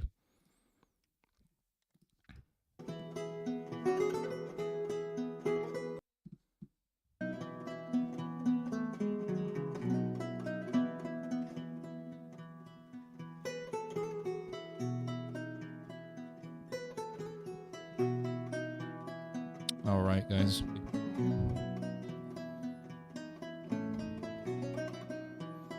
I know about the immigration paths to Russia. I want to visit, but I feel like I'll too much of a coward to actually move there. Ukrainians use remote-controlled turrets already. Yeah. I've seen them. They use these drones. They use them to literally hunt people down, guys. It's horrifying. What's the real reason for the low birth rates? I think people just don't want to have kids. I think when people get enough money, they just have low birth rates because they just enjoy their life and they don't want to deal with a screaming baby and change diapers. I think that's actually the reason why. For some reason, when people get poor, they start having kids. Once they have enough money, they go, oh, I'm enjoying myself, don't want to have kids. Science fiction is coming to real? I'm afraid so. Can you do a podcast on why Jesus is Christ according to the Old Testament? There are many rabbis speaking against Christ. I've done several videos on this topic. If you would like, I can put a link to one of them. We use robotic carts to resupply troops. Interesting.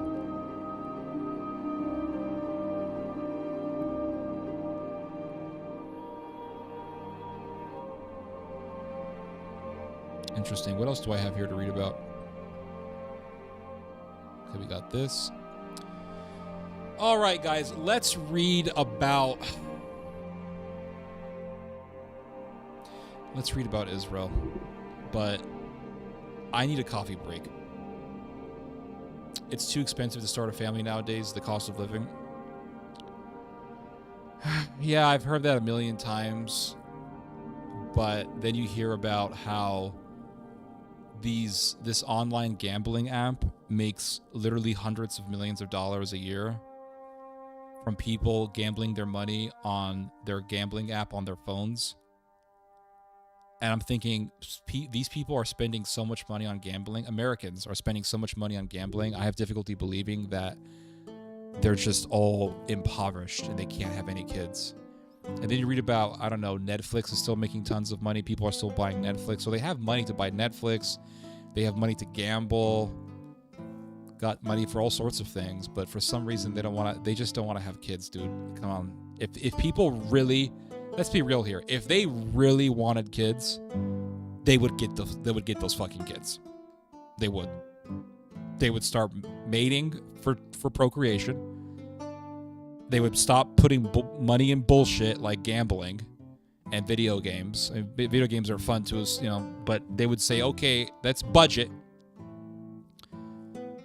I know a guy who told me, personally, in my own life, he told me that he didn't want to have kids. He didn't even want to get married. Then he met this girl, got into this serious relationship with her, got her pregnant.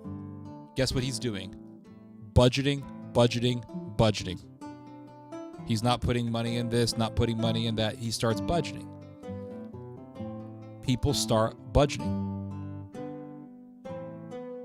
If people really wanted to have kids, they would have them. South Korea is one of the wealthiest countries in the world. They can have kids, but yet they have the lowest birth rate in the world. And why is it that when South Korea was poor after the Civil War, they had tons of kids? Families had 9 kids.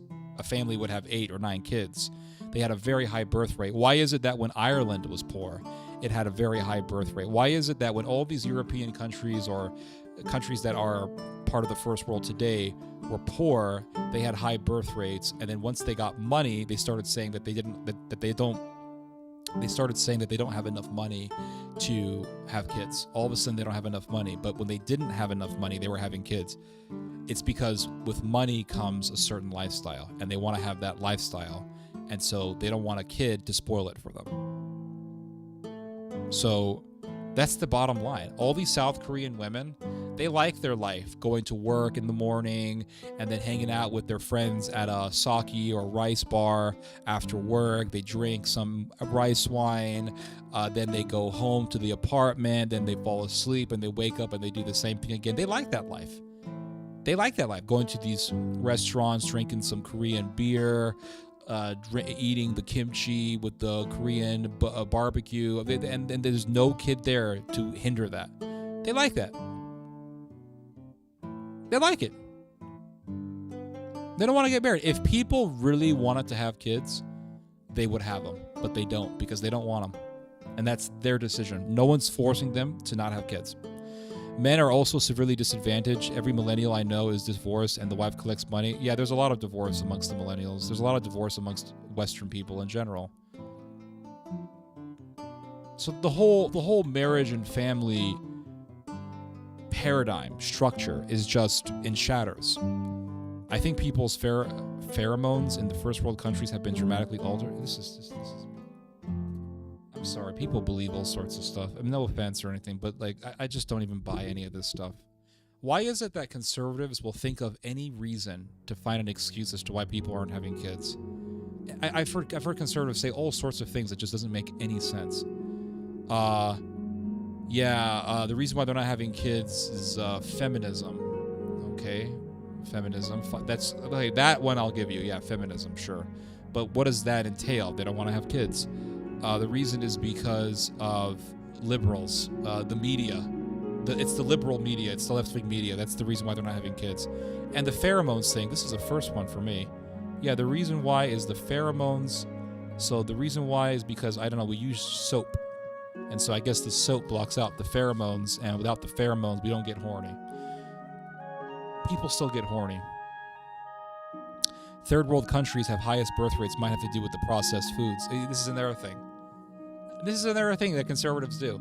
It's the vaccines. It's the processed food. Like, this vaccine thing popped up in 2021, 2020 or whatever.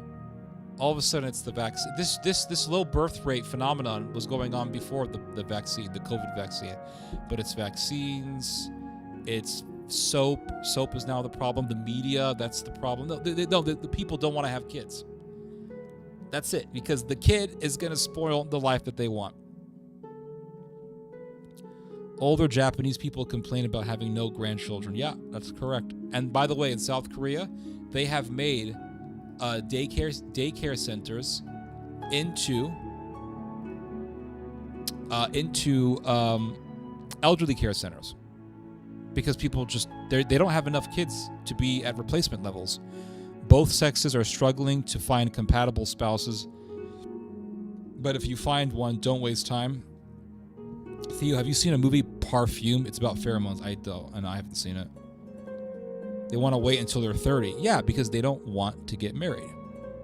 They want to live a lifestyle, and when they're in their 20s, that's when they're, especially women here, when women are in their 20s, that's when they're at their peak levels of beauty, and they waste it. They waste their youth. And then when they're in their 30s, they say, oh, men, where are you? Too late. You wasted your decade. You wasted the decade where you were at your peak of beauty, and it's gone. You flush it down the toilet. People are more career-oriented now, so they're delaying marriage. Yeah, that's correct. They were trying to keep their minds off being hungry.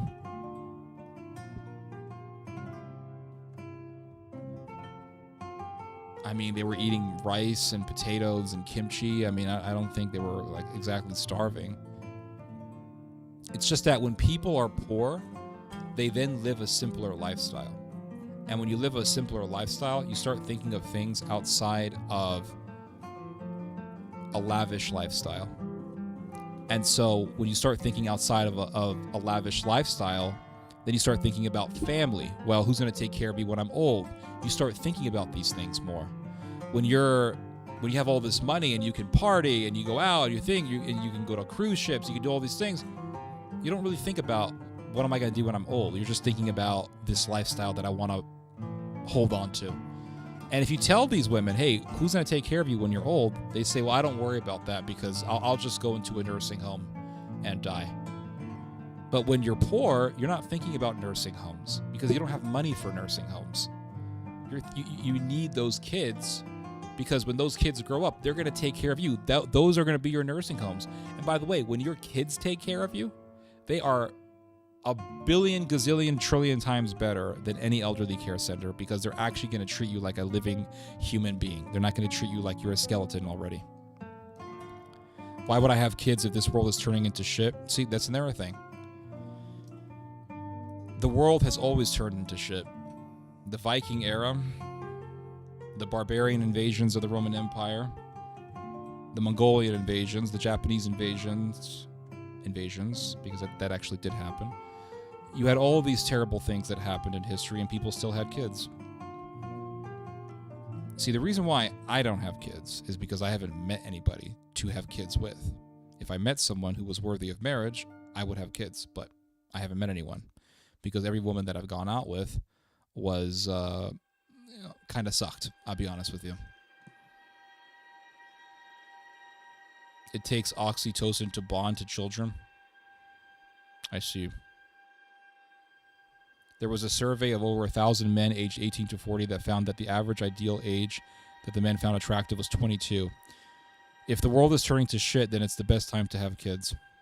How many men in their 20s actually want to get married and settle down? Everyone blames women all the time, but most men aren't interested in marrying in their 20s.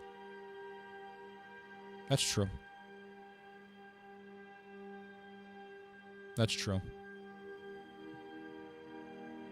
Let's just blame men all day instead of women.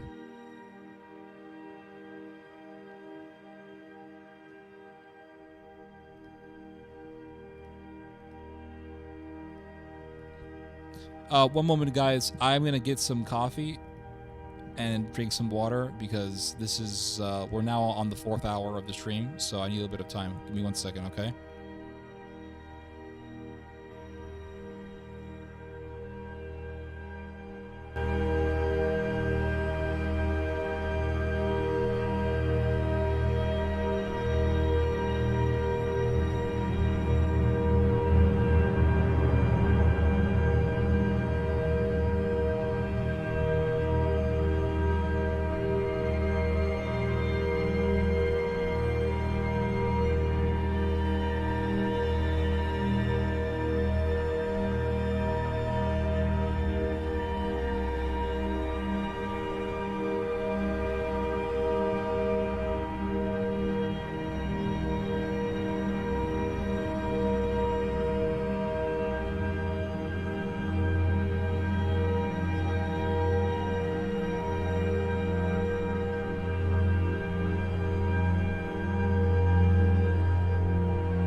Sorry about that.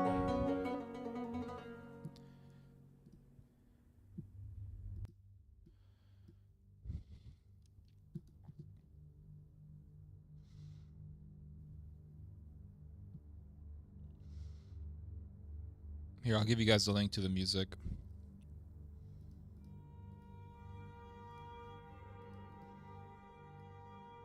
You guys go.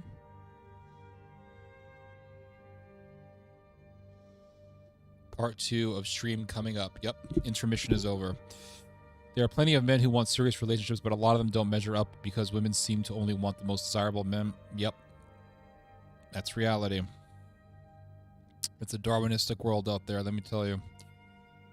The song is from Scarum. I don't know about that. I live in the real world where most women, at least the ones I know, including myself, are attracted to ordinary, regular guys. Man, women always be talking about this. They always say, women always talk like that. They always say stuff like that. Well, all of my friends, where are these women? Where are these unicorns that you speak of? I've never seen them. All right, thank you. Plus, there's a ton of men/women who are abusive and mentally ill. That's true also. Maybe younger men and women have been propagandized into not realistic expectations of marriage. I think so. If a guy is not well educated or he is not super attractive physically, then women will not consider him. My generation are the least social as we see. Yeah, that's true. Elon just changed X to make sure only verified accounts can reply to him. That's hilarious. Doesn't surprise me. Religious women are always complaining that they can't find suitable husbands. Yeah, women are always complaining because they can't find a guy that they want. There's plenty of men who are asking women out. Believe me, all these women that are attractive who are complaining about there not being any men around, what they're complaining about is not that there's no men asking them out. What they're complaining about is that there are no men that they want asking them out. That there's no, what their complaint is that there are no men who they want asking them out. That's the bottom line. They want a certain guy to ask them out. Believe me, I knew a girl, she was Catholic, and she was attractive. And she would tell me, there's no men. Where's the men? And I said, are you telling me that not a single guy in your church has asked you out? She said, well, yes, all the guys have asked me out. This is what this woman, see, this is what I'm talking about. Every time you hear a woman saying there's no men, if they're good looking, they're lying. They're lying to you. So I told this girl, I said, so no guy has ever asked you out. She said, well, all the men have asked me out. I said, and you said no to all of them. And she said, yes. I said no to all of them. I said, were they ugly? And she said, not really. She said, there was one guy in the church who was over 6 feet tall. She said he was very handsome.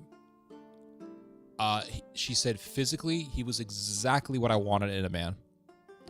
And he approached me and he asked me out.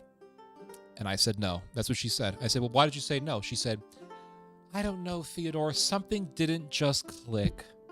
That's what she told me. Something just did not click. I can't explain it. So I said, so there are men. It's just that the ones who have asked you out just weren't appealing to you. And you just admitted that one of them was according to you, very good looking, and he was a tall guy, and he was everything that you wanted physically, and you still said no, so you're the problem. You're the problem. And she was very upset when I told her that. But I had to give her some reality. But yes, anytime I hear a woman saying that, anytime I hear even a moderately attractive woman talking about how she can't find a guy and there are no men, that woman is lying. They're lying. And the thing is that they don't want to admit that they're just shallow. So they just say, where are the men? But there has been plenty of men who have asked them out. These women had plenty of opportunities to be with the guy. And they just pissed on all those opportunities. So I have no sympathy. Don't give a damn. That girl deserved to be single. I mean, she's the problem. But a lot of these women talk this way, and I know they're all full of shit. Every damn one of them. It's difficult dilemma. Women have to find one they can. It's messed up, man. I am in tears. This will lead to more deaths and destruction. What are you talking about? Nefali Jarju, pray to God, etc. Elon just changed. Okay, I already read that. I'm losing my mind. Well, if you're losing your mind, my friend, the last place you want to be is on this chat. This is Doomerville here.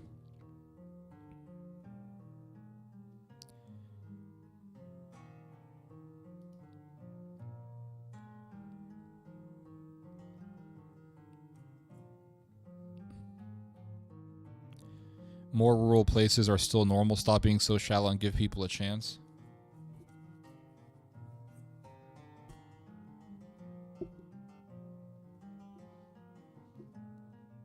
I don't know. I've been to rural parts of America.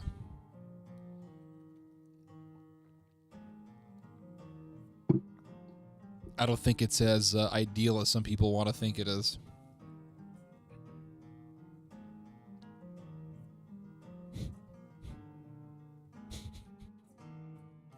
That's hilarious. Okay, so let's read about Israeli war crimes.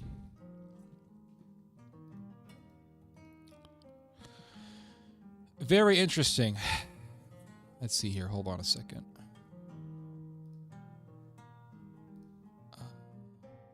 We already read this. We already read this. We already read this. We already read...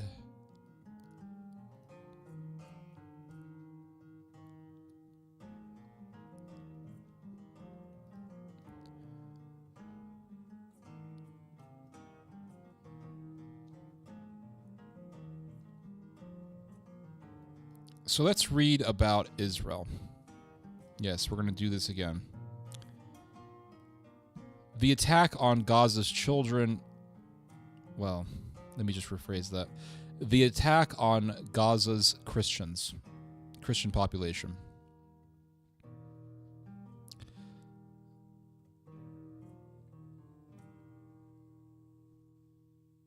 Here we go with Israel.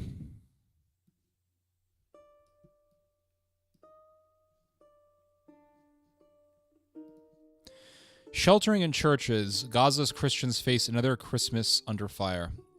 Now, there are some stories here in this article that really reveal, I believe, an anti-Christian bent coming from Israel. And that anti-Christian sentiment is seen in violence. It has manifested itself into violence. And we've seen this before, and we've heard of stories of Christians being attacked in Israel itself. So now these soldiers are in Gaza, and they have an opportunity to attack Christians and get away with it. So it says here that as soon as Israel began bombarding the Strip on October the 7th, al-Suri and his family, along with other relatives, sought refuge in the Orthodox Church. Quote, "We know that international and humanitarian law prohibit the bombing of churches and mosques, but it quickly became clear to them that the bombing was random and very violent. That evening, we put our children in their places to sleep inside the church and left them there," al-Suri told Plus 972. Plus 972, by the way, is an Israeli publication that's very critical of Israeli policy, military policy. My wife and I went to see my sick father, who was 87 years old, and was sleeping in another building to be cared for and looked after. At around 8:30 p.m., an Israeli airstrike hit the church's outer building, caused it to collapse and killing 18 people, including al-Suri's 3 children, and wounding several others. At that moment, I could not believe what I was seeing. I tried to save my children, but all 3 of them were in critical condition and died quickly. One of my children was lying on the church's fence, and I could not carry him, but the rescue team helped. Now you could say, well, this was just an accident. But then you look at this story. In December 2023, Israeli snipers... Okay. Less than 2 months later, in December, Israeli snipers killed... Let me get rid of this here. Killed mother and daughter Nahida and Samar Anton in the courtyard of the Latin monastery, also known as the Holy Family Church, and injured seven others. So with the bombing, you could try to make the argument and say, well, maybe they thought somebody was a terrorist, and the bomb has a lot of impact, so there's going to be people being killed unintentionally. And you could make that argument. Not saying it's accurate, but I'm saying you could make that argument. But with a sniper, you cannot make that argument. When you have a sniper, you're dealing with a guy who has a scope, and he sees exactly who he's going to kill. He sees exactly what he's going to destroy. And for this, there is no excuse. And so it says here, Israeli snipers killed mother and daughter Nahida and Samar Anton in the courtyard of the Latin monastery. They were in the courtyard of the monastery. Now, I don't know if you guys have ever been to an old school monastery, but they have courtyards. If you go to Europe and you see a monastery in Europe, you'll notice that they all have courtyards. And you can go to these courtyards, and it's very obvious that you are in an ecclesiastical place. You're on ecclesiastical grounds. And so this Israeli sniper, whoever he was eyeing these 2 ladies on his scope. Through his scope, he was eyeing them. And he killed them. This is deliberate murder. You can't say, well, there was they were using an airstrike. It was unintentional. They were trying to kill a terrorist. No. This was murder. And he injured 7 others? So he shot at 7 other people?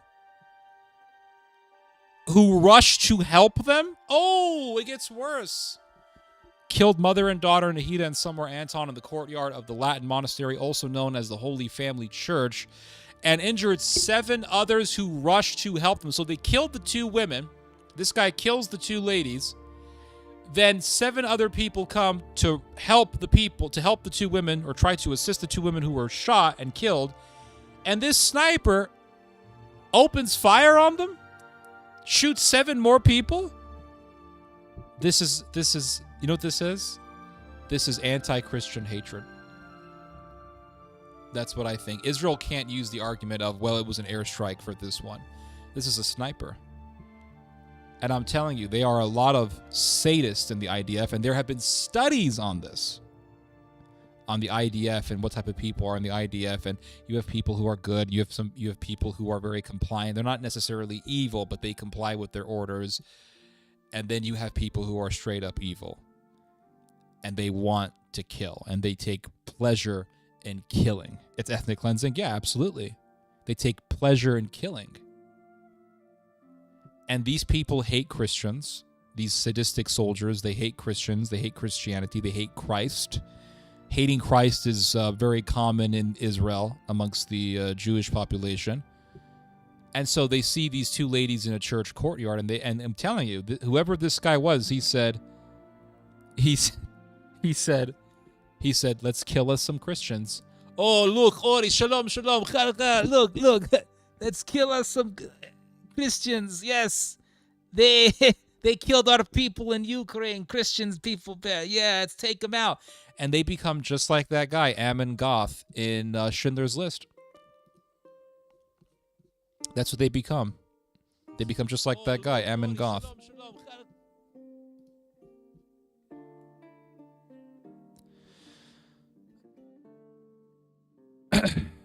They think we are all going to burn in hell. They think Jesus is soaking in, in excrement. They think he's boiling in excrement right now.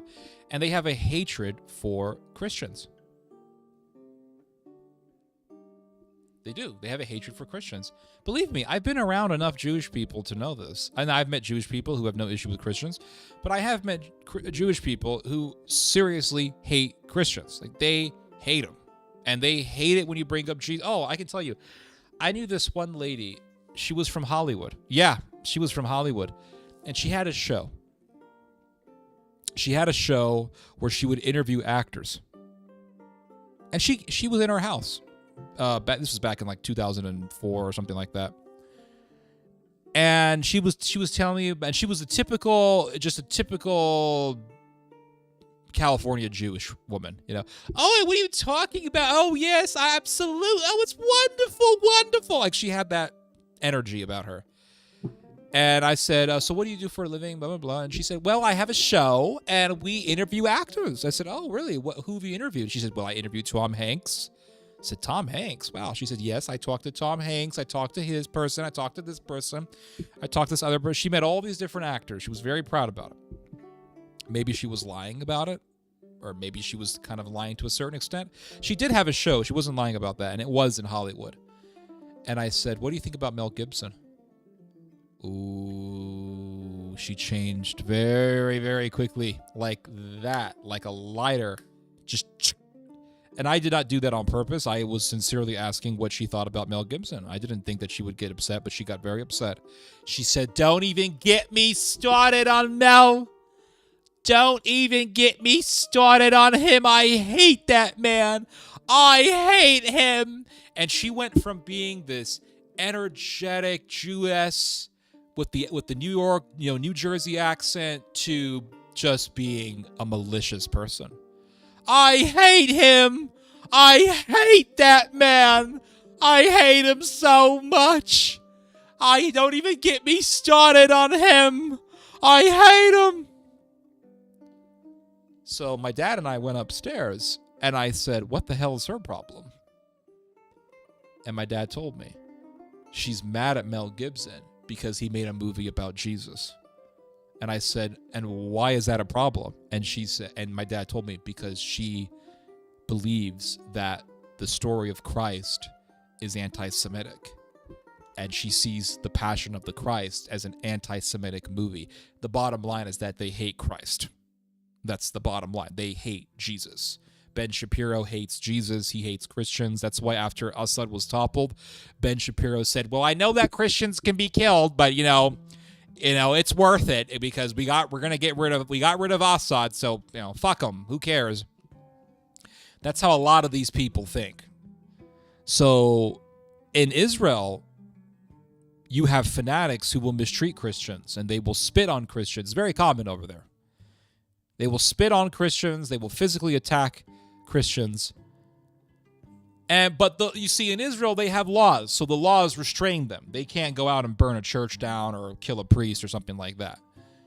But you take a bunch of fanatics with guns and military training. You put them right in the middle of Gaza, which is a massive pile of rubble. I mean, it's a war zone. It's really just a giant pile of rubble. And you say, yeah, you can kill people, and just say you kill terrorists. Totally legal. Well, it's not really legal, but it's totally kosher. Totally kosher. And that's why you hear stories about soldiers having competitions over how many people they can kill. So with that much freedom, in such an environment where you can kill with abandon, best believe you're going to have some fanatics who are going to be shooting at Christian people. Because they hate Christ. Those fanatics hate Christ. They would nail Jesus onto a cross again if they could. They hate him. I'll read your guys' comments here. I've defended Jews my whole life, but not anymore, sadly. I defended Israel for years. And even after October the 7th, I did numerous videos defending Israel. You can watch them. They're still on my channel. But after reading about the war crimes and after reading about the ethnic cleansing and the clear and explicit goal of taking Gaza as a land grab, I said no, I'm done. And I had issues with Israel years before October the 7th, and I was very vocal about my issues with Israel.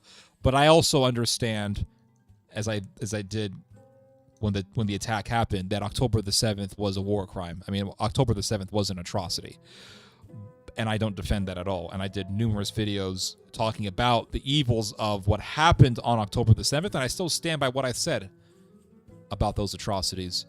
But I will not stand for other atrocities because they are done by Israelis. And that right there. See, once you start okaying one atrocity because the people being killed did an atrocity, or members of the people being killed did an atrocity, then you're not really against atrocities. You're very selective about your outrage. That's selective outrage.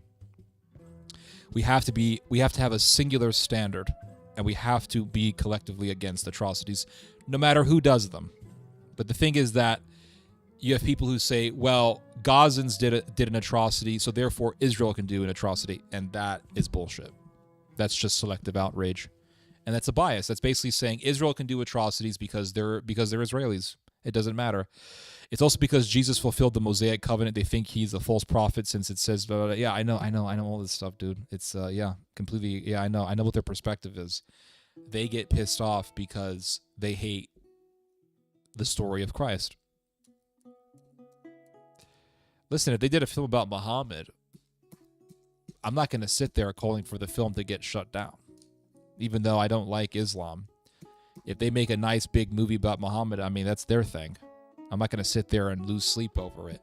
But you talk to some of these Jews when the Passion of the Christ came out, I mean, they were absolutely and utterly enraged. It's a very deep hatred. I'm a trad Catholic. Trust me, other Catholics despise me. Why do they despise you?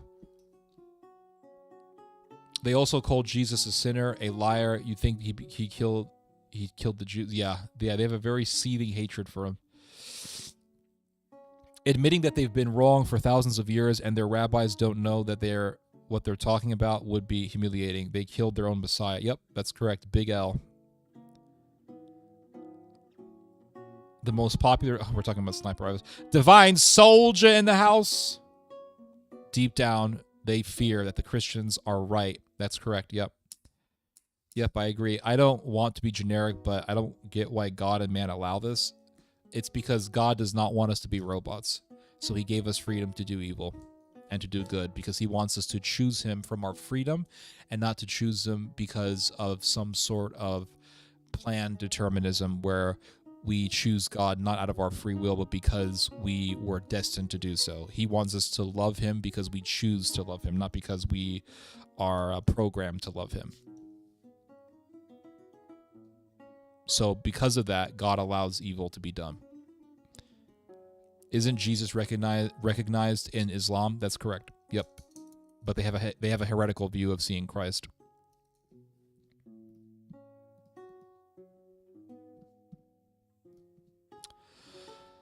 Let's go back to Israel. So we're gonna go to war crimes now, and you look at the stories. Following from Kenya. Hello, Charles Nedungu from Kenya. Glad to have you on. You look at these stories that are happening in the West Bank, and it's very obvious that the Israelis want to do a genocide of the Palestinians. And I mean a full-on genocide, Nazi German style. Israeli soldiers systematically abusing Palestinians in Hebron, report reveals. Now, I read much of this report, and I highlighted certain areas because I don't want to read the whole thing. But I just highlighted the worst stories that I could find. So it says here, in several cases, soldiers searched Palestinians' mobile phones for evidence of support for Hamas. A suspicious picture or signs of following updates on Gaza were enough to justify transfer to one of the military posts scattered throughout Hebron and subjection to physical and mental abuse for hours. So they look at your phone and they see, oh, wow, this guy's reading news about Gaza. Oh, he's a terrorist. Beat him up for hours. On June 12th, Hisham Abu Isfahan, a 54-year-old father of 6 and resident of Hebron's Wadi al-Hassin neighborhood, was on his way to his job as a clerk at the education ministry when he was stopped and attacked by soldiers. Quote, A man came over and pushed me, and then he ordered me to hand over my ID card and phone. Abu Isfan testified to B'Tselem. Before I could give him the phone, he grabbed me by the back of the neck and shoved me to the ground. My back hurt a lot and I shouted. When I kept shouting in pain, the soldier sat on me and pressed both his knees hard into my chest. That's very painful, by the way. Until I felt I couldn't breathe from the pain. Yeah, I went through some jiu-jitsu classes, and I can tell you that that's not fun. The point of the knee being pressed on your chest cavity is especially painful. It's basically torture. It's horrendous. Yasser Abu Markieh, a 52-year-old father of 4 from Tel Rumeida neighborhood, was abused at a checkpoint in Hebron on July 14th because of what soldiers found on his cell phone. When I got to him, the soldier ordered me to hand over my ID card, he recounted. I did, and he ordered me to unlock my phone and hand it over too. I heard him talk to someone on the wireless radio and say my name. About 5 minutes later, 4 soldiers arrived at the checkpoint. One of them spoke to me in Arabic and accused me of contacting Al Jazeera and slandering the Israeli army. Oh, shit. No free speech. I told him, now check this out. I told him that I had, in fact, spoken to Al Jazeera 3 weeks earlier about soldiers who attacked me on June 22nd. Then he tied my hands behind my back with zip ties and fastened them very tight. 2 soldiers pounced on me and started beating me, including in the testicles, for several minutes. So there is no free speech. You can't speak to the media and criticize Israel in the West Bank. And they say it's not an occupation. So let me get this straight. If you talk to the media and you criticize the Israeli government, they have a right to tie you up and beat your balls. Beat your testicles. And torture you by hitting your private parts over and over again. And I can't talk about this stuff, according to the Zionists, because, well, they say you can't talk about this stuff because why? Because they're God's chosen people, and you can't talk about that because we are grafted into the body of Israel, the body of the Jewish people. That means what? That means I'm grafted in with what? Bill Maher? I'm grafted in with Peter Singer? Am I grafted in with Robert with Dennis Prager? Am I grafted in with who? With Dave Rubin? Am I grafted in with Ben Shapiro? Am I grafted in with these soldiers who beat people up for no reason? Am I grafted in with the people who conspire to have Christ crucified? What's really happening here? Tell me. And they say, don't talk about this, just talk about the Muslims. So I start talking about the Muslims, and as I'm reading about the Islamic takeover of Syria, I'm reading about how Israel was involved in that, and how Israel supported an Islamist uprising. But supposedly Israel is so worried about terrorism that you cannot criticize the Israeli government. And if you do criticize the Israeli government and you're a Palestinian, guess what happens to you? You could be arrested, tied up, and beaten. You see how sick this is? It's sickening, guys. It's sickening. There's no freedom of speech. What happened to the freedom of speech? What happened to Israel being the beacon of American freedom? That's a lie. After a few minutes, Gehenna was put on the floor of a jeep and driven away. One of the soldiers grabbed me by the hair and slammed my face into the back door 3 times in a row. I felt that my mouth and nose were bleeding. The soldier asked me, "Do you like Hamas?" I said no, and then he grabbed me by the arm, twisted it around my neck, and strangled me. 2 soldiers started slapping me and asking me again, "Do you like Hamas?" Again, I said I did not, and then one of them hit me hard in the testicles.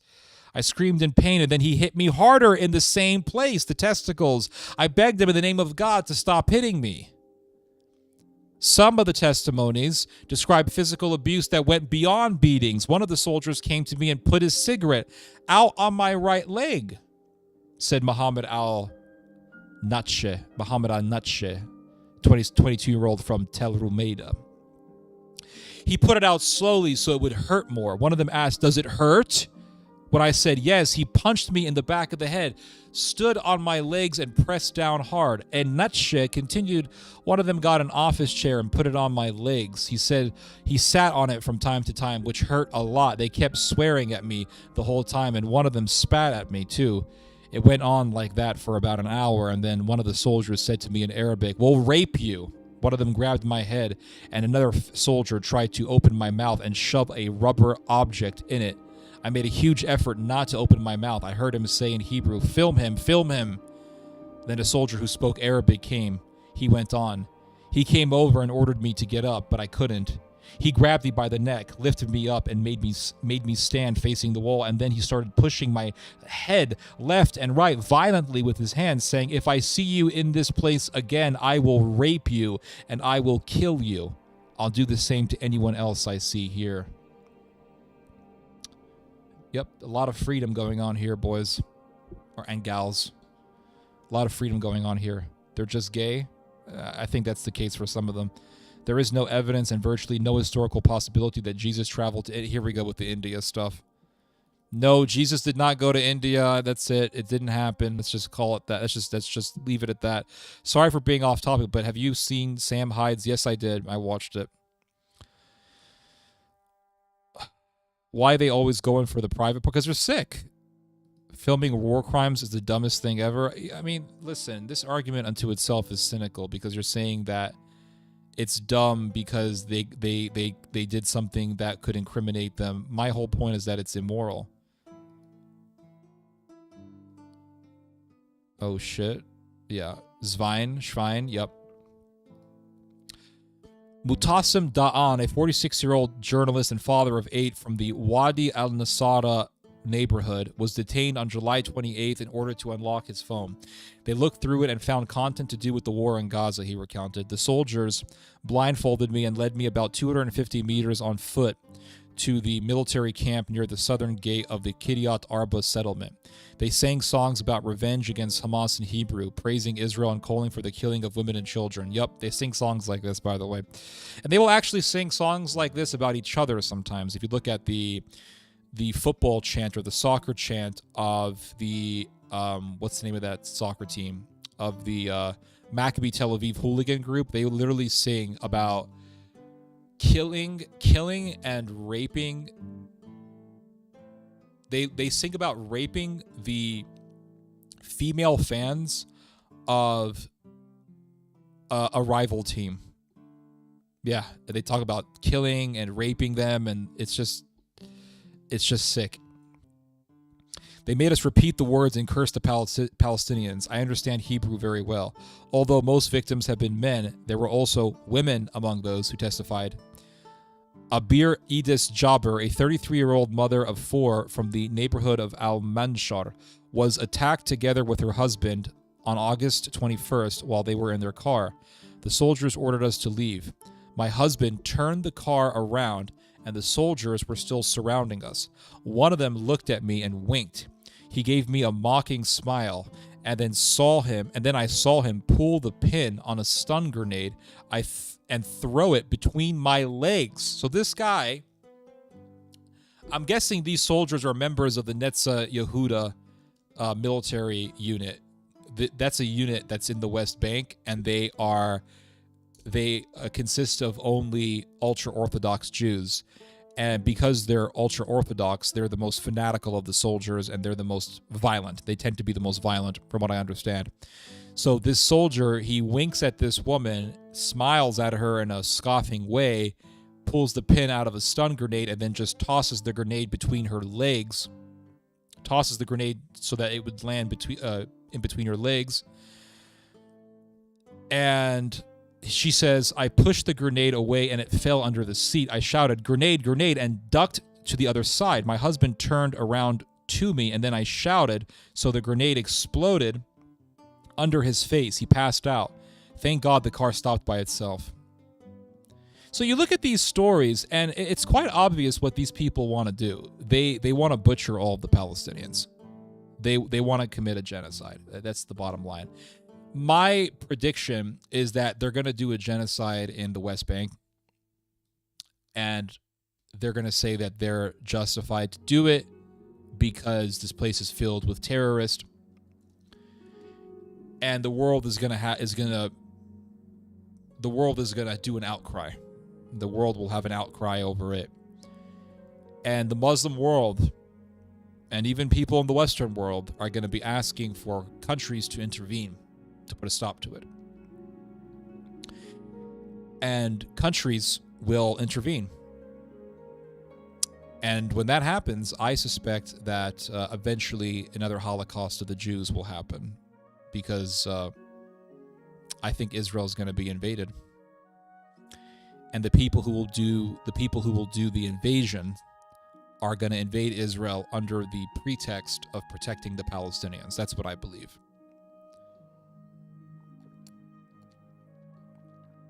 That's what I suspect. WTF? Yeah, I know.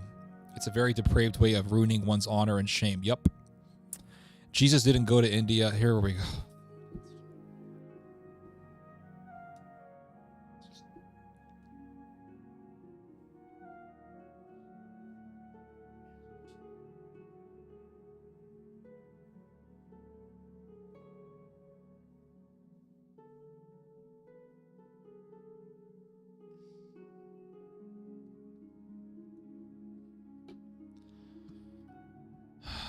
It's like you prepare all this time for these talks, and people want to talk about, did Jesus go to India?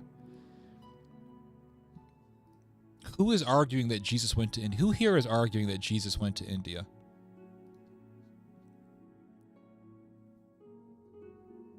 Where are the black Hebrews? Tony Korn says, wait, the Holocaust is real? I thought they made it up. Oh, look at me. I'm so stupid. I thought I'm just going to play dumb. I thought that was made up. I didn't know that it happened. I'm just going to play dumb. I'm here to play dumb and ask rhetorical questions. How did we get onto India? It's just, I'm asking the same thing. I don't know. I don't know. I got two people arguing about India. Thank God you guys didn't bring up drugs. As soon as I saw someone bringing up ayahuasca, I said, I better put my damn foot on this bullshit, because you guys are going to start arguing. I know it. Ayahuasca is good for you. No, it's not, damn it. Marijuana is good for you. No, it's not, damn it. I had to put my foot. I said, you want to legalize drugs? Go to Portland. Just go to Portland. Just go to Seattle. Go to the article. Which article? What is the obsession about Jesus going to India? They want to prove that Jesus went to India because some Christians want to do yoga, and they want to read the Bhagavad Gita, and they want to read the Rig Veda and all these crazy-ass retarded texts of the Hindu religion, and they want to justify that. So they said, well, Jesus went to India, so I'm going to be a Hindu Christian now, and I'm going to worship Jesus, and I'm going to sing Hare Krishna, and then I'm going to sing Hare Krista, and then I'm going to mix the Shiva worship with the reverence of the Virgin Mary, and the Virgin Mary is sort of like some female elephant deity in the Hindu religion, and then bang it a bang, we got it. We found our justification. I can now be Christian, and then I can be a mystical, cool guru dude. Oh, it's so awesome, so based. Yep, that's why. At least Pope Francis spoke out against the Israeli war crimes. Yep, he did. When you meet the devil in your India Christian worship, don't get back. Yeah, please don't get back to us. That's the new age crap. Yup. It's just, it's a false Christ, and they start getting into Hare Krishna because they want something deep and mystical, and they want something spiritual, something in depth. So they then get into yoga, and they get into some other bullshit, Hare Krishna and all this crap. But they want to remain Christian because, they know that that's their salvation. They want to latch on to that, but at the same time, they want a little bit of that Hindu swag in the whole mix of things. And then they go to India and they find enlightenment. And then their wife sleeps with the local Hindu guru. Then they leave heartbroken, and they want to return back to Christ after being cucked. by Shiva. Matamoros? Matamoros?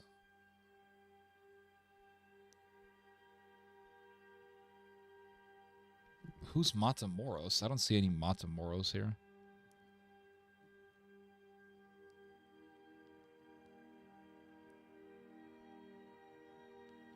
They've never tried seeking the kingdom of heaven. They hedging their bets.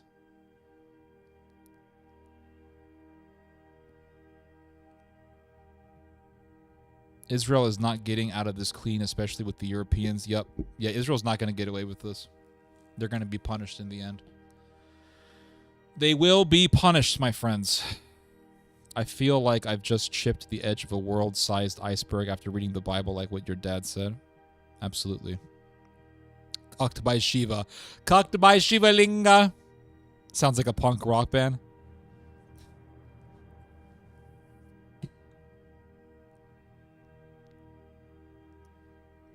Ah, yes. The great Shiva Linga. Do you know what those little chakra stones represent? You know, they have the chakra. Remember in the film... Temple of Doom, when Indiana Jones is looking for the chakra stones, and the guy's like, "Where are the chakra stones, Indy? Indy, the chakra stones." Do you know what those chakra stones actually represent? Dicks. Yeah, they're penis idols. And they put the little chakra stone in this little shelf, and the shelf is in the shape of a vulva. So it's a dick and a vagina. That's what it represents. So all these people say, we have the chakra stone. They literally are worshiping dicks. They're dick worshippers. So the next time a Hindu says anything about Christianity, you just tell them, listen, at least I ain't no dick worshiper. The whole religion is sick. I feel like I've just, etc., etc. I'm out. I'll see you later, RG. It's been fun. Vile. Absolutely. Hinduism is a vile-ass religion. Yep, it's absolutely vile.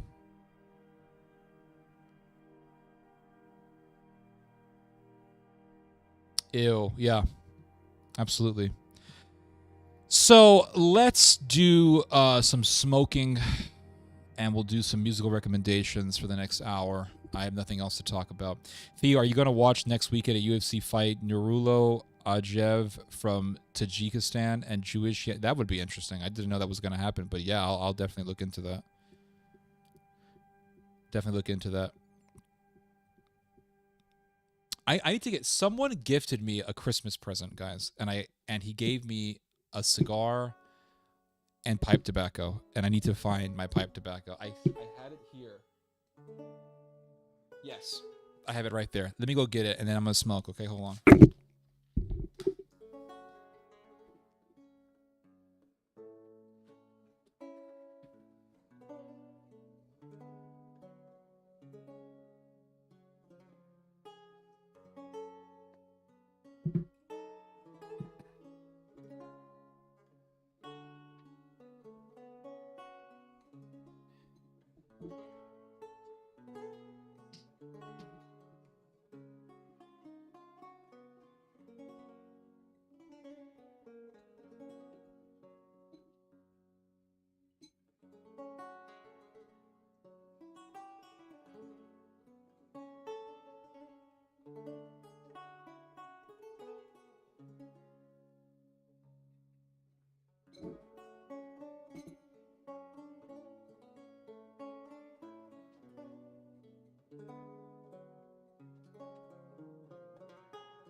All right, guys, I'm gonna try this new tobacco. Somebody gave me a gift. Sweet Body Fit gave me a gift.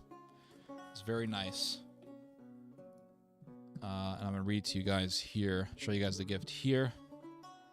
It's a Merry Christmas gift, and it had a card on it. It says, "Merry Christmas, Ted. Happy New Year. Let the heavens and let the earth be glad, rejoice. Big hugs. Jason Sweet and his family, receive him through faith. Rejoice in hope and experience the peace of his love this Christmas season and always." I really appreciate that, man. That's really touching. Really do appreciate that. There's a note here. And it says here, "Merry Christmas, Ted. Thank you for all the work that you do for the advancement of the kingdom of Christ. Friday night live streams are a good time, even if you think you are not on your game." I appreciate that, because sometimes I don't feel like I'm on my game. I hope you enjoy these gifts. The Ave Maria Argentum cigar is one of my favorites. I've never tried the Star of the East pipe tobacco, but it got decent reviews, so why not? I picked up a tin of that for myself too. You will have to fill the pipe lighter. I thought you get a kick out of the theology. Yeah, and that was so cool. Mr. Sweet here, he gave me this cigar, and this is the Ave Maria cigar, and it has, look at that. It's a little crusader on the cigar. It's so awesome. And he gave me a lighter. Now I have to get the lighter fluid for it, but it says Theologic on it. Isn't that cool? And he gave me some pipe tobacco. It's very, very nice of him. Very nice, yeah. Base present, absolutely. Cornell and Diel, Star of the East. So we're going to try this pipe tobacco. I have not opened it. It's awesome. I agree. I have not opened this. So we're going to try this for the first time, this tobacco mix. Cool gifts, yep. Freaking awesome. I agree. Beautiful sentiments and those nice cards, absolutely. Sweet Body Fit, you are a man. God bless him. Yep, God bless him. Theo, you attracted some bots by speaking IDF and war crimes. Where are the bots? Where are they? I don't see them. Maybe they left.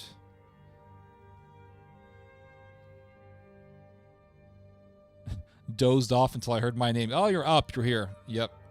We're going to open up your tobacco that you gifted me.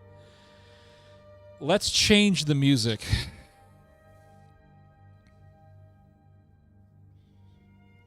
I've been listening to a lot of kind of punky techno music.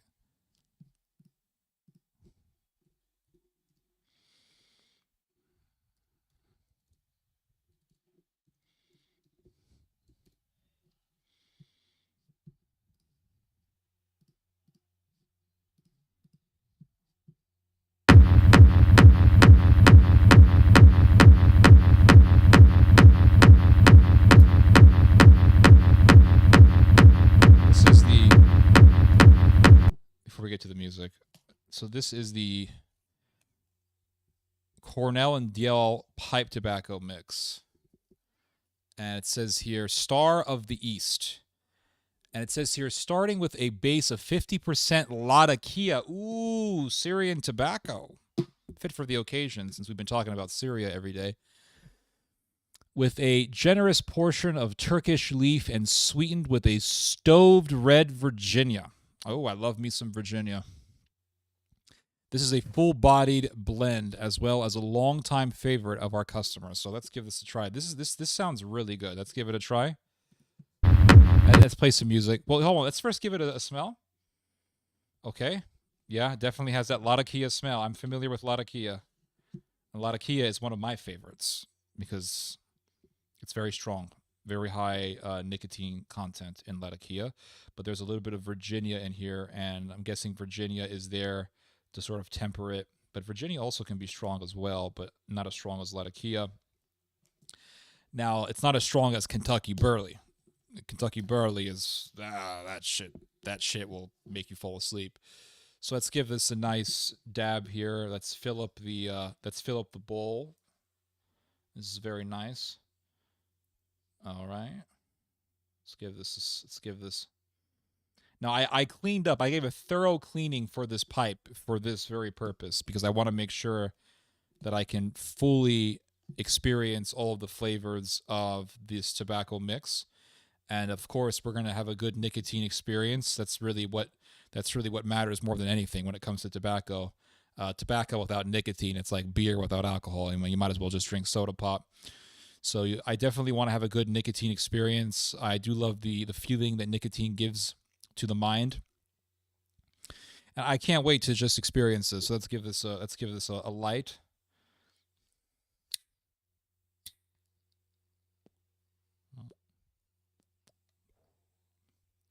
The flavors are really good. Let's play some music for this one. Hold on.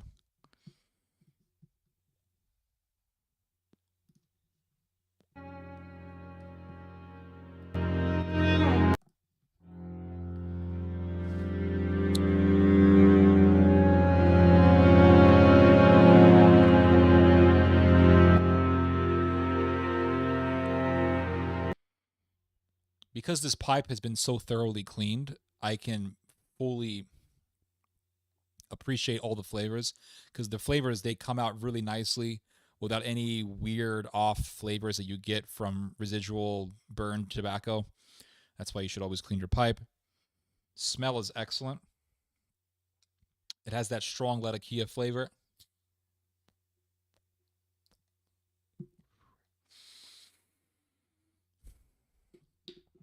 Yeah, nice, rich, deep flavor.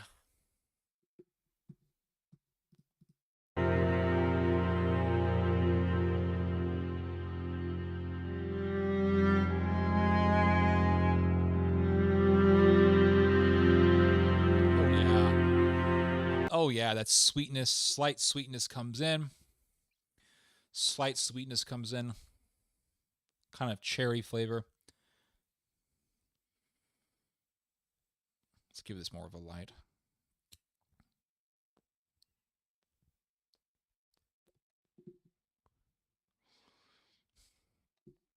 Nicotine is starting to kick in. I'm feeling the nicotine.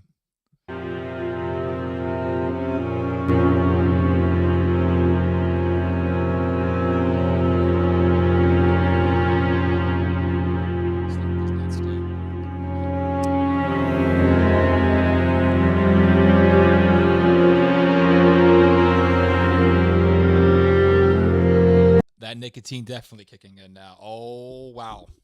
It hits you. You don't feel it at first. You nothing. Okay, I got a little bitterness, got a little sweetness from that Virginia. And then you start slowly feeling it creep in, and then boom! Damn, that nicotine is strong. That is some good stuff. Oh, this is really good.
Dude, the Latakia is a Middle Eastern tobacco. It originally comes from Syria, and it has a lot of nicotine. And this nicotine is putting me on Aladdin's carpet right now. I mean, it's just... I'm just... High as Aladdin's flying carpet. Will you go to sleep? Probably not. I'm probably going to get amped up.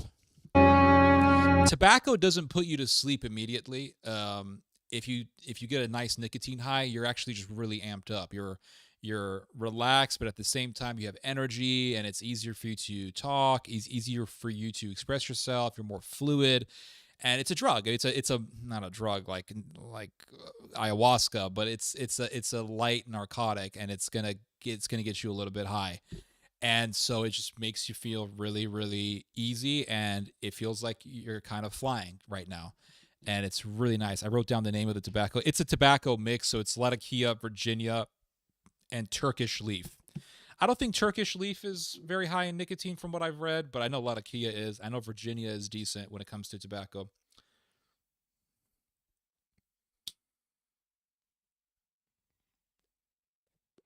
Kohana doesn't like our music or my music here. This is from Elden Ring. Who died? The world.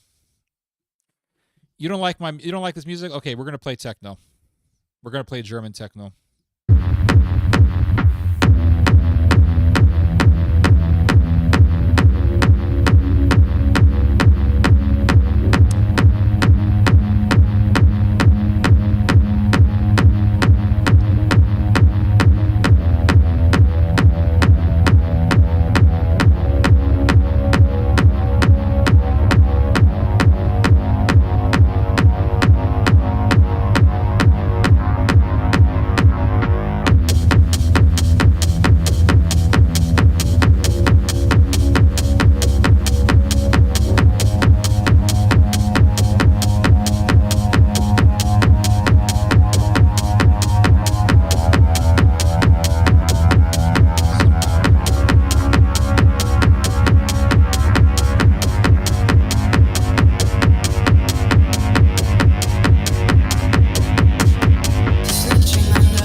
gonna play. Hold on.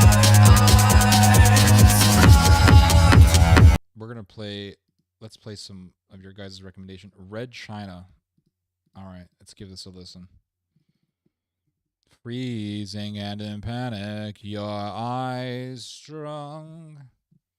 Прыгай за мной, социальное дно уже близко, давай с головой. Отменяй таксиста, нам не нужно больше домой.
That's pretty good.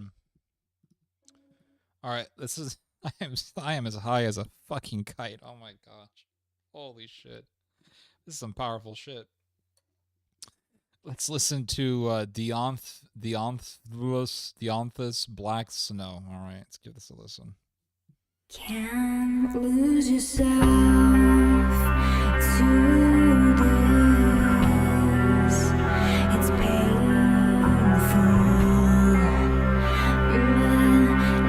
It's purpose.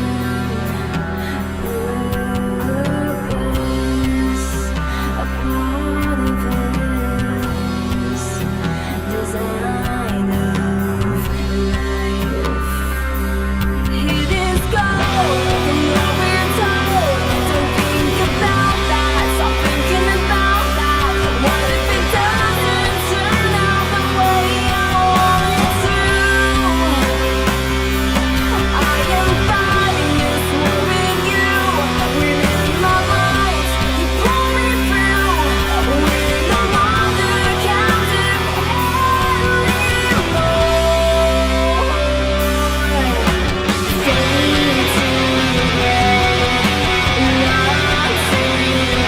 This isn't bad. I like it.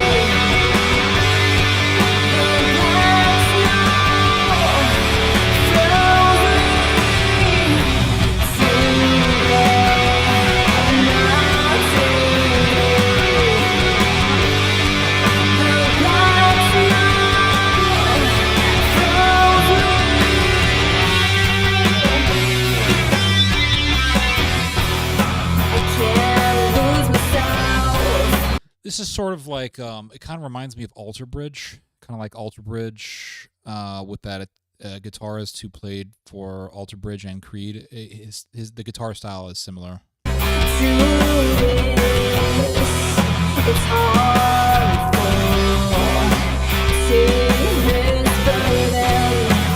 far from me, so I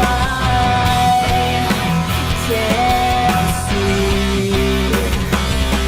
It is gold, no need to talk, don't think about that, I'm thinking about that. What if it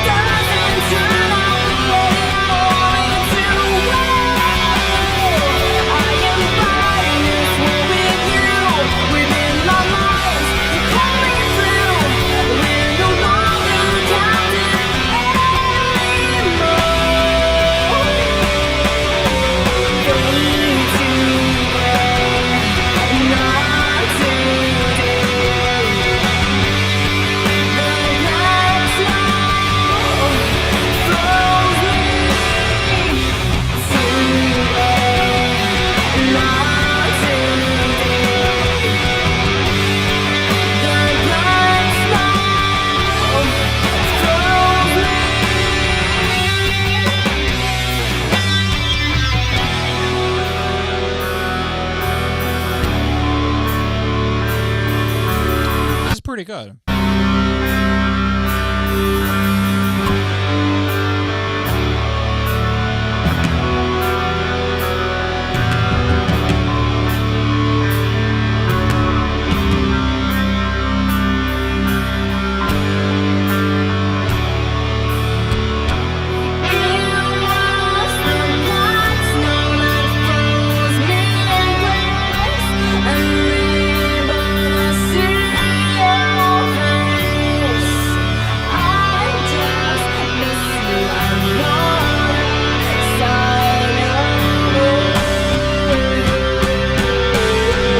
This is like Alter Bridge, man. Very Alter Bridge. I like it though. Very good style.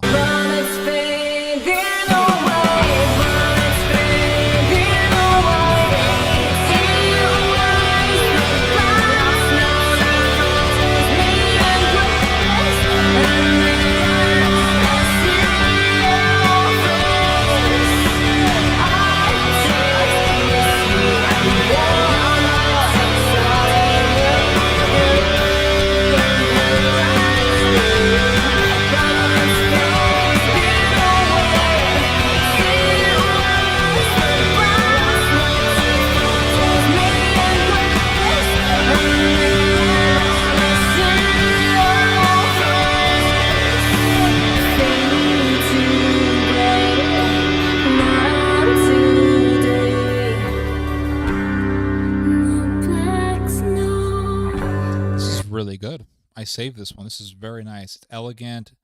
At the same time, there is a roughness to it. There's an aggression to it, but there's an elegance that harmonizes with it at the same time. It's a good blend of different feelings, and it's very nice.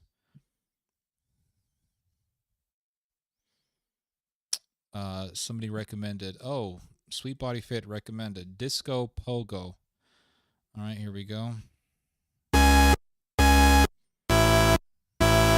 Was ist los? Es ist Party angesagt. Die Saison ist eröffnet, es ist ein wahres Spektakel, denn alle kommen, weil I've heard this before. Es abgeht, das ist eine riesengroße Party. Reißt die Arme in den Himmel und schwenkt sie über den Kopf. Mann, wir sind erst am Ziel, wenn der Schweiß von der Decke tropft.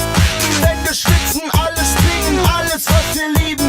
Wir lassen uns das gottverdammte Feiern nicht verbieten. Wie ein kranker Haufen raufen wir uns Atzen, lasst es krachen.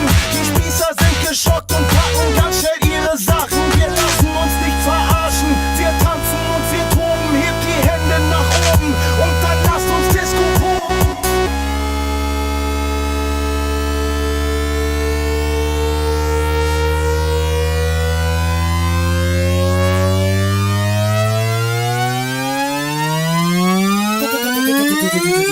Disco Pogo.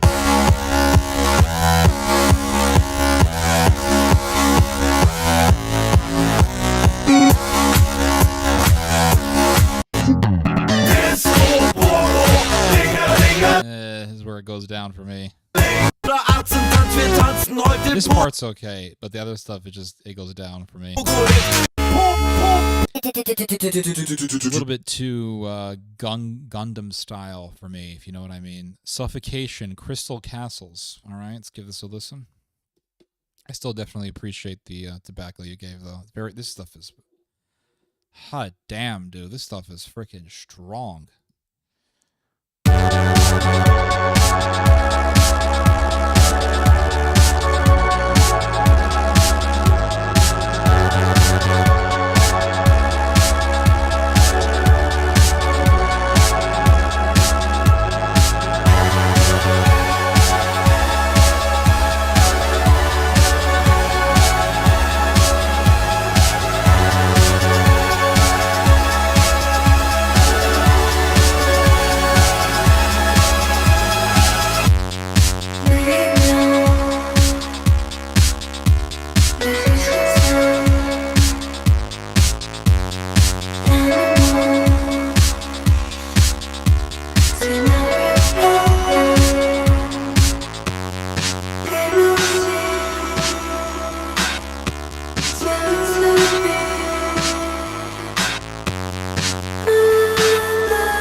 pretty good.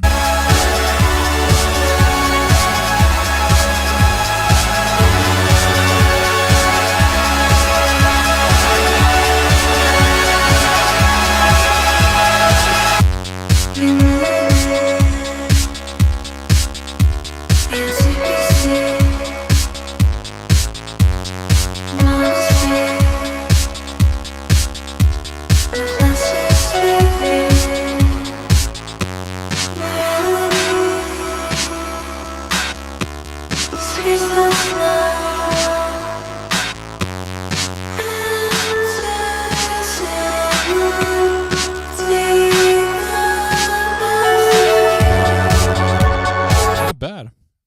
I'll save this one. This is very nice.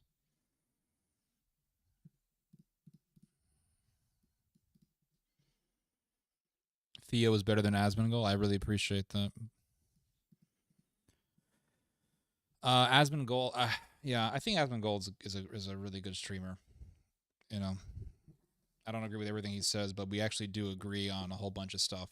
And Asmongold, I don't know if you guys have noticed, but Asmongold's been talking a lot about the revival of Nazism. Now, again, I've been talking about that since 2016, but I am glad that somebody with a big audience is talking about it, because nobody was really talking about it.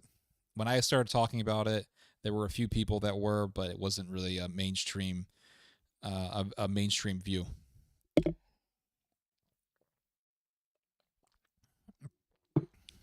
Not saying I was the first, but I was definitely one of the few people who were.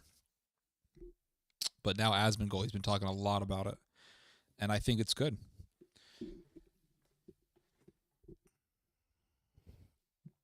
All right, what else do we got here? This is US, something in Cyrillic. All right.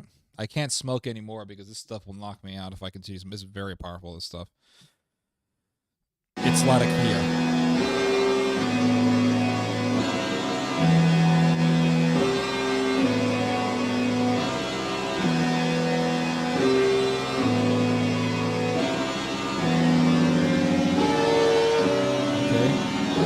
Creepy.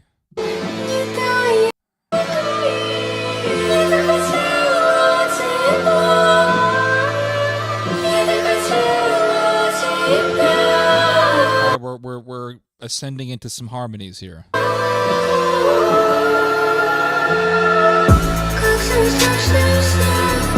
Not bad.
I saved that one. What else do we have? Bernth X Ichika Nido Midnight Drive. All right.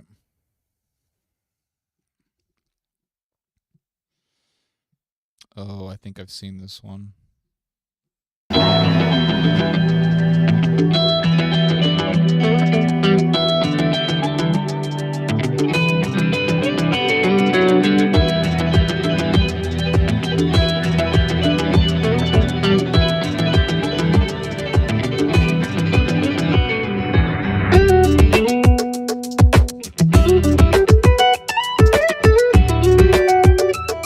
Not bad.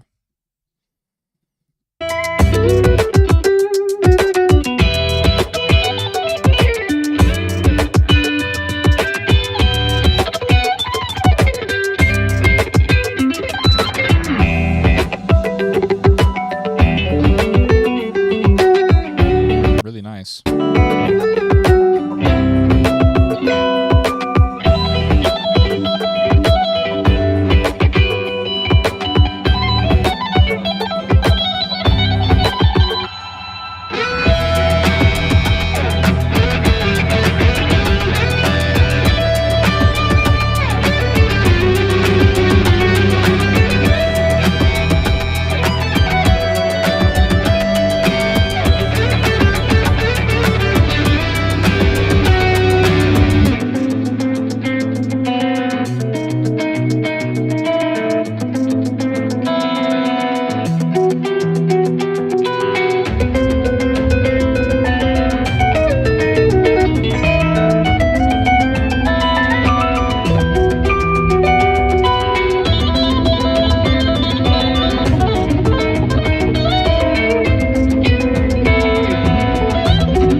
Pretty good. I like that.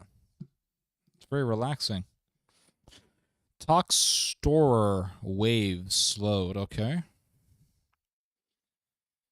All right, here we go. Red China Wave. Where's the slow version of it, though? Let's just give this one a listen.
Все, что осталось там, все мое сознание, это волна.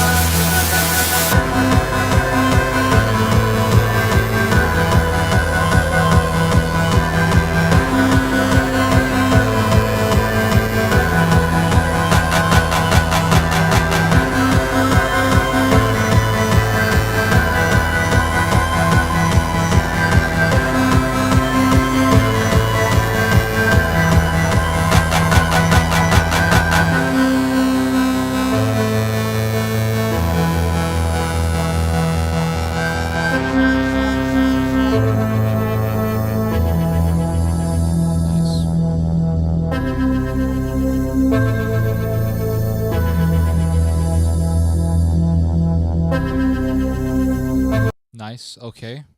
That's okay techno music. Kafune, how can I explain? All right.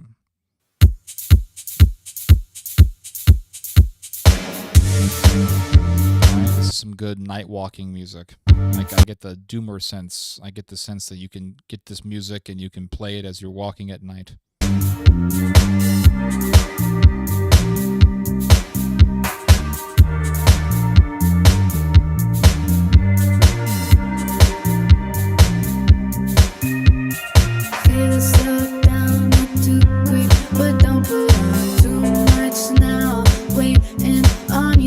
This isn't bad. I like it.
Song at all. Jason Miller, I think, hold on, I think I played the song or one before. Let's do Jason Miller, Red Sun. Okay, hold on. All right, Red Sun. Thing.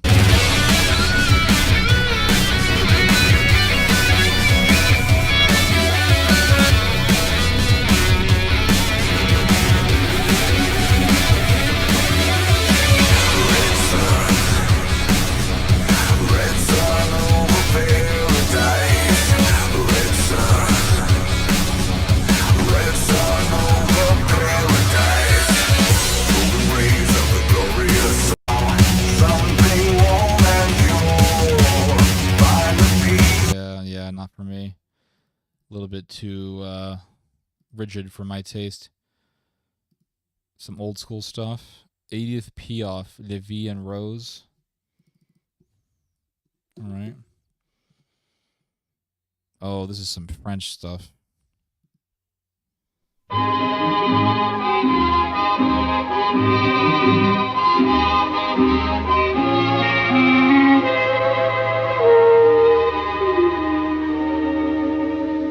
Des yeux qui font baisser les miens, un rire qui se perd sur sa bouche. They had this singer in the film Saving Private Ryan. She wasn't in the film, but they had her music playing in Saving Private Ryan.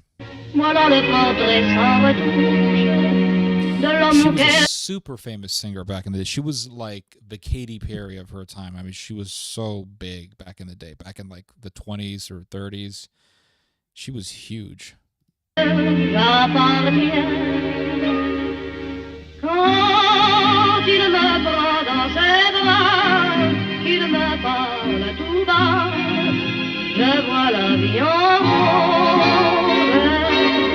Il me dit des mots d'amour, des mots de tous les jours, et ça me fait quelque chose.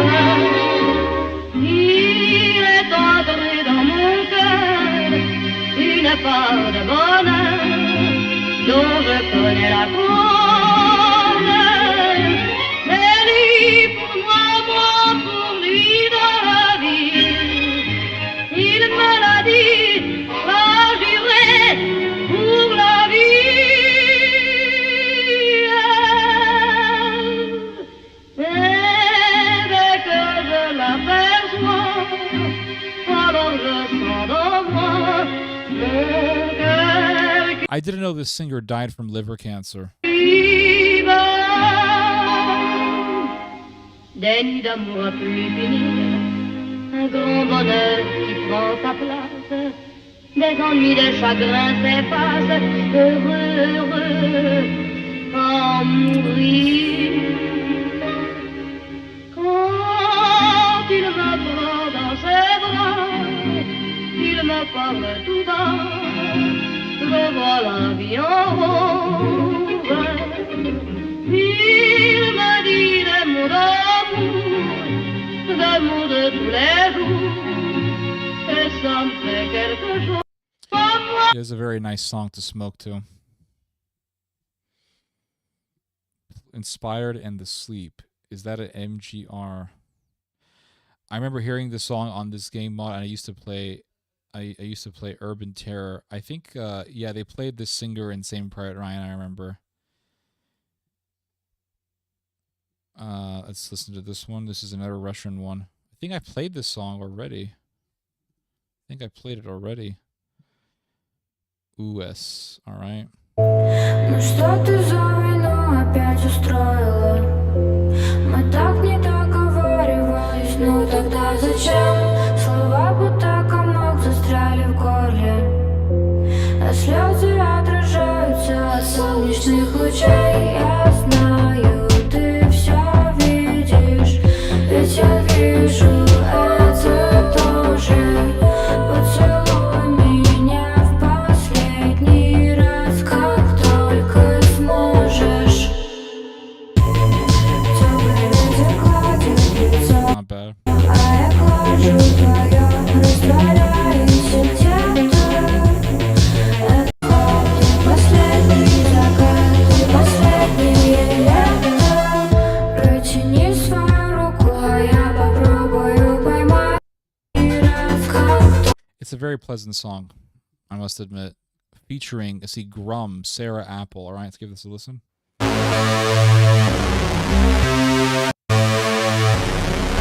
don't know what you believe, you aren't always remembering. What do you hope for, what do you think, what do you want, must be your upbringing. Where did you come from, where did you leave, where are you going, are you wandering? Don't think too much, just gotta believe, you have everything, are you remembering? Are you remembering? Are you remembering? Are you remembering? Are you remembering? Are you remembering? Are you remembering? Are you remembering? It's pretty good. Just a feeling memory.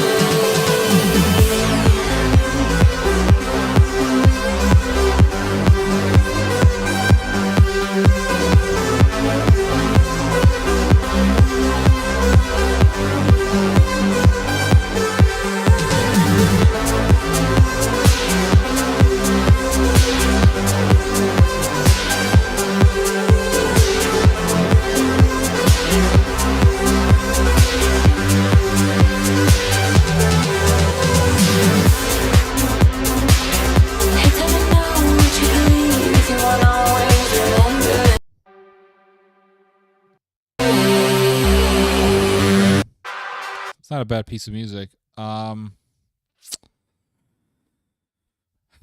Any more songs? I think I've heard enough. Let's see. Chevalier Molt Estis. Oh, yeah, I know this song. Yep, I know this French song.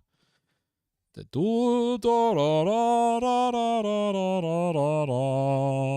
that what this is? Or is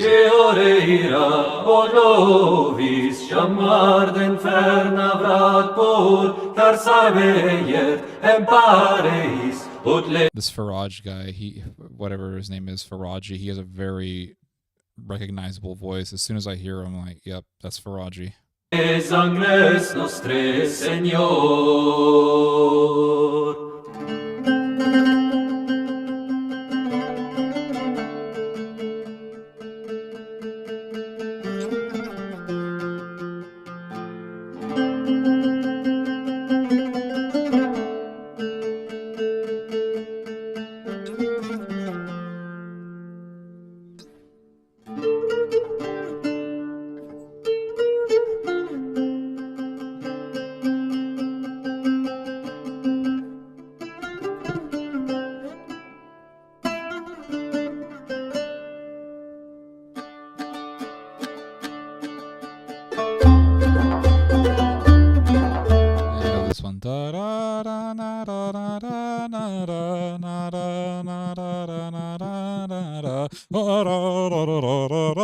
Yep, I know this one.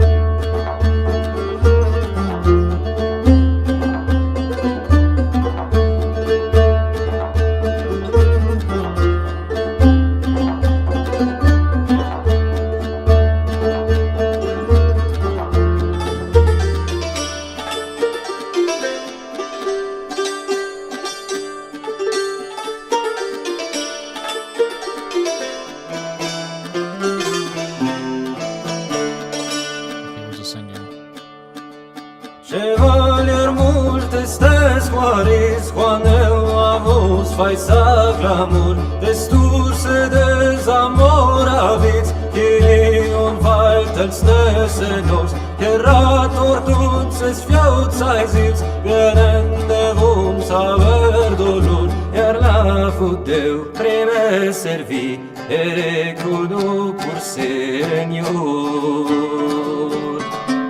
Que oreira, o lovis, Jamar d'inferna vrat por, car sabenien en Paris, od les Angles nostre Señor.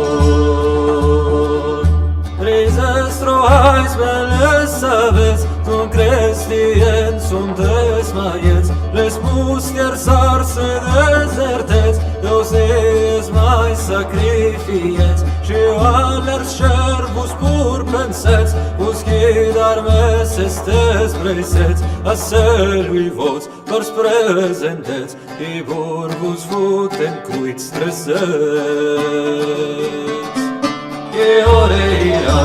You know what's funny is I used to listen to all this music during my trad days. In my trad days, you could find all these songs on YouTube, and they were sung by various different people, and those songs were very popular amongst people who were getting into trad Catholicism, or they were just popular for people who really liked medieval music.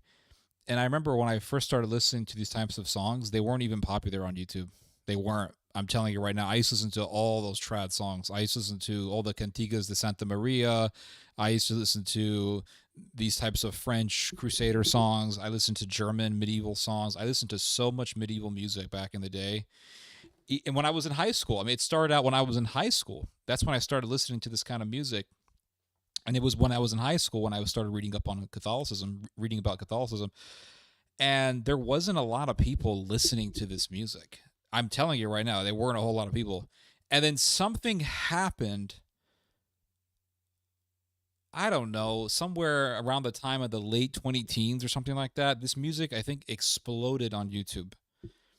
It exploded on YouTube. And now these types of videos will get hundreds of thousands of views, or maybe even 1 million views or millions of views. Now there's a lot more people who are into medieval music. But when I first started listening to this kind of stuff, I mean, I was listening to it because I had a very strong interest in Catholicism.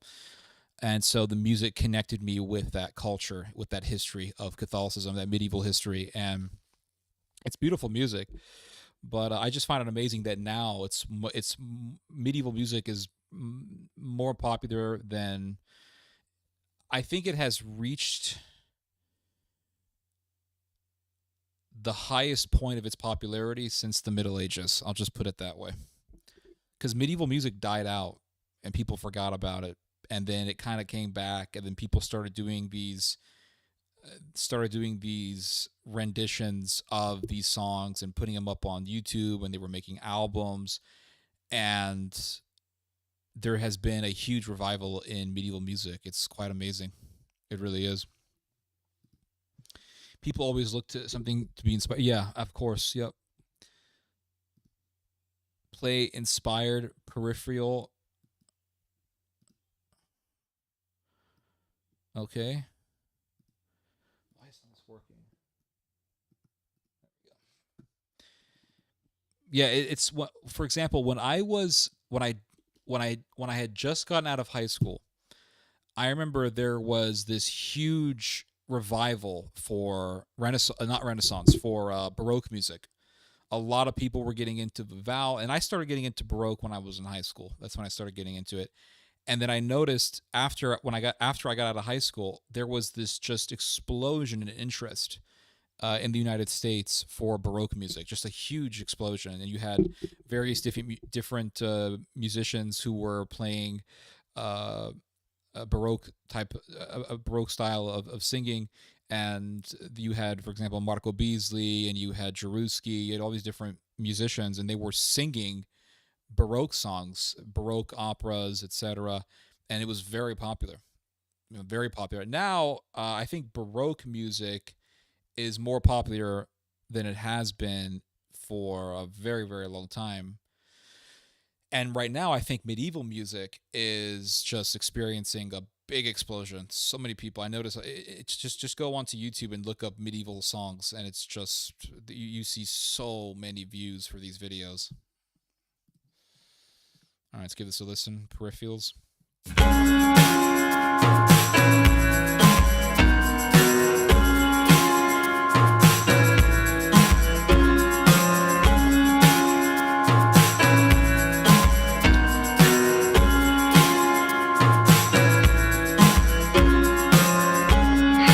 Conversation I have in my head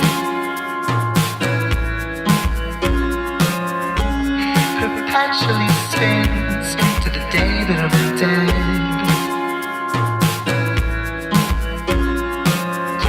You can never escape the words as they fall, an endless display that means nothing at all.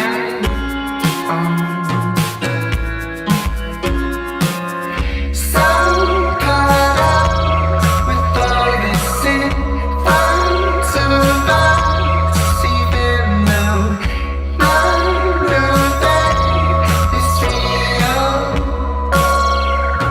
Not bad. Okay. Not exactly my taste. People mourn for medieval Catholicism. They do. Yeah, people are really thirsty for that original Catholicism. And I really believe, I truly believe, I really do believe this, that if the Vatican simply went back to medieval style Catholicism, I'm not talking Crusades, but if they went back to the aesthetics of the medieval period with the chanting and the traditional medieval style mass, I think tons of people would be going into Catholic churches. I think churches would be packed. I think that a lot of these old churches that you see that are really empty would get filled up again with tons of people. Tons of people would be sitting on the benches.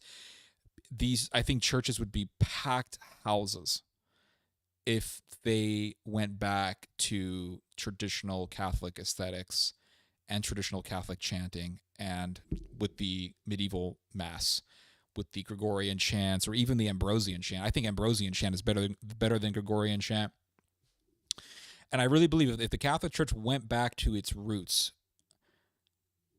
tons of people would be going into the Catholic Church. Tons of people would be converting. People would be going back to church.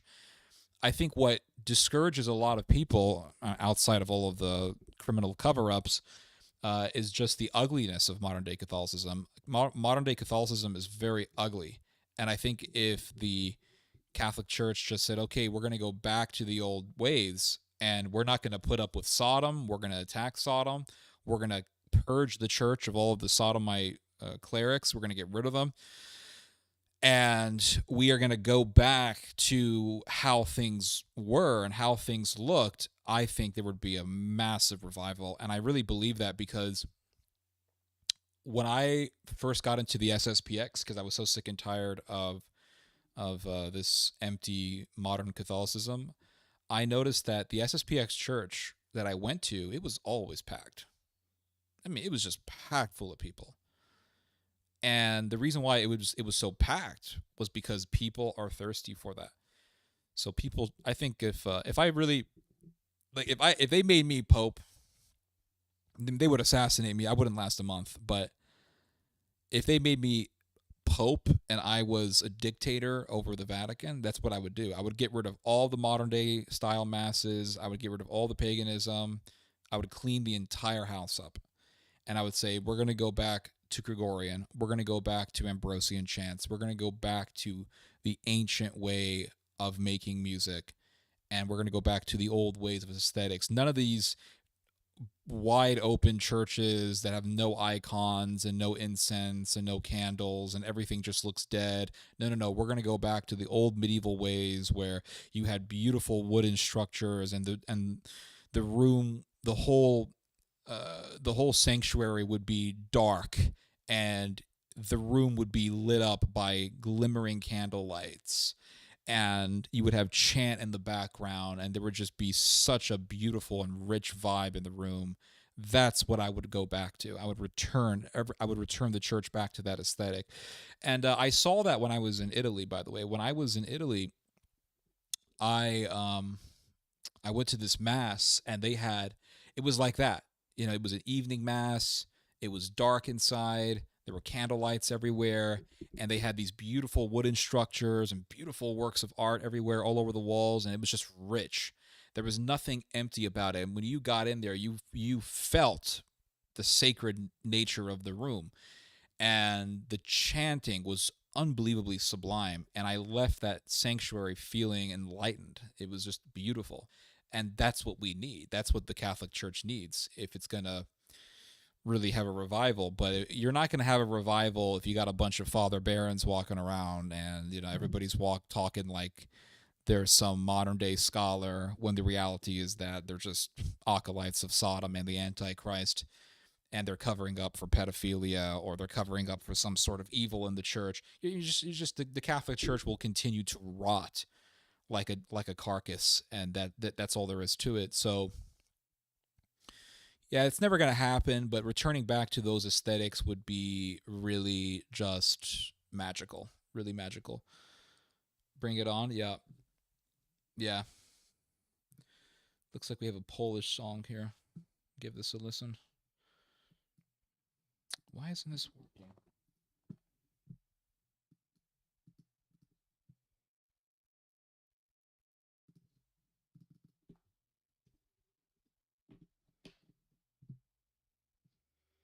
All right.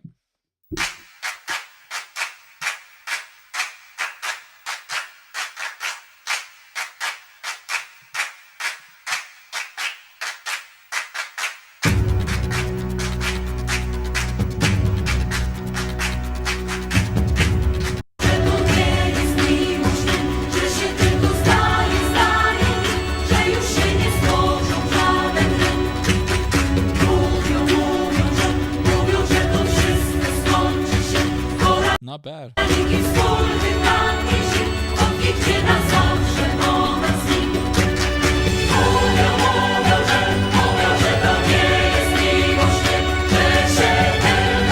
Co mam, to co się zdarzyło nam, twój policzek kiedy mróz, na pierzynie wielki wóz. Niech mówią, że to nie jest miłość, że tak się tylko zdaje nam. Byle się nigdy nie skończyło, to wszystko co od ciebie mam. Yeah. Kind of went down the road of a Disney movie there. Some of the new churches have pretty subversive art that almost looks like sexual symbols. Yeah. Yeah, I saw that when I was in Europe as well. I saw that in a different place, though. But they had, like, really weird erotic artwork on the walls. Do you know the hidden message of Our Lady of La Salette? Yeah, kind of. I've heard it, but not exactly. Lamia Polarum Regina. All right. I think this is going to be the last song, guys. I gotta get going eventually. Yeah, we played this before.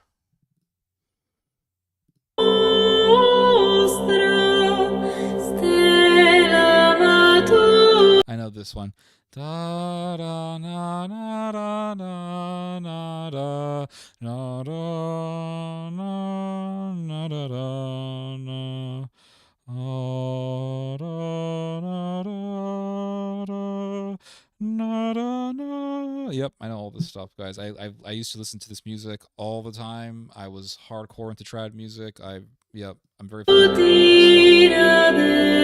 this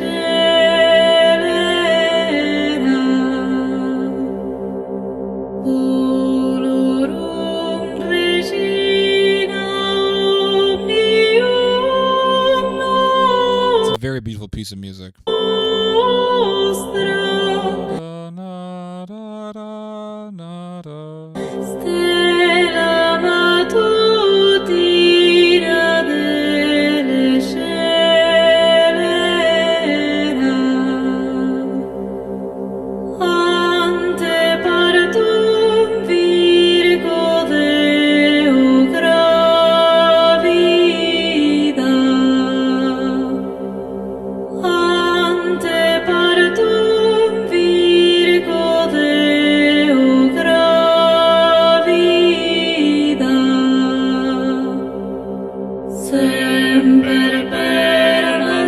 Very nice. Yeah, you named your trad song, and I have heard it. I don't think there's a trad song that I haven't heard, to be honest with you. Christ appointed Judas, but Judas then turned away. I don't know. You mentioned a revival of Catholicism, so what do you make of trad Catholics? I think that some trad Catholics are really good people, and I think some trad Catholics are weird. The trad Catholic movement is really a result of people who are thirsty for the old aesthetics. The problem is that it's very difficult to find a traditional Catholic church. You have to really, like, if you live in the suburbs, there's a 99.9% chance that if you want to get to a traditional Catholic church, you got to drive to a city, and you have to drive at least an hour away. And so that can be really challenging for people. So the really garbage Catholic churches are super easy to find. They're everywhere. They're on every block. You could drive 10 minutes from your house and probably find a really garbage, iconoclastic, empty-ass, dead-ass Catholic church. It's not that difficult. But once you try to find a rich medieval-style Catholic church, more than likely you have to drive at least an hour away, at least, and sometimes 2 and sometimes 4 hours. Where I used to go when I was going to the SSPX, there was a guy who lived, I want to say, like 4 or 5 hours away from the church, and he would drive every Sunday that long of a distance to get to that SSPX church. That's how dedicated he was. So I think if the Vatican made all churches trad, I think the Catholic Church would have a huge revival. And they know this. I think they really do know this. The problem is they don't want a revival. They want the whole thing to be a dead institution. They're essentially, the people who took over the Catholic Church are essentially the human version of the AIDS virus. They just destroyed the entire immune system of the ecclesiastical body. I went Byzantine Catholic, but it feels foreign. I mean, I wouldn't look at it that way. Foreign, non-foreign. I mean,